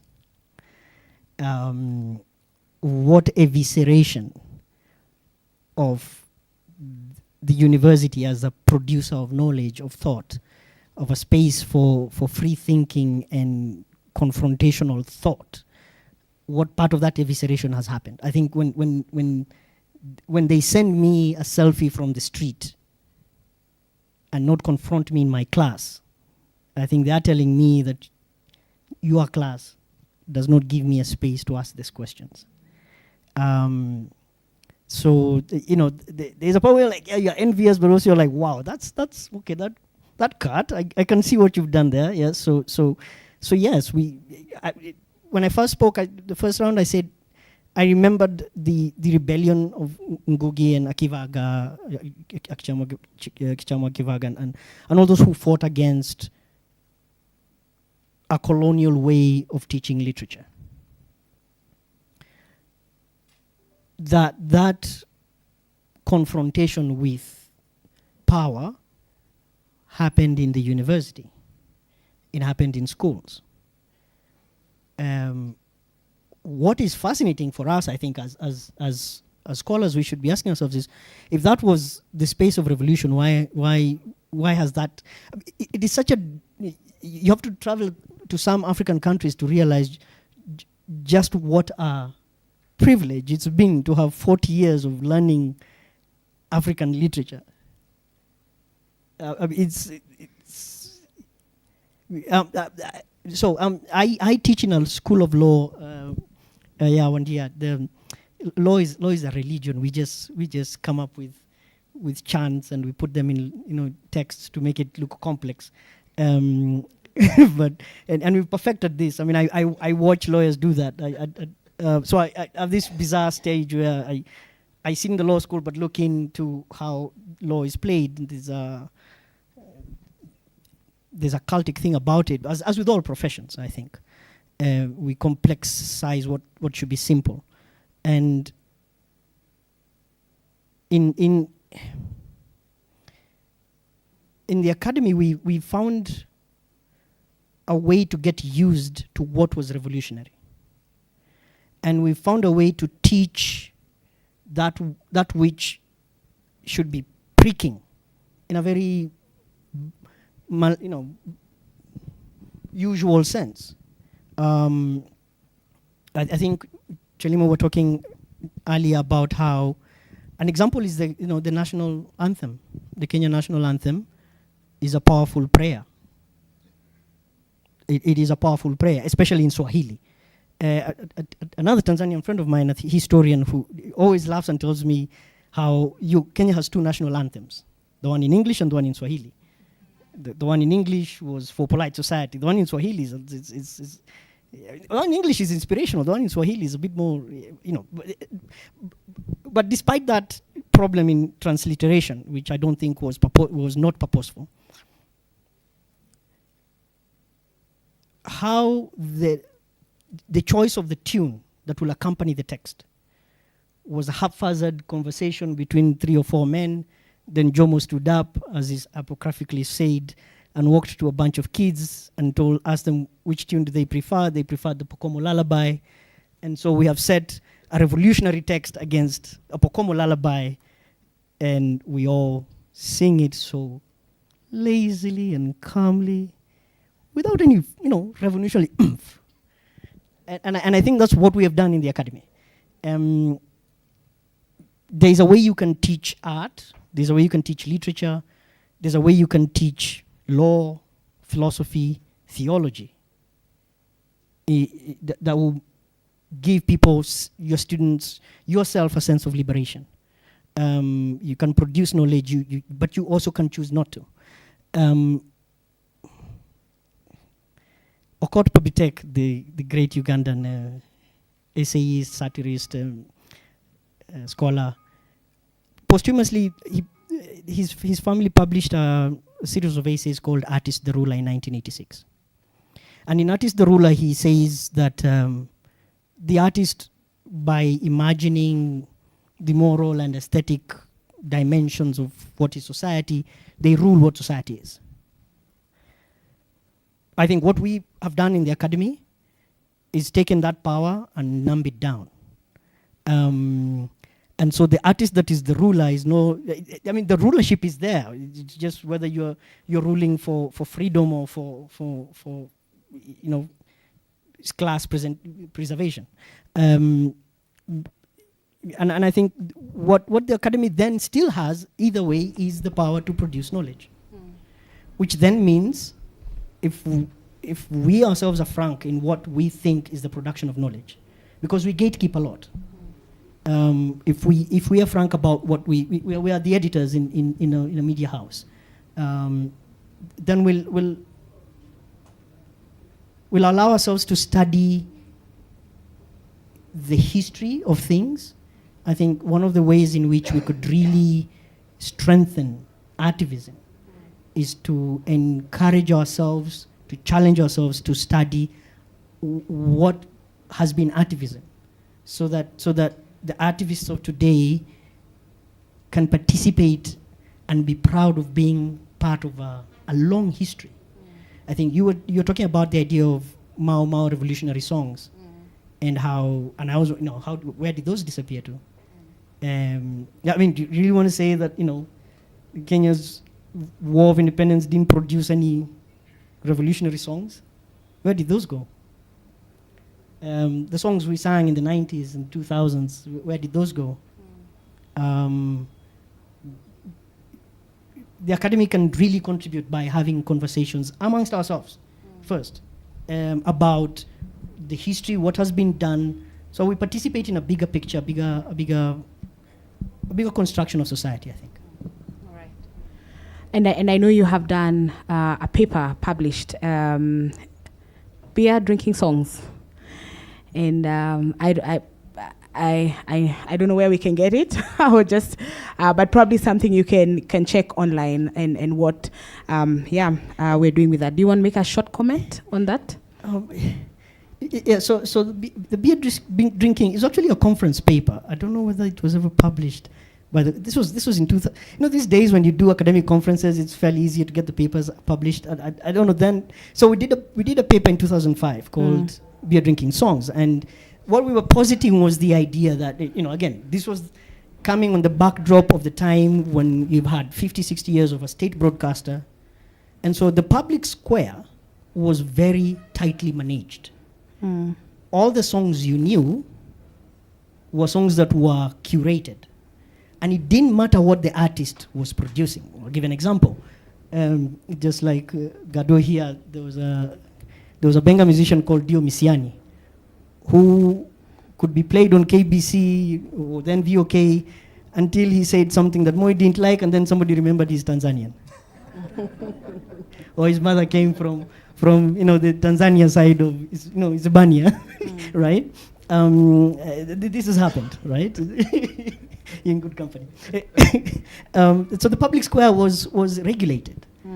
The periphery of the public square is where you find these conversations. So we're positing this idea, one-man guitar would have conversations about sexualities that you can't have in the public square. I'm a Nairobi school kid, so we grew up with rugby. And we used to sing all sorts of irreverent beer drinking songs in the rugby pitches. But what we're doing was looking back and realizing just how much political content there was. It was the only space to make a joke about Moi in the mid-90s, in the periphery of the public square. So later on, we did a paper that we then were arguing, myself and a friend called Kares Lawela, were asking whether, because of the formality of systems, human rights monitoring, let me just quickly, human rights monitoring, if you follow the formal systems of recording, you don't see everything that society is discussing. But if you look at popular art, what are young people or older people saying in spaces that are not regulated by the public square, then you see a lot of human rights conversations that you wouldn't see in the public square. Yes, and that's just the idea. If the song, if you had to have your satire curated through KBC, and it won't go through. So then, funnily enough, a techno giant in China, TikTok, gives us the space to have conversations in our country that they can't have in China. That's the benefit they have. That's the benefit we have as society. That the public square has been the importance of the public square in having conversations in society has been reduced by having outlets where you can think of your satire and put it out and hope. Sometimes it goes viral, sometimes it doesn't. Before, all you had was the periphery of the beer drinking, the shebeen, as it were. Yeah. All right. So I want to open up and then just get a few questions. And as before that, I think Brian will cue for us just one. I want us to consume a different kind of art. We've talked, when we started, we had music. activism through music, and we were listening to Sauti Sol, Tujiangalie, and the song says Tujiangalie, tuko pabaya leo kuliko jana, and that translates that we need to look ourselves literally in the mirror, because we are in a worse place today with regards democracy than we were yesterday, and we have many of those. I know many Kenyans. One Christmas we had a Wajinga Nyinyi by King Kaka, and it was literally a self-reflective place, and the song talked about how, what's the word, how foolish we are as Kenyans, because the people who are in power, we voted for them, and in many ways we still defend them today. And we've heard about digital, we've heard about visual, including cartoonists, you've seen art, and I just want us to consume a different kind of art through spoken word. Just briefly, this song was released just after the Maandamano, and it's Mr. President, Part 2 by Willie Oeba. Let's go, Brian.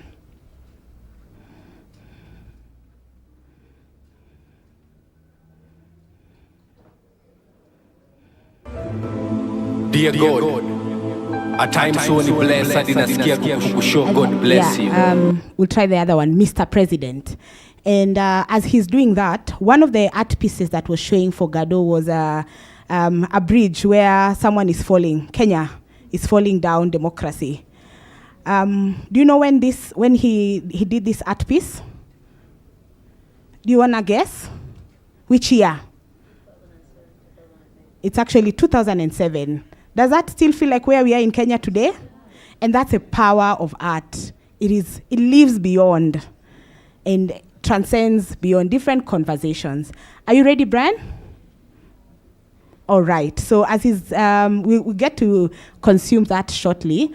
But let's hear any questions. We'll take 3 questions, and then they will respond to that as they do their closing remarks. So there's 3 ladies here, so we'll take those ones. Yes, so we'll start. Keep it as a question, keep it brief, so that we can finish in time for Damaris to take the next panel. Thank you. Thank you very much for all you do and all your work, and thank you for the interesting conversation. For the last couple of months, we have seen different expressions on social media, and some of them have been quoted publishing of false information contrary to the Cyber Crimes and Misuse Act. How then do we preserve expression in a space where they're clamping down on expression by calling it false publications? Because if you think about it, the artwork around broad-based, bread-based, and now blood-based, that could have irked someone wrong, but they never came for you, Gado, because you have insulations. But the young people, hypothetically, do not have that. They can come for them. They have found them. They're going to their homes and attacking. Is not just a naive thing about promoting sciences and industrialization. There's something behind the arts and killing the arts, because the arts have become problematic with the artists' refusal to approve.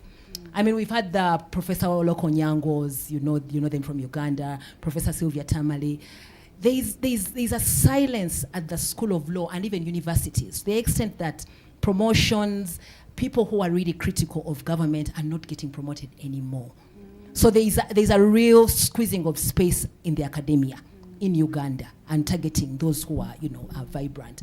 My question is there some form of solidarity mechanism within the region, within the academia, standing together? Because the arts I'm talking about is teachers from primary school through secondary school and through university. Is there some form of solidarity mechanism that is forming to stand together, to promote the art, but also to protect activism? Of course, I will not talk about Dr. Stella Nyanzi. Everyone knows, she lost her job anyway at the university and wherever she is right now. So that's my question. Thank you very much. Thank you very much. Great question from both ladies. Last one. Thank you so much. Actually, this panel is very interesting, and I would love if you add another aspect. You talked about art and academia, and in relationship with the activism. I just wanted to have someone to talk about religious, because it has to do with activism. In Muslim communities, sometimes they are using religious to oppress people, that it is not allowed in Islam to protest against the ruler or the governor. It is haram like this. So it's very interesting to have this aspect in our conversation. This is number one. Number two, I want to share our Sudanese experience in the role of art in the revolutions. Since 1964, the October Revolution, songs is something. Up to date, the people in the demonstration, they are singing of the songs of 64. And in Revolution 85, they used poem. So the poem is in that time, it was the symptoms or the symptoms of the revolution.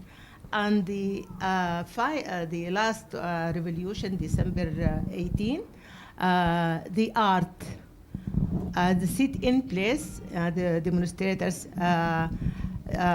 choose the headquarters of the military, and they sit for 3 months. What they did, they created like utopia by drawings. Even in the ground, they draw the cities that they dreamed of, and how unity, freedom, and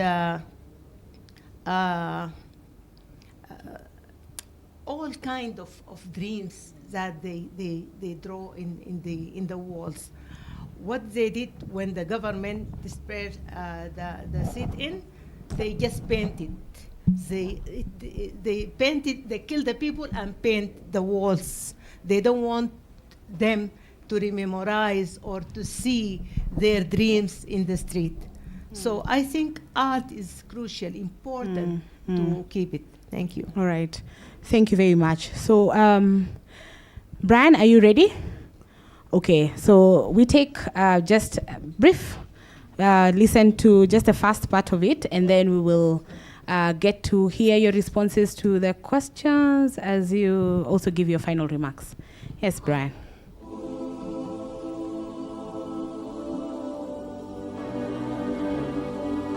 Mr. President, najua nilisema uhuru maliza uende, but sikumaanisha ushuru ikuje.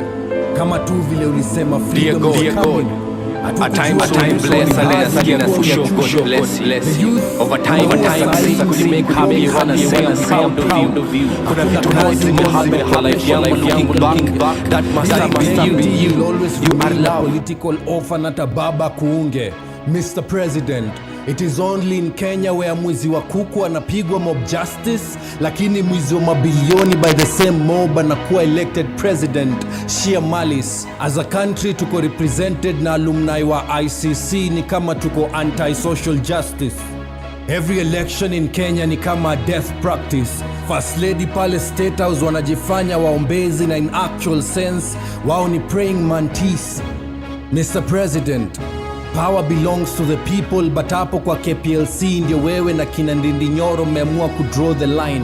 Wakenya wako overpromised, overrepresented and overtaxed, na the 8 million wanaandamana sahi hapo kwa kuvote ndio waliamua kudraw the line. Devolution imegeuka system ya kudecentralize corruption. Kiika, Naiba, Kimani, Nakuru ndio one of the branches, na State House ndio the vine. Drunk with power, Gachagua alilaunch fight on alcoholism, tables zimeturn sasa daily, yeye ndio na wine. Mr. President, hapo kwa kusavu patikani, wewe ni kudine. Ambia watu ukweli, thank you, Brian. Uko na chuna mashamba at your prime. We can Mr. consume that for now. How come? So for poetry you do this. For spoken word, yeah. All right. There's many expressions of art, and spoken word is also very powerful, and poetry. And there are many ways that art is really pushing the boundaries and, bringing many important conversations to the fore. So we have had, I don't have to repeat the questions, but in just a minute or probably 2 minutes each, actually 2 minutes each, reaction or response to the question and your final remarks. Art and activism, artivism.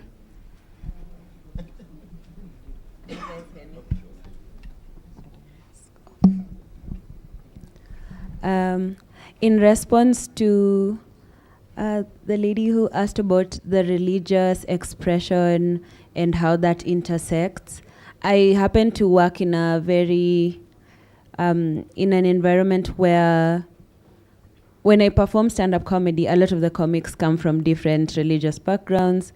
They're pushing the background, the envelope on what they can do to perform. So a friend of mine, he's called Aidan Abdi, recently did a stand-up comedy special called Go Back to Somalia, which is an expression that a lot of Somali people hear, and a lot of Kenyans have a resentment towards immigrants in this country. It's actually a big problem. So to see my friend do that particular show, it was really powerful.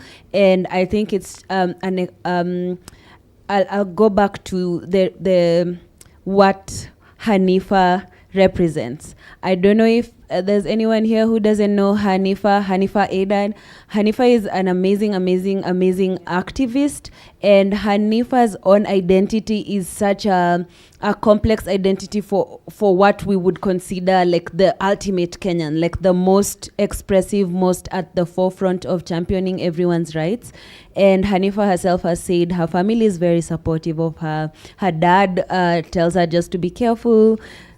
Yes, but she, if you don't know who Hanifa is, she's Muslim. She's of Somali descent, and I think she grew up in one of the Eastlands neighborhoods. So every single thing that she represents is something that people can resonate with to a level. And the fact that she keeps showing up and holding people's hands to even in the most difficult times, even when the cameras are off, I think that to me, she might not be an artist, but her presence in this particular movement really is reshaping what we consider solidarity, what we consider voices that we should uphold. And I just wanted to make sure that I echoed her presence in the movement. To answer your question on the Cyber Crimes Act, I think it should be absolutely repealed. And if we are to have any kind of law that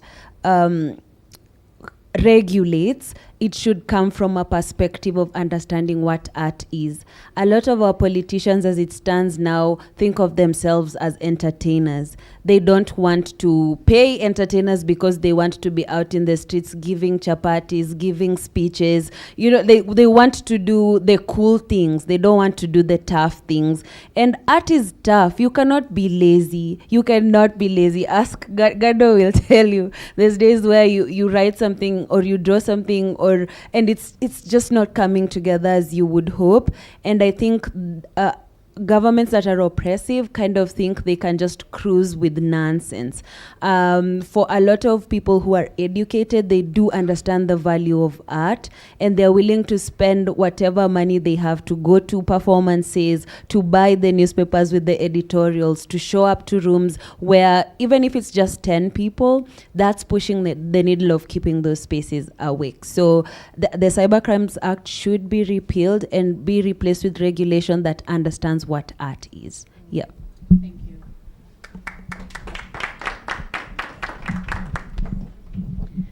Thank you.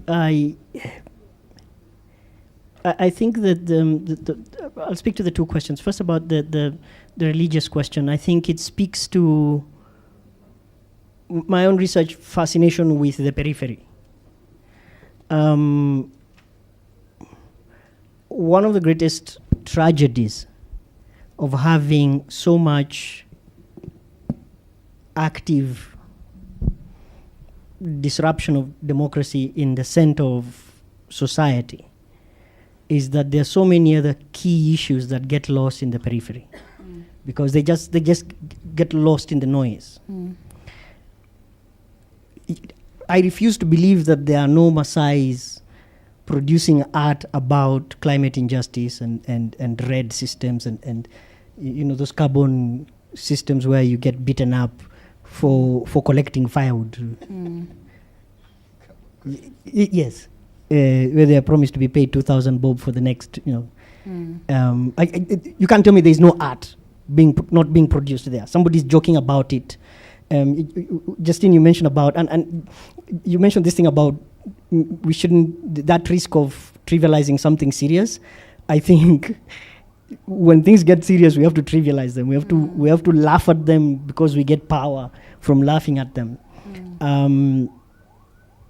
Yes, there's a periphery of communities and their specific concerns, women's rights in certain communities, and it's not just Islam. The Christian right is quite strong in Kenya and Uganda. I don't know, I haven't really followed it in Tanzania. The Christian right is, so there are certain conversations you can't have either in Christian spaces. I come from a fairly Christian mainstream denomination, and once on Sunday the priest was telling us about how we should just pay KRA what KRA tells us to pay. It's like that was not what he meant. So and I think it's important to see those connections, that the plight that you're having with KRA today is the plight of the Somali woman with a perversion of Islam in some corner of Kenya, and a Maasai young man who's being told he can't herd because that forest is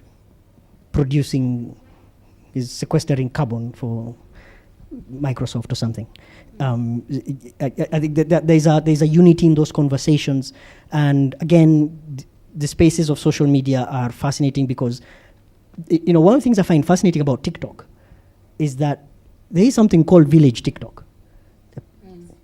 More than any other social media platform, like people in the village just make jokes and dance and say things about their villages, and I'm like, wow. I mean, if you really want to know what a 21-year-old thinks of a Pokot village in Chemling or Lot, just TikTok it up, you'll find it. So it's there are those spaces.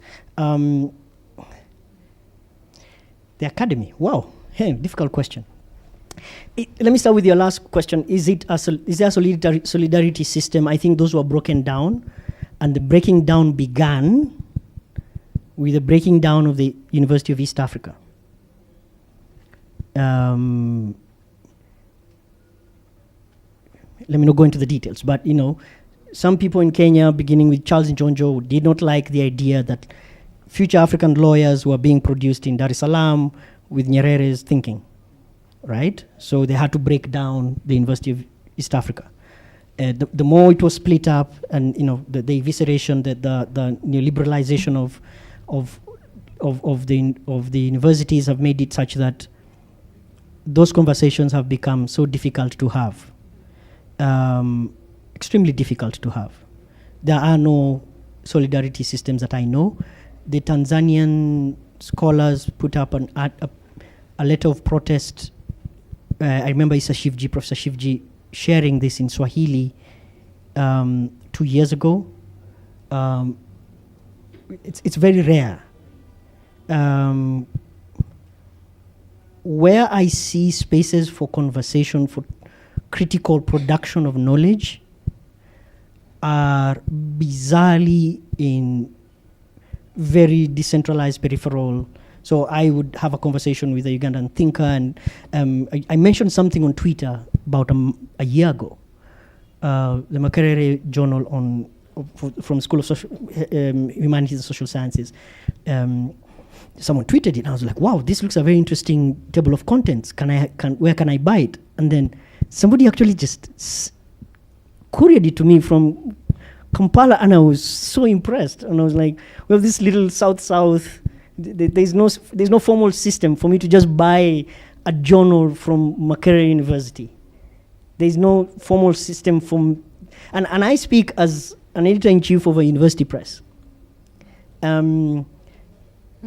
Yes, so I make scholarly books here. And you would think we have an East African Customs Union, until you try and sell books in Uganda or Tanzania. Then, I'm trying to get books printed in South Africa to be sent to Maputo. And the South African printers are telling me, no, it's easy if you just fly in with it. Like, it's so I thought you have a South African customs union. I thought, again, so those things that look peripheral, like trading systems, are actually acts of revolution to be able to, from a career scholar to be able to read works of a Kenyan thinker is the first line that we should now start jumping back. In the 60s and 70s, in the 80s, you had continental level publishing of scholarship that is now gone. So maybe my bias is that because I run a university press, but I'm so fascinated and concerned about how do we build systems so that, and again, so most of what we do is that we e-copy. So we hard copies that, we just e-copy and people can read more. But then to be able to bring back African scholarship to African universities, I think is the first step of pushing back on all these other manifestations of clamping down on academic freedom. Thank you. Thank you. Thank you. Gado, I'll ask you just to keep it very brief. Okay. Yes, thank you very much. So just to my sister's question here. Yes, it's very difficult now to the cyber crime bill. At the moment, the state will do whatever they can to fight, not only satire, to fight what's happening in social media and so forth. And that, by the way, is across the board. So earlier on, I said it's important that the young, the satire community, to work together. I mean, that can always insulate you. And I think that it's difficult, but that is something that I encourage young people to do. I very much enjoy working with young people. I've, throughout my career, I think one of the things that I've done and I continue to is to mentor young people, to instruct young people, and we have whatever we do. For example, the XYZ and Chelimo, we always have interns programs that we actually have to we train and instruct young satirists and writers and in many areas of creative sector. So that is one way that can help you. To the question my other sister asked there from Sudan is that, yes, by the way, during my time, it's not politician only that, I faced the wrath of religious leaders, Catholics, Muslims, they all attacked me. I was actually, there's a drawing I did I would like to share. I like to give this example because it happened long before the Muhammad cartoons. I had a drawing of a young female suicide bomber, strapped with explosives, and he was asking a mullah in a cartoon, saying, so what happened if I go through with this mission? Am I also going to get the 72 virgins? Well, I thought that was a fair question because we know what male suicide bombers get. We are not told what female suicide bombers get, and I did that because at that point we had lots of female suicide bombers in the Middle East. And so I thought it was a fair question, and actually, the SUPKEM here actually organized demonstrations from Jamia Mosque to Nation, and the Nation had to apologize on its front page to say that the drawings, the drawing the artist did not mean to inflame feelings and so forth and so forth. So that also, up to today, I mean, I know that again, these are very, so it's fair I give also a Christian example. I did a drawing of also of a priest waving the Bible and they say, homosexuality is foreign. And I had Wanjiku, reminding him that also so is the Bible. You are waving. And that was not taken lightly by the Roman Catholic Church and other churches, and they wrote to protest. So you actually, that's a very important point. We have to remember that that actually it is as satire touches every corner of the society. And lastly, the issue you talked about, this issue of STEM. It is always a very interesting thing, and it's almost only in Africa that we have this kind of discussions. 10 years ago, I think KEPSA came up in support of STEM. And there's a lady, I can't remember her name, but she was the CEO of KEPSA. And the argument then was that, said that, we want, in 10 years, in 20 years to be building roads like the Chinese. And, so that we can use our engineers, here in Kenya. And that's why we are pushing for STEM. And I was very confused. Now, so today I look back, we have AI. And I'm wondering, in fact, I was saying that I need to look for that lady to ask him, so what are we going to teach now?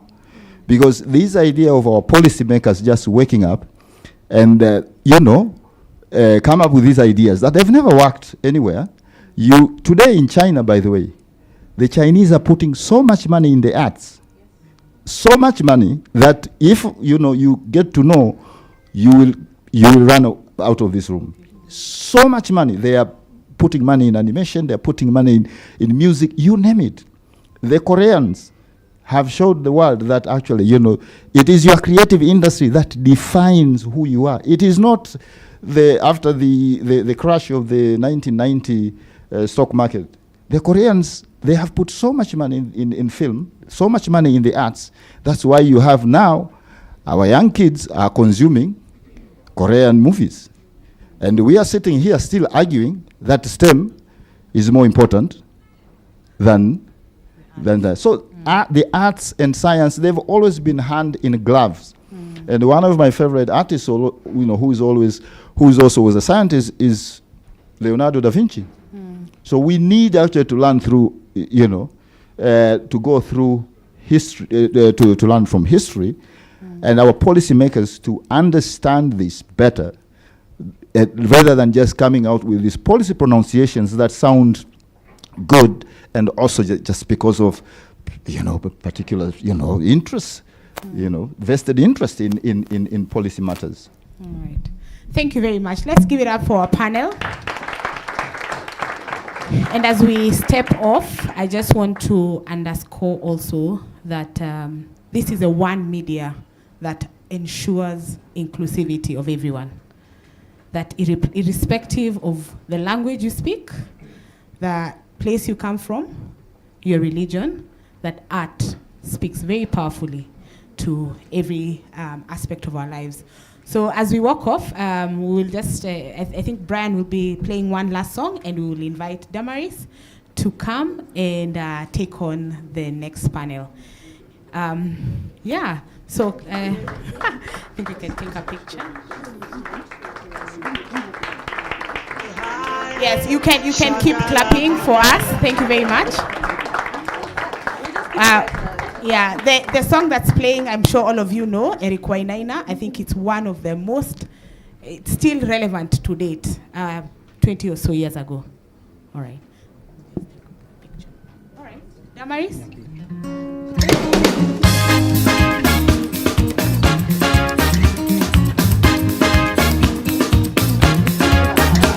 Mzee alisema hakuna cha bure. Huo msemo tumeutafsiri kinyume. Hata shule kuingiza mtoto lazima utoe mchoto. Kupata simu ni bala, road license bei nafuu utanunua. Kupoteza ID ni mashaka, twarudisha jamhuri yetu nyuma. Nchi ya kitu kidogo.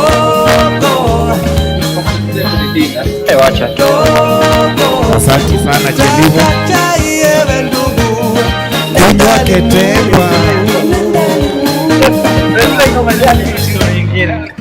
Let's appreciate that panel. Thank you, Chelivo. That was properly moderated. And the creativity in that session, we could see it. Thank you, Gado. Thank you, Humphrey and Wanda. For this next session, we are going to have Damaris. Damaris leads, is part of the team that leads the Access to Justice and Inclusion program at ICJ. Karibu sana Damaris, tumkaribisha.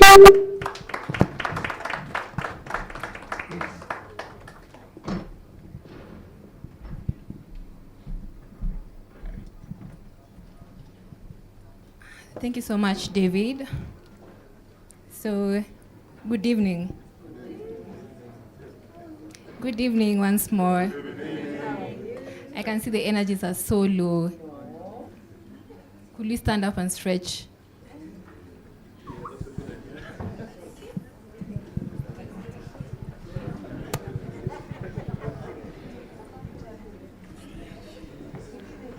Just stretch, just be free and stretch.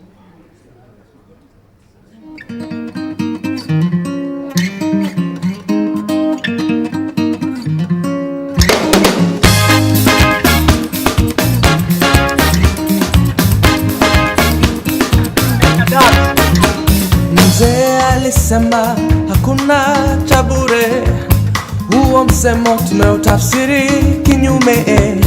Hata shule kuingiza mtoto lazima utoe mchoto. Thank you. So could we take our seats?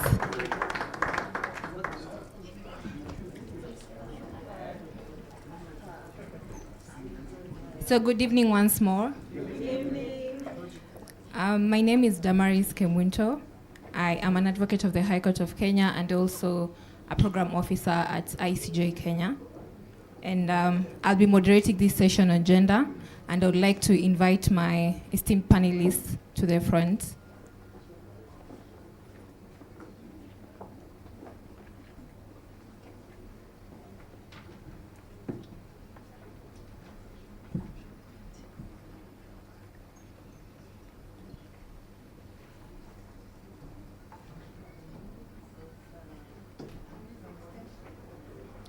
As they find their way to the front, I would like to inform you that this particular panel discussion on gender, feminism, and inclusion of women in governance and democratic processes is very important for the future of our East African region. So while we are still at a juncture where progress has been made, we have seen imminent challenges that have hindered involvement of women in democratic processes. So, and we are going to be joined by our experts here, panelists, who are very passionate about women's rights, and they are at the forefront of pushing for this meaningful change. So we will explore the current situation, we'll also delve into the challenges and also the solutions moving forward. So before I introduce my panelists, kindly note that we will take questions after each of the panelists have spoken. And we will have 4 panelists. One of the panelists will be joining us virtually. So I'm going to start by introducing the first panelist, who is Samia El Hashim. Samia is a distinguished lawyer and a co-founder of the Chairwomen of Mutaniwat, an organization that uses law as a strategic tool for positive change for women in Sudan. Mutaniwat prioritizes women's rights in constitution and engagement of women in constitution writing. Samia is also a recipient of the Franco-German Award for Human Rights and the Rule of Law in 2024. So Samia, welcome. And a round of applause for Samia. So Samia, based on your extensive expertise on legal reform, where do you think the laws are falling short in breaking down patriarchal barriers that impede women's involvement in governance processes? Samia, you have 10 minutes.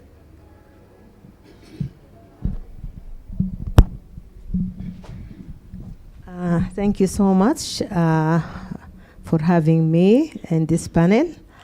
And let me protest first. Most of the men left, and I think this is, we need to think and to think twice about why women issues or women presentation is not interested or interesting or not important. So I think we need to tell them tomorrow in the recap why they left. So, okay. As for my experience in legal reform and engagement of women in political arena, I think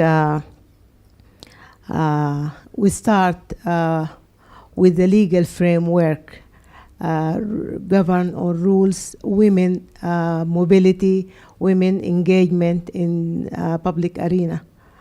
The case of my country, Sudan, we have struggled long time ago with legal reform. Actually, we start with, we have a law called public order law. This law restrict women and determine the dress code and mobility of women. Women can't travel unless they get permission from male guardian in the family, even if he's a son or young brother or a husband, of course. And we managed to repeal that law.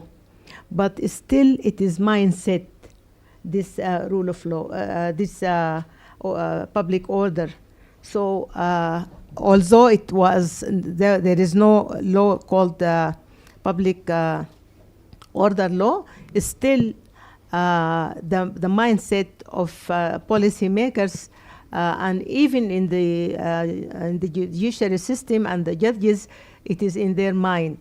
Also, the personal matter laws is something restricted to women from not only divorce, economical rights. It is maintenance is very much related to obey husbands. So it's not only the constitution is perfect and talking about equality and talking about the importance and of repealing laws that contradict the constitution, but still women are restricted. And also the political parties law is never stated that women should be part of the political party. So women are not always in the front line or in the decision-making positions in the political parties. Therefore, they are just numbers used to vote for the men. So we think we need legal framework allows women for political participation, meaningful political participation, and also the quota. It is 40% for women, but it was never met because women are not given the space to be in the decision-making positions in their political parties or in public life. So always when we are protest against this, they are saying we have 2 women here, we have a minister, we have a judge, like this, but they are not. The approach is not a bottom-up approach for women inclusion or women participation.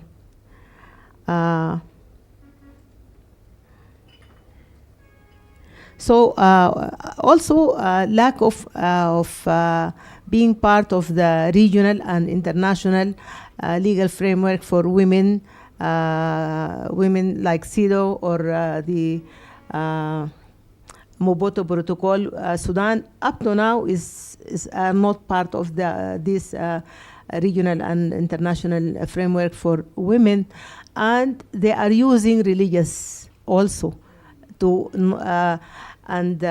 always they are talking about CEDAW is about freedom of sexuality and freedom of for the family, that women can marry themselves without the consent of the family. So they are using misinformation to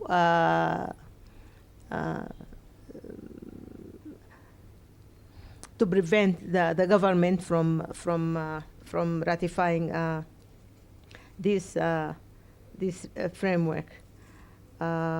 What we need is codify gender equality, ratify CEDAW and Mobutu Protocol, enforce quota, and support women's movement. Yeah, thank you. Thank you so much, Samia. And before you put on the microphone, I would like you to shed more light on your experience on women involvement in peace processes and transitions. Are there any lessons that East African nations could draw from that experience? Yeah, actually, I have lived-in experience. I have been engaged in peace processes in Sudan, which is now much needed. And I want East Africa region to benefit from our experience and to take it as a mirror. Start from making the change within the country because of dictatorship or because of conflict, and the engagement of women in all these peace processes is something can't be compromised.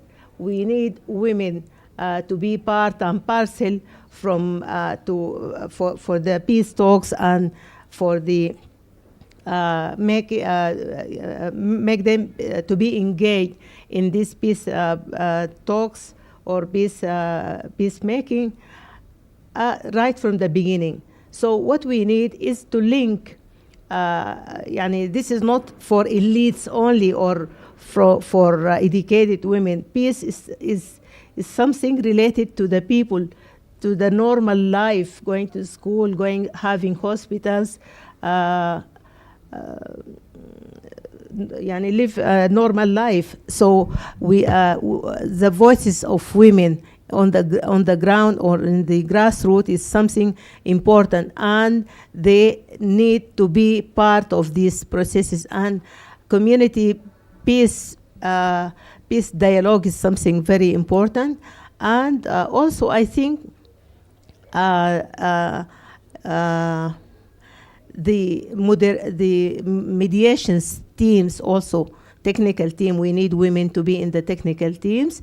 And I think 1325 resolution, the Security Council resolution, give us the framework that women should be part and parcel, not only for the countries that running under conflict or under conflict right now, but the engagement of women even before or if they are in peace, they need to be part of any peace talks. And peace talks doesn't mean between conflict, only between conflict parties or conflict frictions.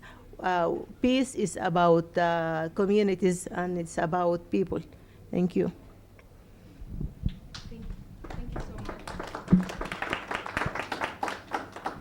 Thank you so much, Samia. And we'll proceed with our conversation on peaceful processes with our second panelist, who is Sarah Kasande. Sarah is an advocate of courts of judicature in Uganda and serves as the head office of the International Center for Transitional Justice in Uganda and the head of the Initiative for Transitional Justice in Africa. She has a passion for social justice and human rights and possesses over 13 years of experience in peace building and transitional justice programming at the grassroots, national and regional levels. So Sarah, welcome so much to the panel. And as you plan to pick from where Samia has left, perhaps you could shed more light on your specific challenges that women in East Africa face in getting their voices heard and their rights recognized after conflicts or during periods of political change. Thank you very much, Damaris. Good afternoon, everyone. I'd like to echo what she said, that we had hoped that the session on gender had been moved from the graveyard shift. Last week I was at a conference in Abuja and we were joking that finally we've now earned our spot, at least in the morning hours, afternoon hours. The new fields of climate change, climate justice, technology are now occupying the graveyard shift. But apparently this is not accurate. That said, again, thanks very much for inviting me. As noted, I work for the International Center for Transitional Justice. I'm a transitional justice expert. Just allow me to step back a bit, because I may assume that there are a few people in this room, and please forgive me, who may not understand what transitional justice is about. So just allow me in a minute just to highlight that this is primarily a global dominant framework in which states that are undergoing transition, political transition, either from authoritarian rule or conflict, rely upon to address legacies of human rights abuses, and also focus on state building by centering the realization of democracy, the rule of law, and again, promoting just governance. At a continental level, we have the African Union Transitional Justice Policy Framework, which is relied upon by a number of African states, which again looks at defining processes and measures depending on each context to address those drivers of conflict and also promote democratic governance. So there's a really close interlink between transitional justice and democratic governance. To many, TJ is often seen as backward-looking, looking at what happened in the past. But I believe that one of the critical roles of transitional justice is forward-looking, looking at not only addressing these past atrocities, but also how do you introduce reforms that guarantee democratic governance, that promote the rule of law, that promote inclusive societies, that foster healing and rebuilding social cohesion, which is fundamental. As we know, healing is something that is often not taken seriously, but as has been said, that those who have trauma, those who have unhealed pasts, often contribute to these human rights violations.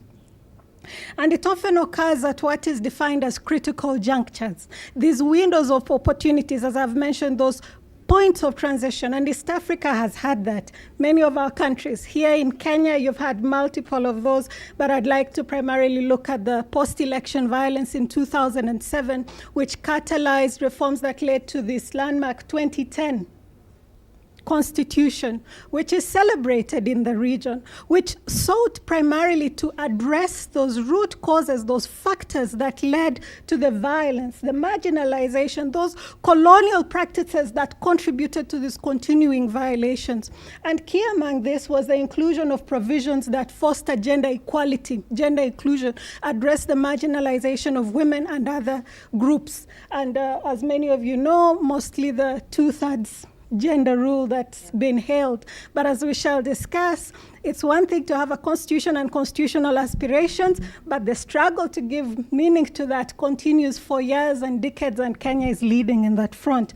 In my own country, Uganda, we had a brief moment in 1986 when we were told it was a fundamental change. We assumed that this was an opportunity. A commission of inquiry was set up, the Odere Commission, which provided a series of recommendations and laid a foundation for the 1995 Constitution, set up an independent ombudsman to investigate human rights violations. But as we saw, the window closed. Despite the inclusion of progressive provisions of gender, including a rule of 1/3 rule, making sure that cultural norms and practices that are discriminatory against women are abandoned, we saw that that did not necessarily particularly change. But again, as I've said, these, I always say, constitutions contain aspirational provisions. A constitution is not a magic wand to say that, for those of you who are religious, Moses went to get the 10 Commandments and they were read out and they were supposed to be complied with. It's a continuous quest to get those implemented.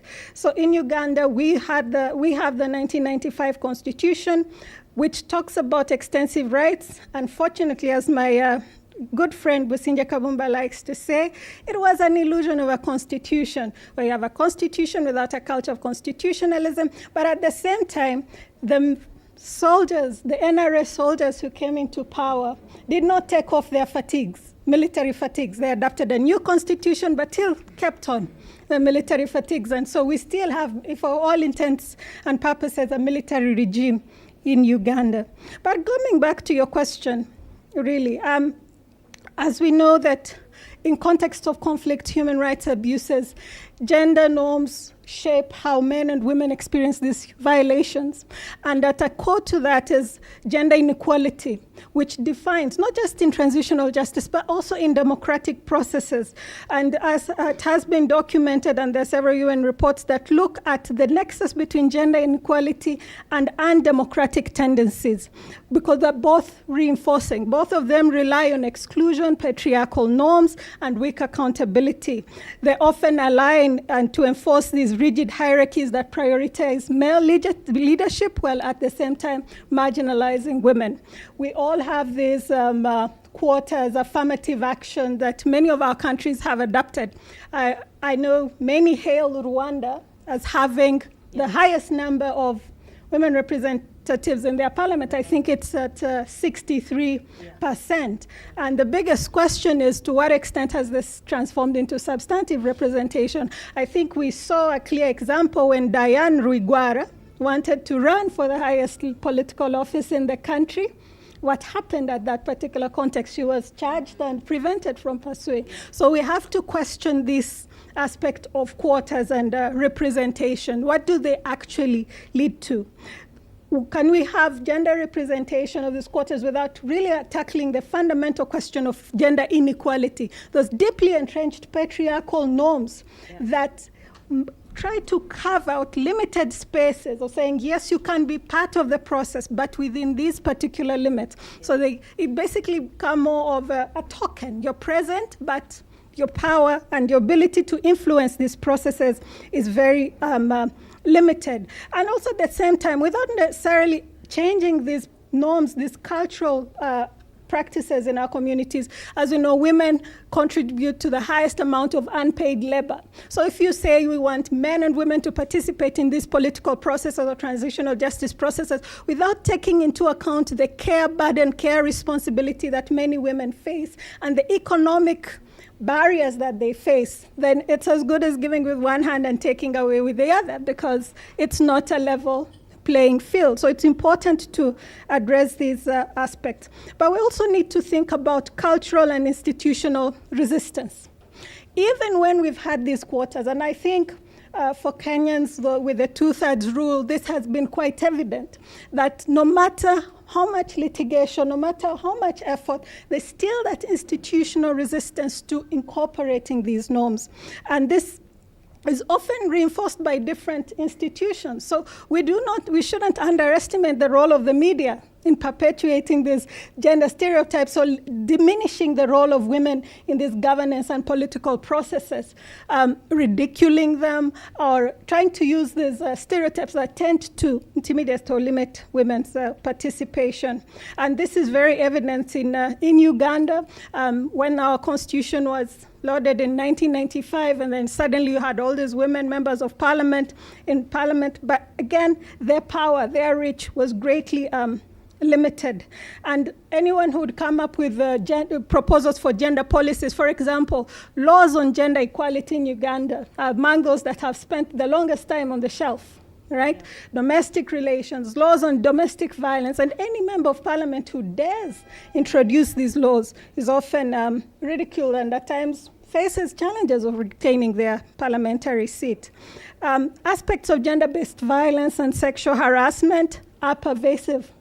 As you know, in Uganda, we had a vice president, a female vice president, Dr. Specioza Kazibwe, who was appointed at the time, and people had high hopes, and she made what they would call one cardinal sin. She spoke out against the domestic violence that she was experiencing at the hands of her husband, who also had the audacity to go to the media and say, I only slapped her once, as though that was something that should have happened. But again, she was criticized more for speaking out rather than questioning the practice where a man actually slaps his wife, a vice president of Uganda, and justifies it.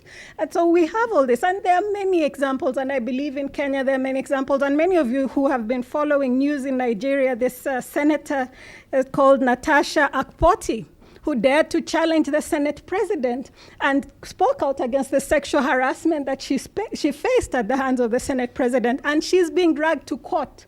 She's been charged with cyber harassment, cyber bullying, all because she spoke out. So all these are barriers. It's not enough to say we are now going to allow women to participate, we are going to allow these quotas, without looking at these factors that contribute to these issues. So addressing gender-based violence, addressing stigma, especially for women who have experienced gender-based violence, who come forward, is fundamental. So just allow me to run through a few of my recommendations to this discussion. I think from the onset, a gender lens should be applied, whether you're designing transitional justice processes or whether you're defining democratic processes. At that critical juncture, it shouldn't be an afterthought. And as we've seen in many contexts where there are peace negotiations, often and understandably the combatants are men. Right? So when they're negotiating peace, who is in the room? It's the two protagonists. And South Sudan is a good example of that. And I think Sudan as well. So women who actually bear the brunt of these violations are often left out. And it takes a sustained movement of women activists to push to say, we need to have the harms that women have experienced acknowledged. We need to have reforms that tackle these drivers of violence and abuse against women acknowledged. And that's when they often say, oh yes, okay, now we'll include gender, but now we limit it to 1/3, no less than 30%, which is often considered a ceiling. But we need to do better than that. It should be considered and integrated from the onset. The other is avoiding tokenism by prioritizing substantive representation of women in both transitional justice and democratic processes. Affirmative action is crucial, but you must go beyond affirmative action to see that genuine policies that promote gender equality, that address gender-based abuses, are actually also addressed. And importantly, that address the power dynamics in our society and those structural barriers that limit women from participating. It's also key that to bridge the gap between policy and implementation. And to me, this is very fundamental. You go everywhere, you have these gender policies, you have these constitutional mechanisms, constitutional provisions that talk about gender inclusion and gender equality, but there's limited enforcement. And at times it's taken as, well, we still have to give society time to catch up. And I think that's one of the challenges of the 2/3 rule. We're saying, progressive realization of society catches up. But as we all know, that power does not cede easily. You must challenge power, and you must be able to push that these changes occur. So I'll leave it at that. I know she's looking at me because I've taken so much time, but thank you very much. Thank you so much for reminding us that gender lens should always be applied at the heart of any democratic process. So, I think protection of women in public arena, in political inclusion or political setup or in peace talks, we protect them from cyber attacks, from retaliation. So this is very important, and we need to highlight this. Yeah. Thank you so much. So we'll proceed to our third panelist, who is Dr. Antoinette Kankindi. She's a professor of ethics and political philosophy at Strathmore University. She's a recipient of the Harambee 2017 Prize, an award of promoting equality of the African woman through her project titled The African Women Leadership. So, Professor, welcome so much. And based on your expertise in ethics and philosophy, and beyond laws, beyond policies, how can we build a strong culture of integrity within our public institutions and also political parties in East Africa to truly support and empower women's involvement in governance? Thank you. Thank you first for inviting me to speak here. Of course, It's not easy to speak on the last panel and the last person on the last panel. Donc d'abord, je salue tous les francophones présents dans la salle. Ça me manque de parler français. Si on a 1 minute pour parler français demain, peut-être j'aurai la chance de vous rencontrer. Sorry, I'm just greeting the French-speaking people. Here, I miss speaking French. So, I mean, I have so much to say.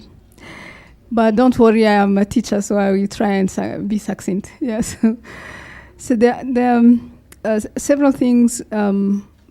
First, that can be picked from the very first panel this morning. Yeah, that I would like to address in a way that could answer the question.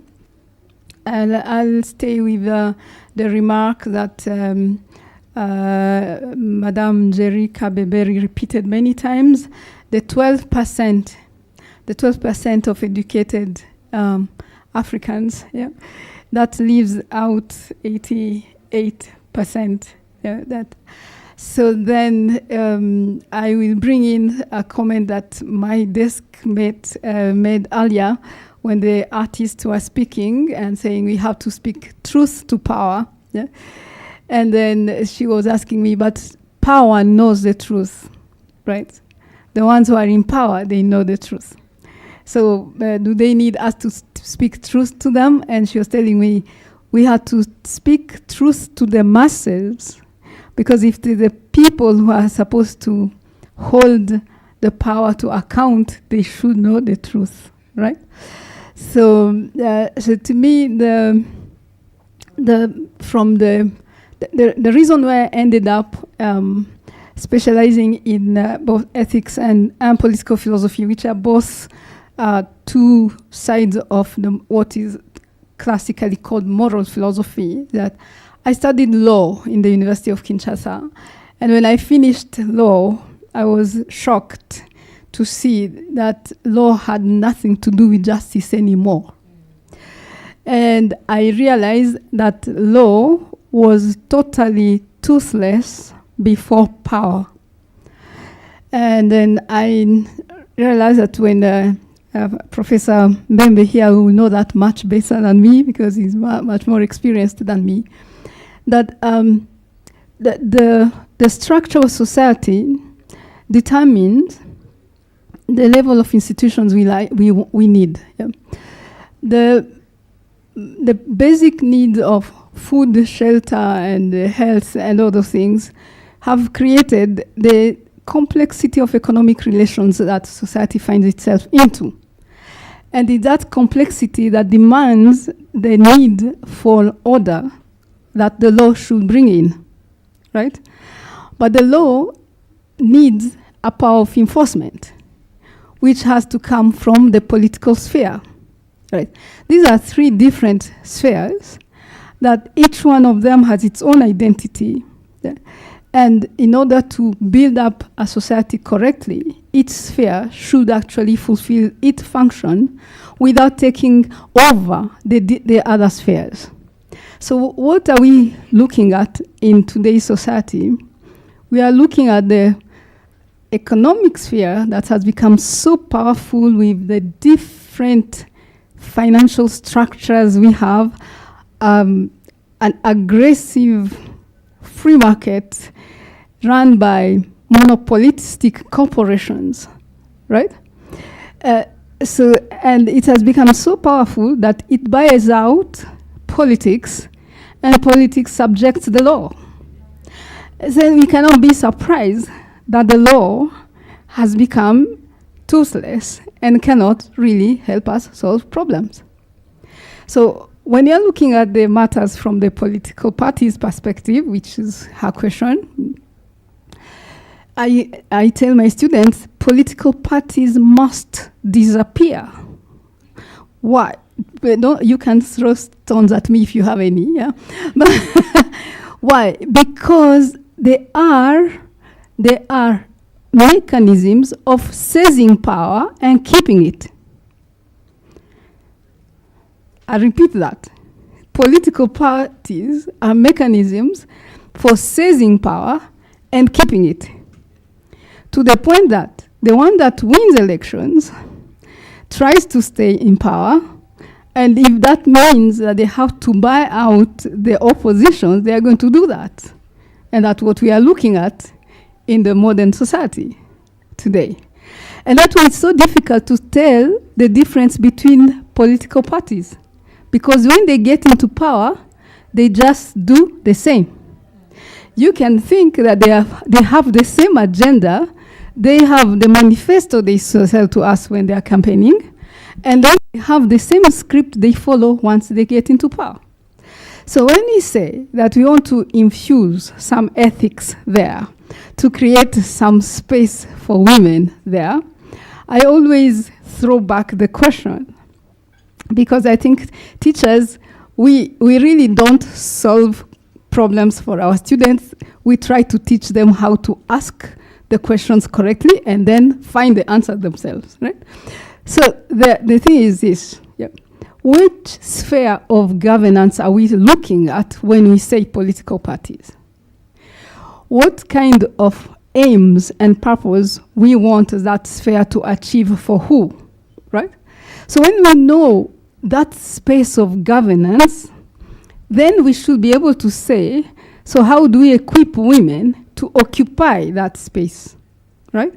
Because they have to be equipped. But the fact of being women doesn't mean that they are going to be able to do it without the preparation required, right? And that is something I think we have lost when we are pushing so much for affirmative action. We've lost the focus on merit, right? And how do people achieve merit when they are capacitated to do so, right? So I don't think that if we have 12% of educated people, that we'll find in the 12% sufficient representation for the 88% women who are not in that bracket. Yeah? So you find that that sphere of the economic sphere that has taken over everything, you see that now it's the corporate world that some of them are so aggressive that they have created foundations to look nice to people that we are not aggressive, we are this good, so don't, yeah. So, but you look at that and you see that in reality, these economic forces that control everything, yeah, have found very good allies in the urban elite of the 12%, right? So now, that urban elite of the 12%, does it really ever identify with the 88%? In order for us to work in the same direction, so that we are uplifting everyone, not just uplifting the urban elite, right? I have another controversial question around the 12%, which is, I ask my students, okay, when we were less educated, were we more corrupt or less corrupt? Less corrupt. And now we have more education and more corruption, right? What does that say? That we have a problem with the education we are imparting. That's why, to me, I want to stop so that you don't tell me I'm going about saying. I want to say that when I say that women we have to identify the sphere of governance, the space of governance they should occupy, and then prepare them to occupy them. It's not just the women, even the young people. Why? Because we need a different type of civic education, beyond voters' education, beyond electoral education. Actually, I started a couple of years ago to introduce as an experiential learning for my students in my unit, something we called the Student Civic Initiative, because I want my students to be civically engaged in the community. I take them to marginalized areas to do things they have never thought of doing, and they have to raise money to do that themselves. Well, because when I get there and they're like, okay, this is my own country. It's not even 200 kilometers from Nairobi. How come I didn't know this? Yeah. So we need to change, we have to bring back civism, but a different model altogether. If ICJ and the innovation are interested in this idea, I have a lot of have prepared even some curriculum and everything, so you can have a discussion on that, and I can elaborate more on these matters. But I think proper, adequate adult civic education beyond electoral discourse, because the electoral discourse means nothing if political parties are what I just referred to earlier. Yeah, and you can see that we are going to elections, but who is the alternative do we have? Which alternative do we have? Which kind of preparation does this alternative have? If we want to talk transitional justice, I tell people that, you'll forgive me, that we can't talk about transitional justice because we haven't transited yet from a conflict situation to a peace situation, so we can talk about a transition. My compatriots from the DRC can confirm that. Yeah, we've been forever and ever in conflict, so can we talk about transitional justice anywhere? So I mean, let's look at ourselves and think we are educated, but our education has a problem. Let's find a solution to the type of education we want so that we can prepare not only women, but also the young people to occupy the space of governance where the real change will happen. Thank you.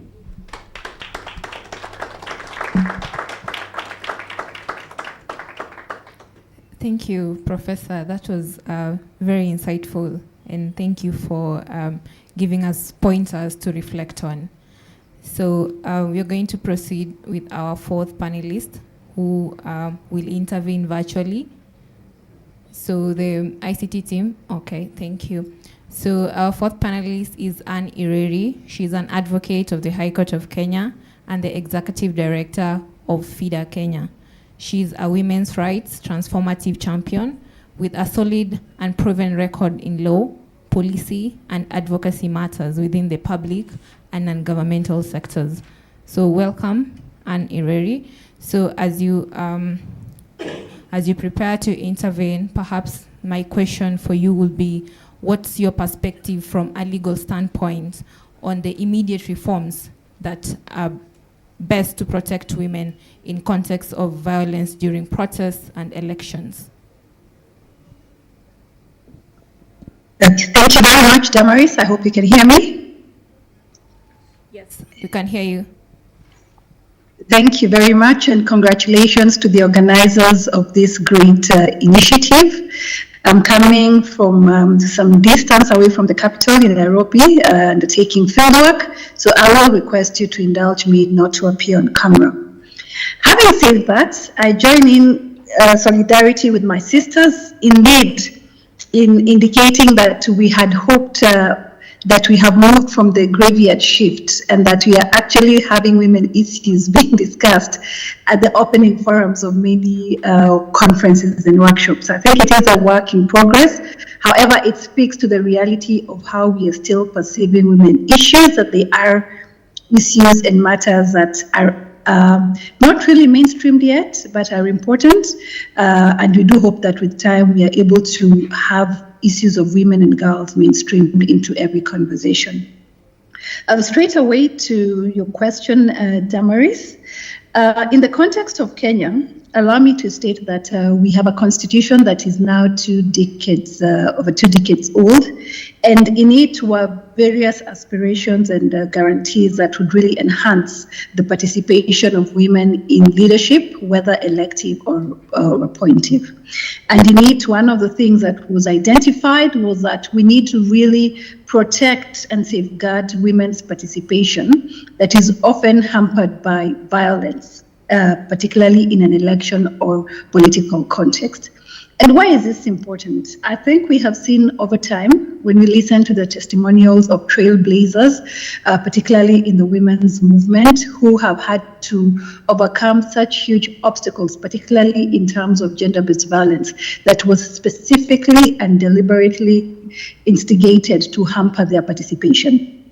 And so from that, we have been able then to underscore that it is important that we first and foremost understand why violence against women in elections has to be addressed, the impact particularly in terms of reduced women's participation, long-term negative effects including reinforcement of negative gender stereotypes, and generally the erosion of trust in democratic institutions. Women in a lot of our countries occupy, if not more than half, but at least half of the population.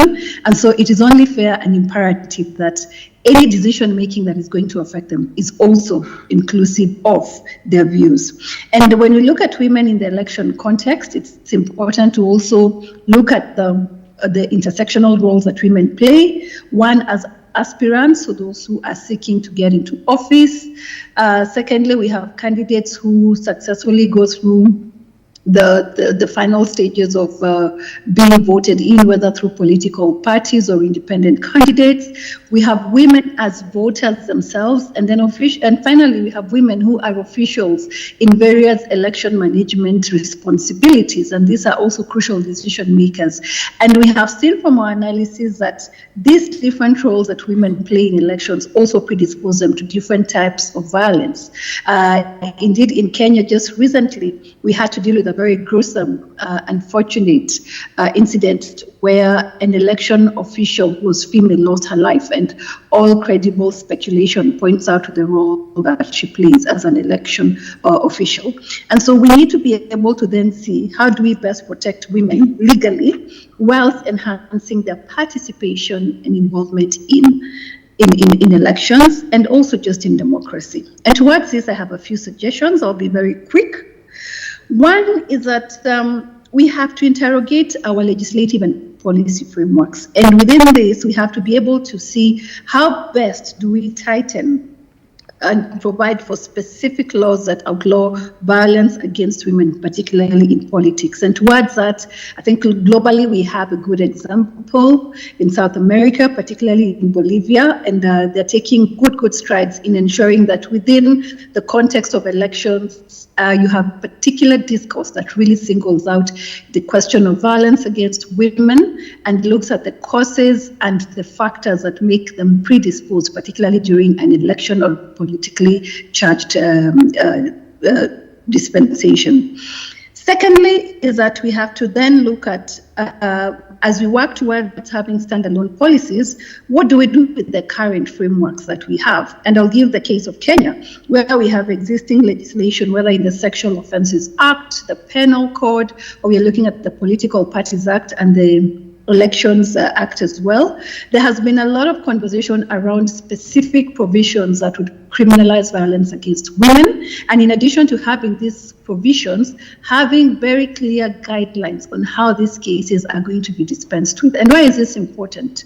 When we have worked at FIDA Kenya with a lot of candidates, they'll tell you that as women, one of the key choices you have to make, even when you have been violated, is to let that violation go. Because the time you'll take within our criminal justice system to have your matter decided gives your competitor, often who's a man, an edge. So it's a choice of whether I pursue this case later because it's likely to take close to a year or even more. In the interim, I hit the ground running and make sure I don't lose any vote. And so we find that for women, the fact that you have to choose between your personal safety and security and winning an election is not fair.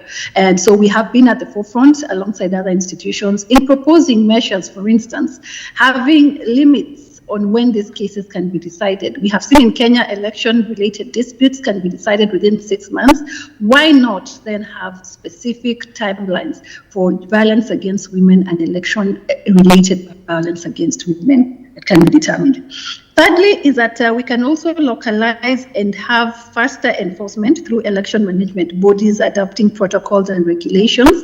And I think one of the things we saw a good attempt in the 2022 elections in Kenya was both by the Independent Elections and Boundaries Commission, IEBC, as well as the Office of the Registrar of Political Parties, to really whip political parties to order, to ask them to showcase what gender-based violence protocols they have in place, particularly during party primaries, which we know from history are often the most violent for women, depending on parties, and especially if you are in a large party or a mainstream party, once you sail through the primaries, you're as good as elected. And so we have seen this is where there's a lot of investment of violence that is specifically tailor-made to curtail women from vying, and we've seen testimonials of what women aspirants have had to go through. So through the enforcement as EMBs, they are able to actually enforce at their level having these cases. Then additionally, very quickly, gender-sensitive training, particularly to the criminal justice players. We are looking at lawyers, we are looking at the police and the ODPP, for instance, as the Director of Public Prosecutions and the judiciary. And allow me to single out pro bono services. And that's one lesson we learned at ICJ Kenya, that for most women, even just navigating the entire electoral dispute process is a hurdle. And so when you're able to affirmative measures to ensure that you have pools ready of well-trained pro bono services who can quickly be able to move out, to be able to restore the rights and of women or of nations that they've been able to go through, that's important.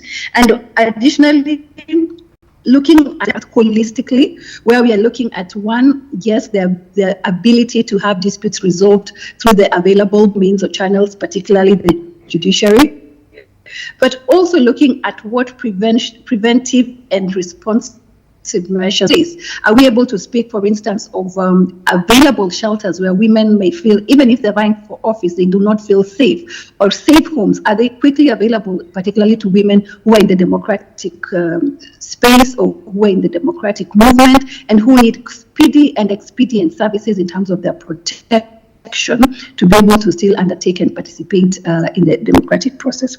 And so for us, these are some of the things that we have seen are very important. And we then need to push for accountability, particularly from the duty bearer, in terms of then, as we've had, laws are not self-implementing, even if we have provisions that safeguard women against violence or increase their participation, how best do we then ensure that we are able to address these issues? And having looked at that, then leads me to the recommendations that we can put, and which are tied in a lot, Damaris, to the question of the 2/3 gender rule, which again has been an example of some of the affirmative measures that can be put in place to enhance women's participation in politics. But then why are we not getting it right? And I think as we look at how best to enhance the participation of women, both by looking at factors that impede their involvement, such as violence against women, but also proactively increasing their involvement and participation, certain questions we need to ask that are key. And one is the presence of political will. And political will cuts across. It's not enough, as you heard from the previous speakers, to just have quotas or provisions. It is how well we invest deliberately in making women who are able to vie for office be availed for these particular positions. Secondly, we have to look at the frameworks that impede women's participation, particularly from a legal and electoral framework. And I'll give the example in Kenya. We've had a whole conversation around campaign financing and how it is being used deliberately to impede women's participation. Women are being outspent by their male colleagues for various reasons that I will not get into. But you know that the fact that women are not able to have well-oiled campaign machinery is a huge, huge factor on why they're not being able to be voted in. Thirdly, patriarchal attitudes and cultural norms. We have to go back to socialization. And in patriarchy, allow me to just remind us that it's not just men and boys who have these tendencies. Women and girls are also raised within patriarchal structures. Hence, you have a number of women who still have to be educated and advocated towards to be able to understand the value of having women in office. And then finally, we need to move the conversation, one, in reframing the narrative that it's not so much about women's inclusion. I think we now need to toughen up, particularly from the reality that women's issues seem to be the ones that are at the back of every agenda, including here in Kenya, where under our Bill of Rights, it's only the 2/3 provision that is yet to be attained fully. And perhaps just reframing the narrative that it's not about women's inclusion, it's about facing the tough costs and consequences of having women excluded from decision making.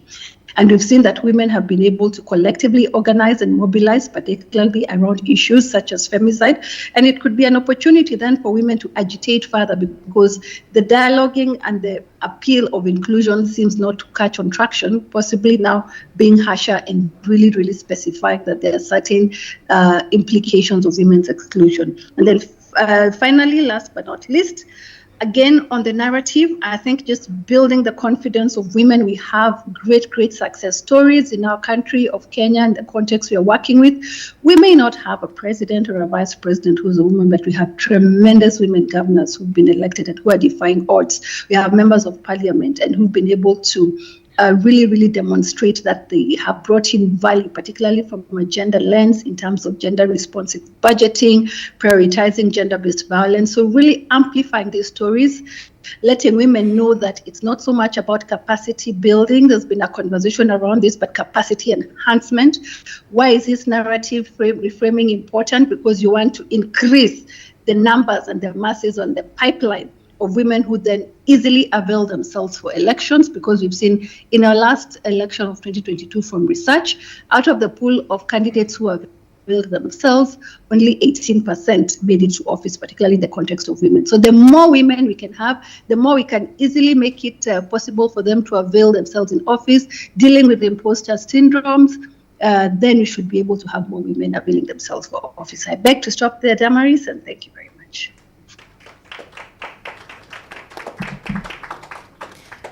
Thank you so much, Anne Ireri, for that insightful contribution. And what I have picked is that it is not about the inclusion. Right now, we should having this narrative of facing the consequences of excluding women, even in democratic processes. So I think that's very important for us to carry home. So I want to invite the rest of the team to ask questions to the panelists. You can ask directly to a specific panelist.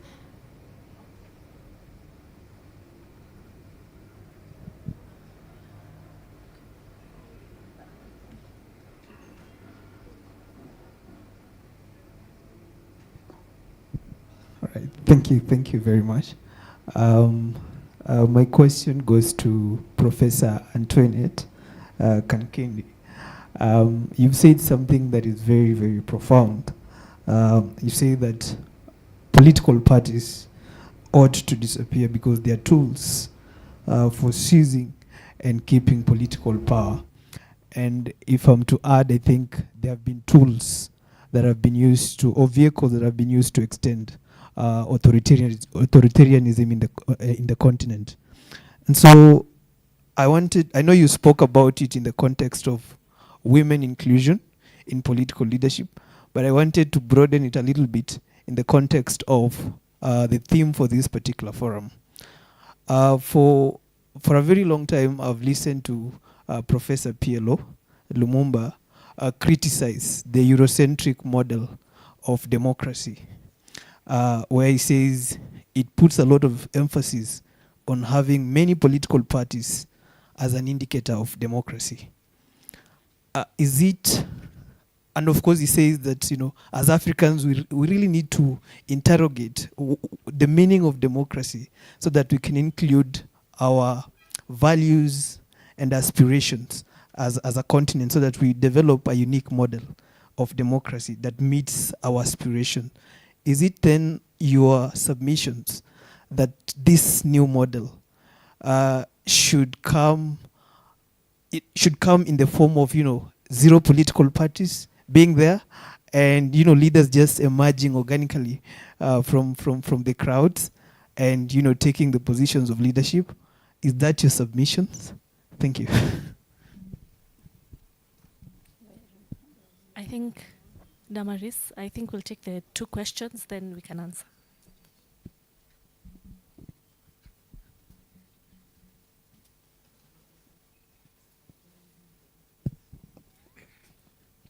Viva, comrades, viva. Viva, comrades, viva. My name is Wangoi Wanjora. I am a policymaker and a community activist working with the social justice movement Nairobi chapter from Gong. And before I ask my question, I'll give a little backstory to my question.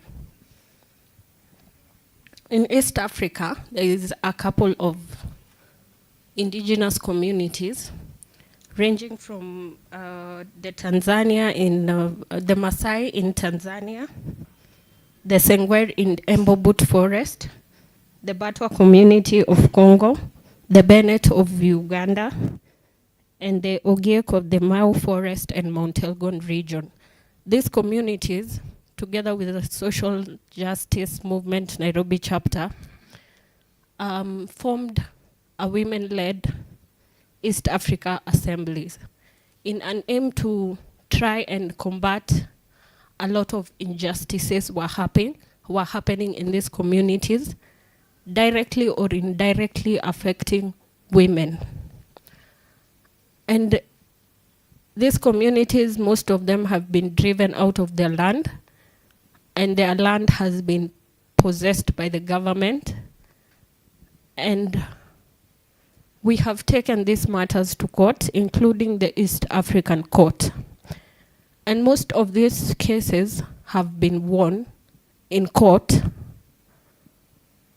but in action, these communities and these indigenous people still live miserably in terms of the security. The government is constantly torching their homes and evacuating them from their homes. And this is their homes, they know nowhere else to go. My question now is directed to Sister Comrade Kasande from the Transitional Justice team. And my question is, what does implementation look like? Because in most times, when court cases are won, how does this replicate? How can this replicate and in terms of solidarity? Because these cases, even the Maasai people in Tanzania are still being killed even now. They're still on run from their places of home, from homes they have known for the longest times, from their ancestral land. And this land is being sold to foreign investors. But these cases have been won in court. So how does solidarity in this democracy forum in terms of East African solidarity, how can we improve that to actualize what is being put in what is being passed in law to actually be effective kwa ground? Yeah, thank you.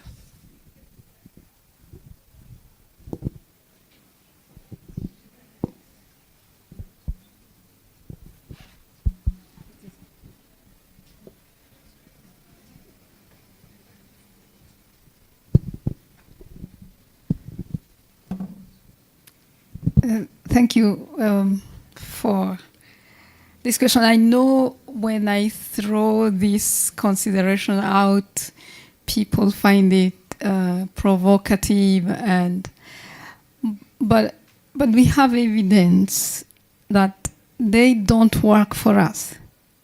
They work for individuals that are killing the development of our countries. Maybe in some places they have worked, but I don't even know whether in the West the political parties are working for the people. I don't want to go there because I don't want to. Yeah. So I would like to say something. When Professor Lumumba hit hard on the Eurocentric approach to politics, I personally interpret it in a different way than he does, and that is because the model of the West we have inherited or embraced is mostly a liberal democracy that is individualistic in nature because of how it understands the human being and the freedom of the human being as the freedom to do just whatever I want. So there's nothing contrary to the African ideals like individualism. Because the African societies are not individualistic. The main values that structure the African society across Africa from north to south are the value of solidarity, the value of hospitality, and the Ubuntu worldview, which means in some of the dialects, the Bantu dialect can mean humanity, humanism, or even the virtue of generosity, right? And I could add to those values the sense of dialogue that is proper to the African communities. That, in which sense? Dialogue in the African communities, of course, you say they sit under the Mugumo tree to solve the problem of this lady who has run away from her home because she was being battered, and then I don't know how they discuss how this matter is going to be solved, right? I still have students who they are about to get married to someone from a different tribe, and the parents are worried and asking, how do these people solve marriage problems in their traditions? Yeah, because they have different traditions. Why? Because there are ways of dialoguing about these matters to solve them. Yeah. So the liberal democracy is the ideology that is really in contradiction with the African values. So when we're trying to squeeze it on ourselves, it's like we are trying to wear a straight jacket when I am weighing 79 kgs and I'm wearing, I don't know which size of jacket. And that's why it's... Now, and I had from the earlier presentations, there is... the word of moral obligation came back and back. Ethics, requirements of moral standards kept coming back. So the liberalism, the liberal democracy relies on relativism. There is nothing that is a moral standard that we should all of us abide by. And that's what has killed the common good that we should all be working towards if we want to build a community that's cohesive. So when I say that political parties should disappear, I am not saying that we should not organize politically, but we have to find the different ways of organizing politically, because this is killing us, it is not helping us. Now, are we saying that we are not educated enough to devise more ways of mobilizing ourselves into a political action? Yeah? And I'm challenging us beyond a forum like this one, because this, I would say that the people who are here, I don't know you, but I think you are all committed. So we have to talk to the ones who are not committed and convert them to this commitment. So we need to be thinking of this. So which is the new model of political mobilization we can come up with to enshrine our own values and use them to build? I'm going to say something, give me 1 minute, about, because she mentioned the Maasai community. I'm very keen to try to study this community because they have a system that works. In 2022, in Narok County, there was this big event that's called Ilmerchuki, I think. It's like the second stage of initiation of men when they're aged between 28 and 40 something, because they are taking over the leadership of the community. So it's quite interesting because there's one elder who knows the age, the sons of each clan that fall into this age group. And they are called together in one every 17 years. And I was shocked. Like, there's no politicians who have this capacity to mobilize from each homestead young men of this age, and they know them without using computers, without using government record. And they know who is where, who is going to take over which kind of role in the community. And so we still have some ways of political organizing, yeah, but we have kind of brushed them off because we are embracing the ones we can't fit in because it's too straight a jacket for our size.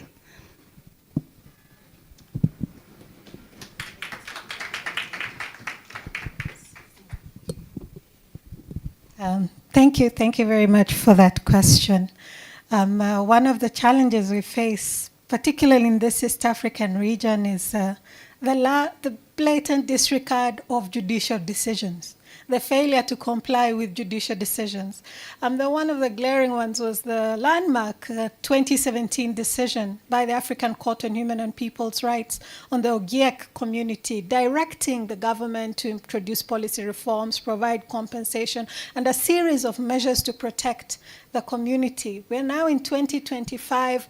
They just had a compliance hearing by the state, and still there's very limited that has been done. And we see that minority groups on the continent, and most of them, if you notice, straddle the different countries. So for instance, the Batwa straddle Congo, they straddle Rwanda, and also Uganda, right? So they straddle different parts, and they continue to be excluded. So how does solidarity look? I think, one, pursuing the enforcement of this decision. Sometimes it may not be through a compliance hearing, but the small steps, policy decisions within government agencies to see what practical measures can be taken to address some of these challenges, because the courts give specific directives.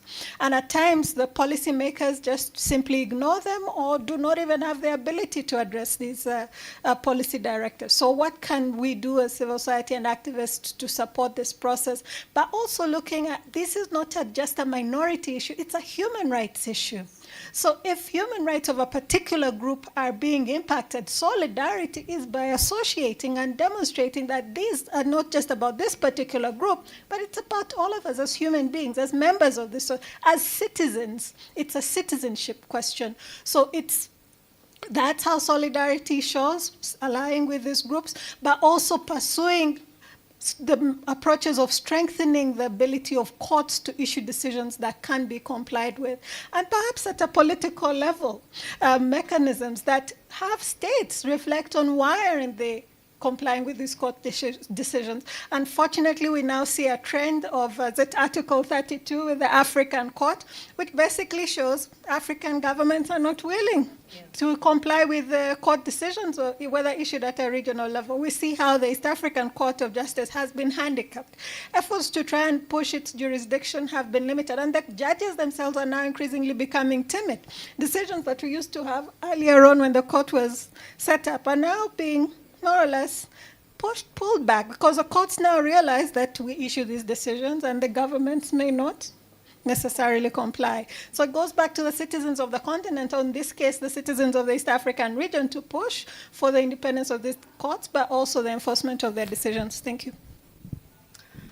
I got interested in the professor's theory of disappearance of the political party. Actually, this is not the first time for me to hear about it.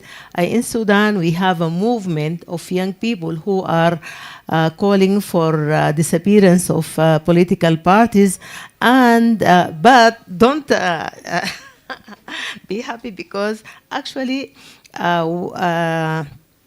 they don't have, they have like a vertical structure.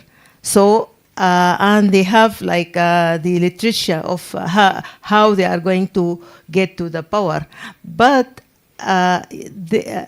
for the 3 years of the revolution, they started to organize themselves, but they couldn't come up with how they are going to do it on ground, not in theory.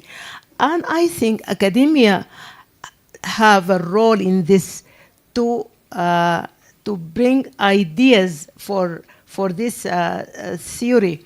But in the same time, I'm thinking of why Westminster democracy doesn't fit Africa. Or the third world as generally. But when I look to the India, democracy and experience is something يعني very unique, and it has to be studied. يعني we need to study how the Indian managed to have a democracy sustainable, and they have development, and they don't have this kind of conflict over the power. So for me, I don't, yani right now I have like a concrete or final word about it, but always I'm saying election and democracy, Westminster democracy, like the exam, it is not the perfect way to know the students, yani the level of the student, but till we have another one, we need to improve this kind of democracy. Thank you. Let me say something just about India, which I don't know very much because I haven't researched it, but I think it's a country that is very proud of its own culture, and it adjusts its systems to its culture. So it's not that we are trying to replace, they're not trying to replace their own culture by another one, and which is where we falter. Thank you so much. A round of applause to our wonderful panelists. Thank you so much for your very brilliant and insightful contributions, and also recommendations that you have outlined. And this conversation has just illuminated the need for us to move beyond numbers and actually empower women to appear in these governance and democratic spaces. So thank you so much, and I'm going to hand over to David.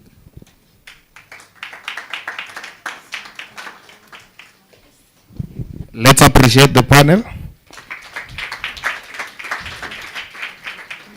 Thank you so much for those insights that we just had. We are wrapping up the day. So today opened with a sense of urgency and reflection, or those people that were here in the morning saw that. And the welcoming remarks set a powerful tone, reminding us that the region stands at crossroads, where democracy must be defended, not just by the institutions, but by courage, ideas, and vision.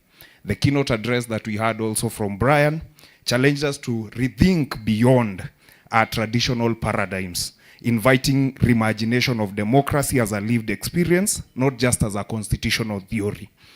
We all witnessed later on a historic moment, the launch of the Oriental Lab, and it is our deep hope that this Pan-Africanist partnership will help reshape democratic engagements across the African region and across generations. We also, the panel that started, it was charged and conversations on balancing public order and constitutional freedoms. Speakers unpacked the shrinking civic space, the misuse of public order laws, the need to re-anchor governance in rights and dignity. A key theme coming out of that panel was safeguarding space for dissent as a cornerstone for thriving democracies. Panel 2 explored justice as both a tool and a principle for democratic institution. The panel reflected on how courts, legal norms, and access to justice are not just legal tools, but a moral compass guiding inclusive democratic growth in not just East Africa, but Africa as a whole. The panels in the afternoon, the panel 3, it took a very creative turn. It examined the role of activism and activism in critiquing power, shaping narratives, and imagining alternative democratic futures, with contributions from academia, artists, and digital storytellers. And democracy was portrayed beyond just the decision-making spaces that we know, to canvases, screens, and stages. And finally, the panel that we just had delved into gender and inclusion, and it has called out persistent gaps in women participation in governance. The conversation has blended feminist critique and hopeful perspectives, and it has highlighted transformative power of women's voices in building more equitable and democratic institutions. We've also had an opportunity to overhear conversations that have been happening during our health breaks, and we have had the the deep reflections on interconnected struggles that we share, on justice, civic freedom, expression, and inclusion as pillars of regional and democratic renewal. I hope today we leave this place energized, challenged, and prepared for deep conversations tomorrow, isn't it? Viva, comrades, viva! Viva, comrades, viva! Long live democracy, long live! With that, I think we are wrapping up the day, and for tomorrow, we start at 8:30, isn't it? See you tomorrow. Cheers.